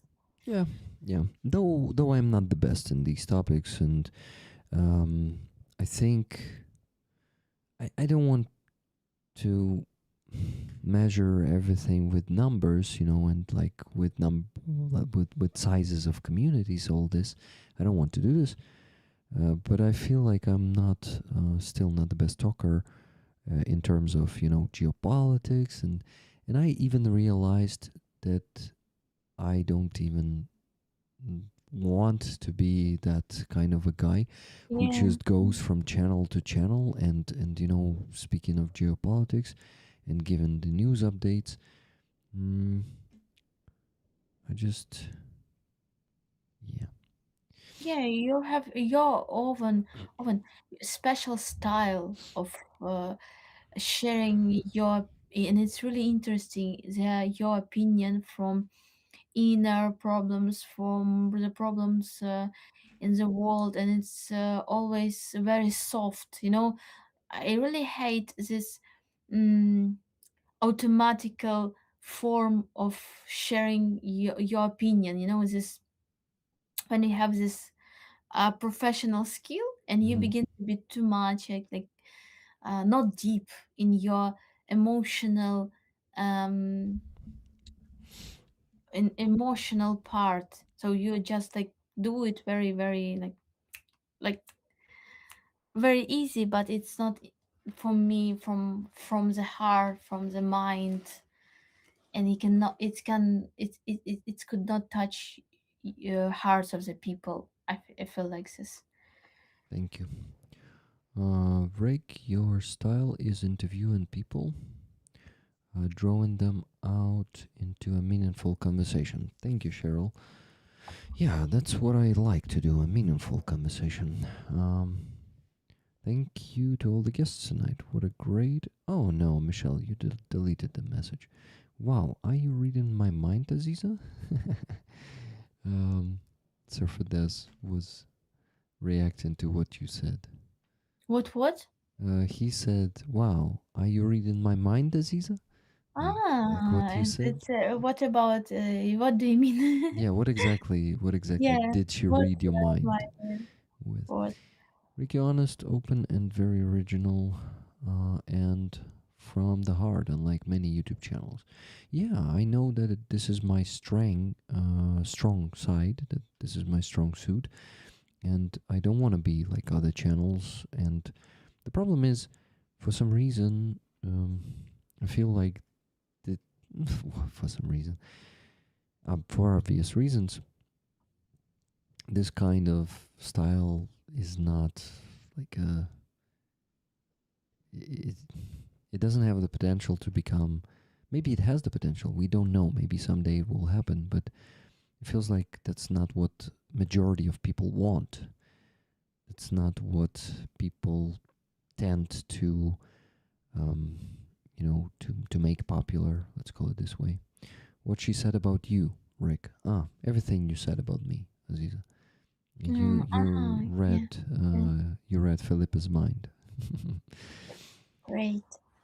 It means that it is the truth. That Thank you. well, not only me.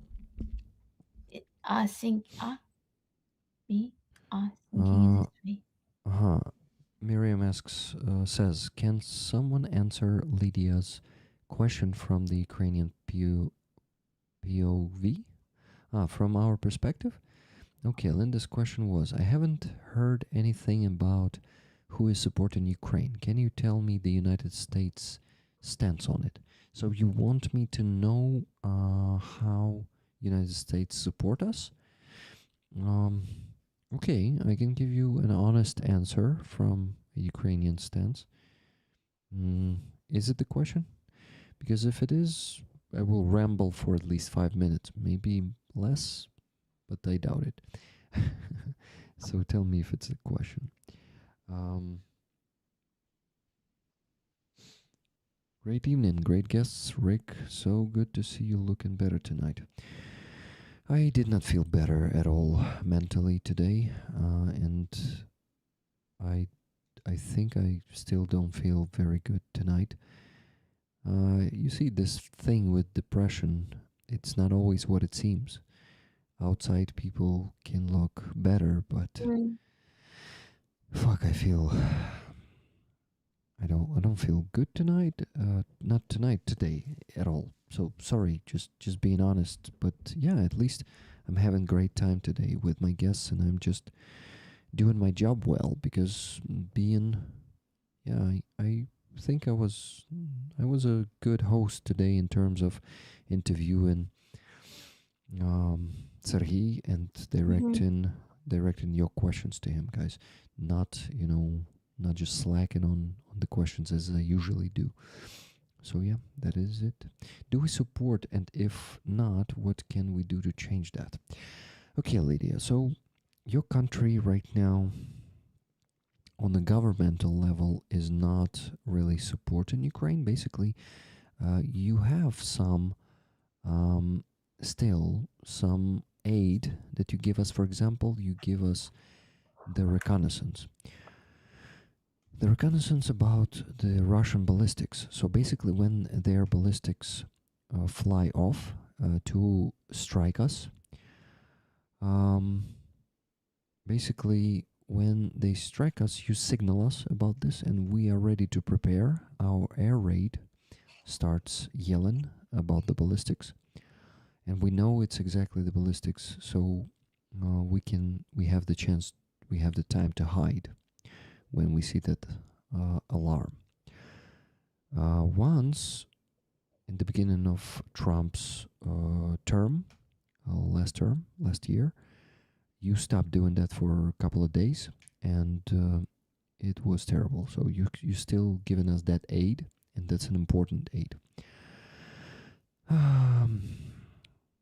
The problem is, your country was one of the countries who took nuclear weapons from us. And this was the only thing that basically was preventing Russia from attacking us. And Russia, in 1996, Russia basically, together with UK and US, they took nuclear weapons from us. So basically, with the support of UK and US, Russia took the nuclear weapons for itself, our nuclear weapons and our strategic bombarders, and we became basically defenseless, because a country that does not have nuclear weapon in this world that actually did not really change. It was savage. Just, I would say, after World War II, this savageness was on pause. So basically, Russia would not be able to attack us if we still had nuclear weapons. It would not just dare, to do that. So basically, now your country is not giving us aid with weapons, though not technically, not like lawfully, but your country was obliged, at least in the moral side of it, to give us aid when Russia attacked us, because Russia broke the Budapest Memorandum that gave up our nuclear weapons. It was exactly that memorandum. And the countries who were signing that, UK and US, were they needed to give us aid. And you were giving us a lot of aid when you had President Biden. Unfortunately, not enough, because Russia is very strong and it has a lot of resources. And it's really hard to outmatch it by resources. So you gave us a lot, but not enough for us to even stop the Russian offensives. And when Trump came to power, we now get nothing for you as an aid, but we get some missiles. For example, Patriot missiles. They are crucial to us, and with help with our European partners, we can buy them from United States. So we would buy so many more things from United States if you allowed us, if unfortunately your president would not conspire with, I don't know if he conspires with Russians or just sympathizes Putin, but he is playing on his side right now. He's pressuring Ukraine to give up our territories, to basically give Russia what it took by force, unlawfully, just annexing our territories, killing hundreds of thousands of our people. Your president right now is really pressuring us to just give up what so many of our people fought for and so many people gave their lives for. And this is why the aid, the little aid that's left of what you gave us and now you keep giving us, it doesn't even, like, we cannot fully appreciate it, considering what your president is doing right now. So it is very, like, we know that at least 50% of American citizens support Ukraine, and you are on our side. But I know that we know that, and this is why it supports us a lot. We don't say that America is not our friend anymore, because we know that people of United States are standing with us, and presidents are temporary, and you will be able to vote him out of the White House. And maybe then with the new president we'll get more aid. But for now, to be honest, in the history of all the relationships of Ukraine with the United States. United States let us down. I would say every time. Every time in our history, United States, unfortunately, let us down in terms of fighting the Soviet Union or Russian Empire or current Russian Empire called so-called Federation. If we speak facts, your governments were always not playing for us, and why should they? Like, it's understandable, but still, that's a fact. You were either playing for yourselves or for not letting Russian Empire collapse. So, yeah, that's it. I didn't vote for him, nor do I condone his decisions. I understand, Lydia, and this is why I say we don't take your president and his administration for whole United States. You, people of the United States, are not your president and not his friends and oligarchs and all that elite, you know? This is why I have no problem with you, amazing Americans who support Ukraine. I just have, I'm speaking facts here, and that's how it went. United States has a habit of not keeping their word ever. Yeah, I would agree with that. United States is not keeping its word, and people suffer, people die because of that. So yeah, that's how honest I can be, and it's not 100% of my honesty.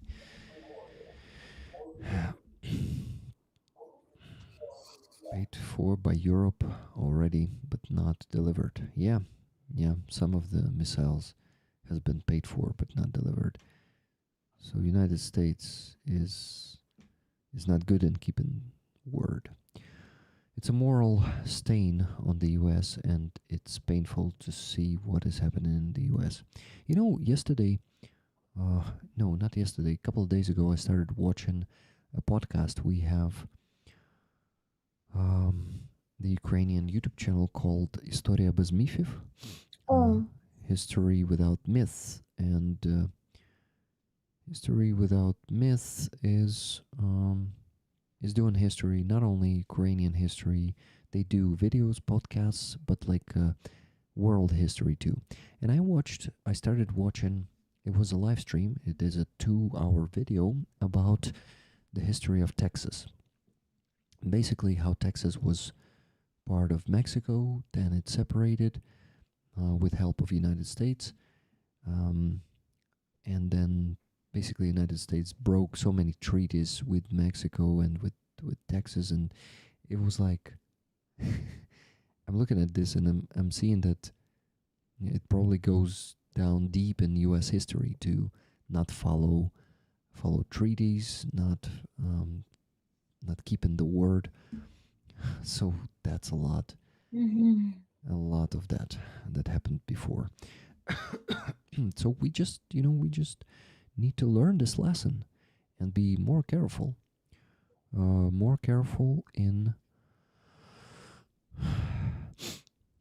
so what can I do? Someone mentioned writing a letter. I don't know. I'm not really sure that writing letters work because Revolution, Maidan, or not? no, I would not recommend that. I don't think it's a good idea for Americans. I mean, at first I thought Impeachment. yeah, impeachment. I think as a citizen, you can just be active. Don't be silent. Go out on the protests. Yeah. Vote for someone else than Trump. Just be an active citizen. Don't let them take away your freedom. Don't let them take away your voice, your rights. Because I think Trump might be holding for power much uh, much stronger than we see now. We will see this year how it will be happening, because Trump won't be elected next time, I think, 100%. well, he can just say this election was a fraud and then send people to storm the Capitol Hill as he did last time, and then he may do more this time, you know. So Yeah, that time was like the first steps, like baby steps. He can't be. Well, I hope you get rid of him, guys. He is a joke. yeah, That is causing too much death and destruction in this world. So a very, very bad joke. Very destructive. And so yeah, that's basically all that I can say. I don't vote because they're all crooked. They make promises but always change their minds. Yeah, but like you can always choose between different evils, because if you don't vote, then they, like, the more evil crooked man will take place, like, yeah, and the more people vote, the more they can prevent the bigger evil of from coming to power. I hope you understand what I mean, because it's always chosen between more like bad and worse, if we speak of politicians, because yeah, they all break their promises. There are no fucking honest politicians. But if we just let them, yeah, let them take our rights away and not use the rights to change the situation for the better, then yeah, then we're gonna be in big trouble. To me, not voting is the dead end of democracy. It's political apathy. Alex says, yeah, interesting how we end the stream with which conversation we ended. But thank you, Lydia. I thank you for asking me, because I haven't been talking about politics lately. I mean, like, okay, I'm always talking about politics, but like not discussing this and asking such good question, like what's the U.S. stance, so I can even give you the history. Did you know this about Budapest Memorandum, um, about that U.S. was one of the contributors to Russia taking away our nuclear weapons? And like, was it new for you? I'm just curious if my ramble in history course, small history course, was was needed, or was I just telling something that everyone already knew? I also take my Ukrainian flag to rallies to keep them in people's minds. Thank you, Cass. Thank you for that. I wouldn't vote for the best choice, as it's a lie. Just vote because it sounds good for you, not because you believe them. You only be disappointed. Why I voted for Norris Johnson? He's funny. Only reason I voted for him. Fuzzy said that. Okay, Fuzzy.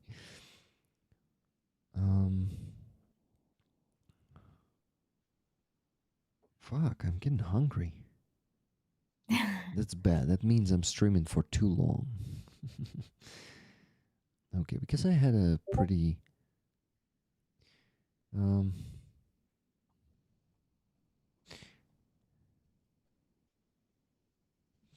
okay, sorry.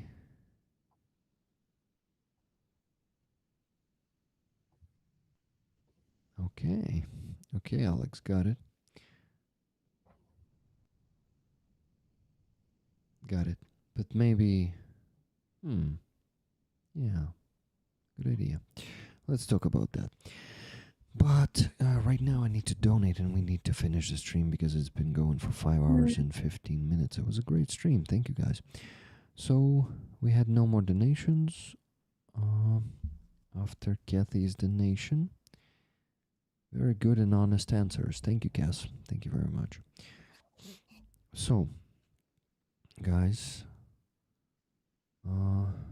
it's... You need to take care of yourself. We need you. But you did not answer my question, Lydia. Now I'm curious. But thank you. Okay. What am I doing? I need to send the donations. First one goes to Alena and Anton. So Lydia, this information is going to be new for you. I have a friend. She's a doctor.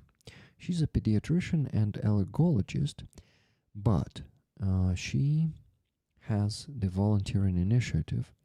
She creates IFACs for soldiers to save their lives. So one medkit, one IFAC, to make it, it costs $150. Alena, my friend, she makes around 50 of them every Sunday. Oh, sorry, every month. So basically she spends, let me tell you how much she spends on that. 150 multiplied by 50, $7,500 every month approximately. Good night, Adrian. Have a good sleep. So yeah, she spends that much, and every week we send $500 to her husband. Well, he manages the financial side, she makes the IFACs. This is why I send it to his PayPal. Well, actually, she manages the financial side herself too. She just doesn't have PayPal, that's all. So I send him 500 every week, and that means we compensate, not compensate, but we donate $2,000 to $2,500 every week to that initiative. And that means that monthly, okay, 2,000 divided by 150. We provide 13 to, let me tell you, 2.5 divided by 150 to 16, 13 to 16 IFACs to soldiers. This community does that through Halina every week. Oh, sorry, every month.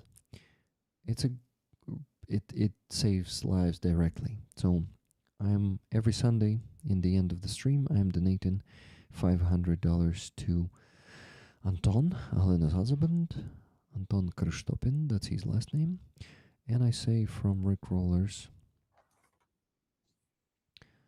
for Helena, for IFACs with love. And I add Slava Ukraini there, usually. Heroям Slava. So I'm sending it to Anton right now. Lydia said, thanks guys, I didn't want to bring up a harsh topic. Re-ask, sorry, lol. I need to re-ask, was it useful information? Was it something new that you know, Lydia, about Ukraine now? About the fact, for example, about nuclear weapons. Did you know that? Thank you. Let me know. That was the question. And yeah, touching the harsh topic is needed, even though we... even though... From Rick Rollers... Even though it might be unpleasant to talk about that. Yeah, I need to finish that sentence.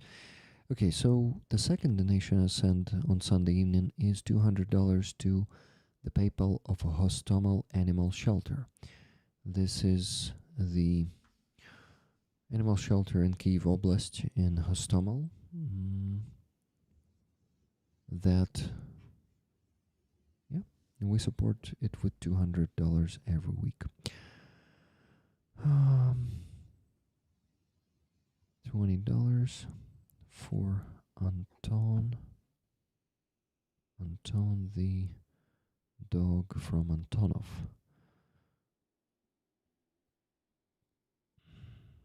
Antonov Airport. Slava Ukraini. Героям слава. And yeah, I'm gonna make. Yes, it was new stuff. Awesome, I'm happy. That means I lived that day not in vain.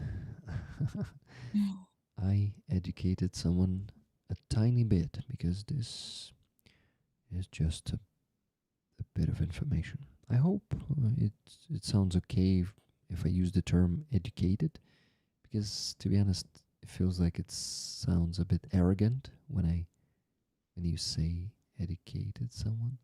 Yeah, I hope it did not sound arrogant. Aziza, do you know the word arrogant? Ну, як предвзято, да. Ні-ні-ні, високомірно. Ну, високомірно, да. Я так теж думала. Arrogant, yeah. Wait, what about the animals? Love animals, yeah. A shelter that we support every week. Okay, guys, I need to show you the screenshot and we can go to sleep after that.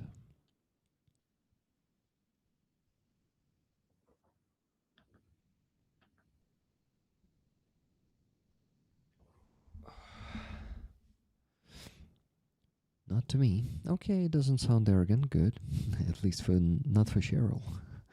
I don't know. For me, a bit. For some reason. I don't know.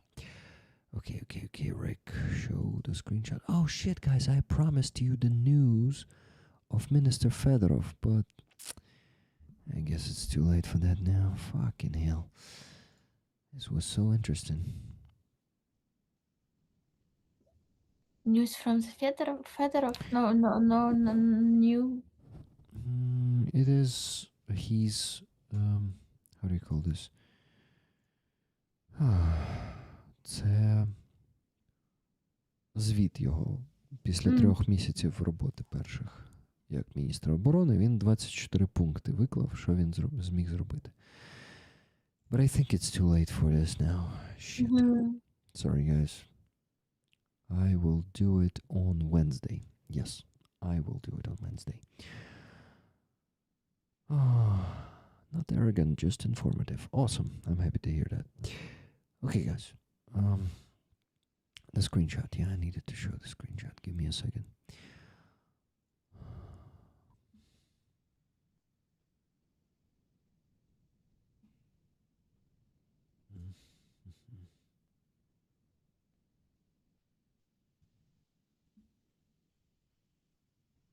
Okay, finally did it. Here it is, guys. Here's the screenshot of the payments.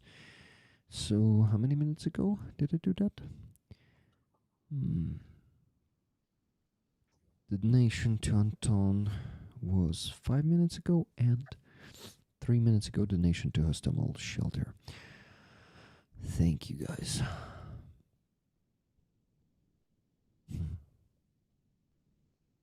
San Diego. CA is California, right? Yeah. Okay, guys. This was a great stream today. And we went over the goal by, let me tell you, $432.96. Good job. Thank you so much for that. Basically,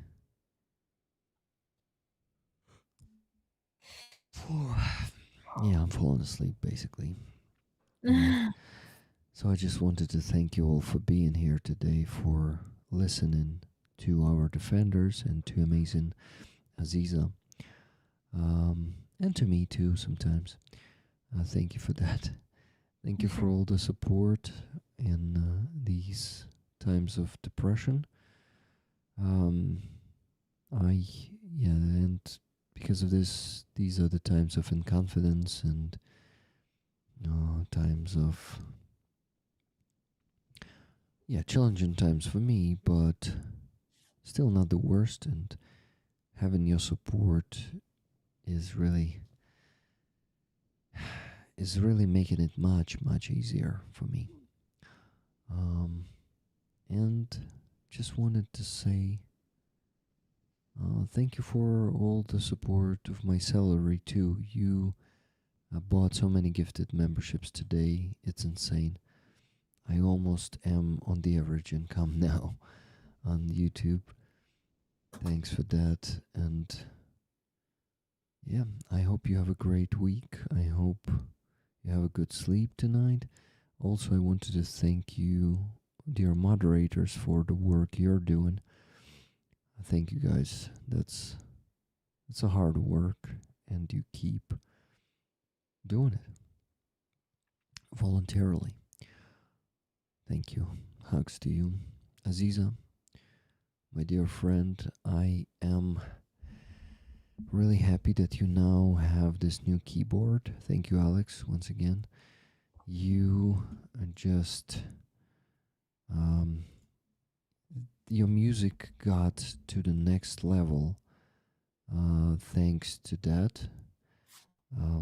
And when I listen to it, I love synthwave, this style of music, synth wave, yeah.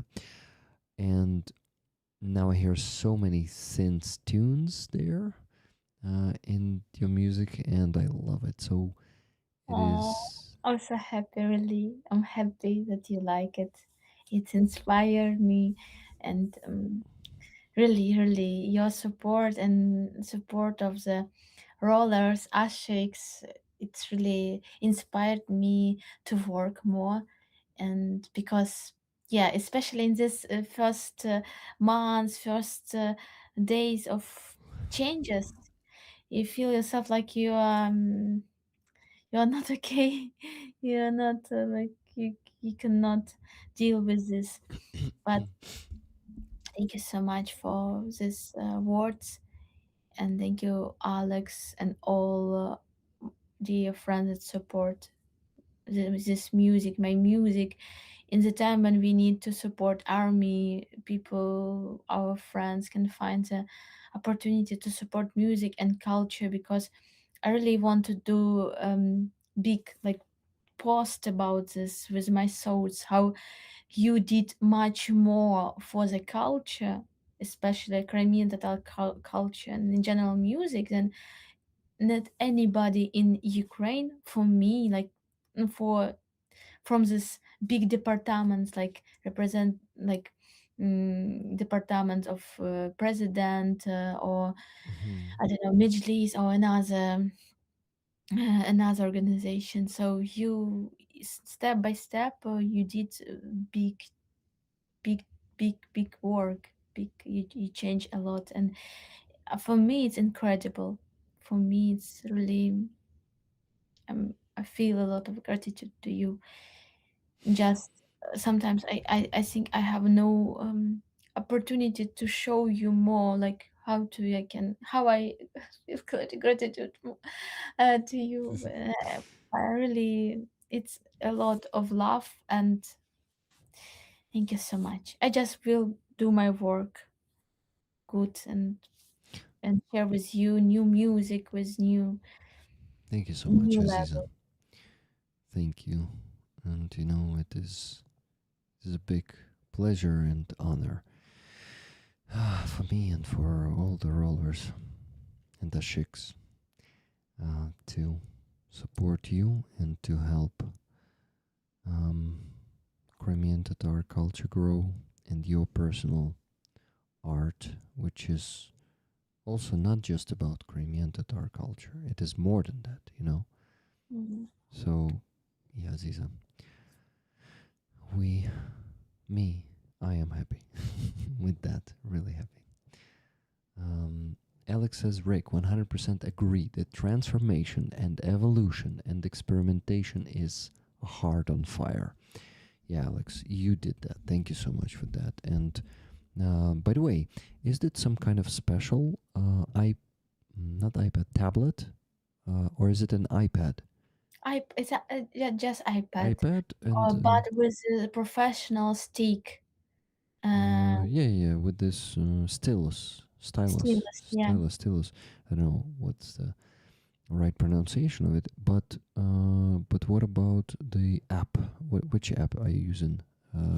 Astrolab app? Yeah, Astrolab, it's called Cool, interesting. Astrolab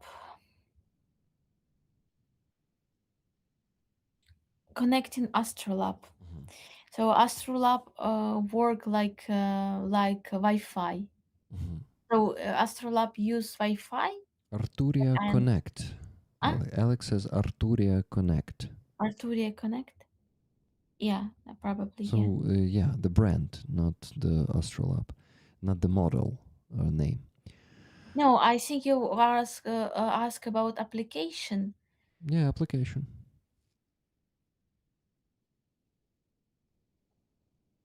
What's the name of the application? App. I think I see Astrolab connecting. Yeah. Connecting Astrolab. Oh yeah, the app. Ah, okay, okay. That is the technology, I guess, Arturia Connect. And oh yeah, the app, Alex says. So yeah, it should be Astrolab Connect. Okay, let's finish. No, Aziza, you usually also give you the final words for today. Uh, final. After the final.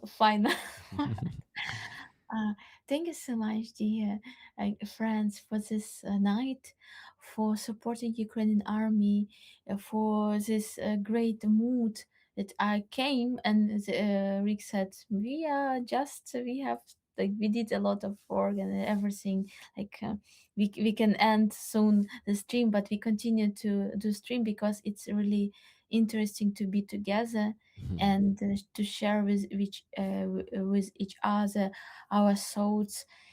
Thank you for being here in this moment during the attack of Shaheds, but I feel myself very safe with you. Like it's like aura of of Safety. safety. Yeah, really, and take care of yourself. Please continue to believe in Ukraine, to support Ukrainian soldiers, and I feel myself honored to meet such people here.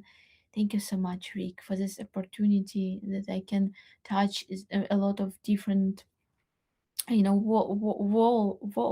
worlds. wo- Yeah, during this time. Thank you. Thank And you, quiet Aziza. night. Wish you quiet night, safe night, and see you in Kiev, and but see you only on my stream too. Yeah. Okay, good night, Aziza. Good night, rollers. Live on and prosper. And the sun will rise over the free Donbass and Crimea. Slava Ukraini. Героям слава. Heroям slava. Good night. Bye, Bye. guys. Bye. Much love, guys. Good night. Love you all.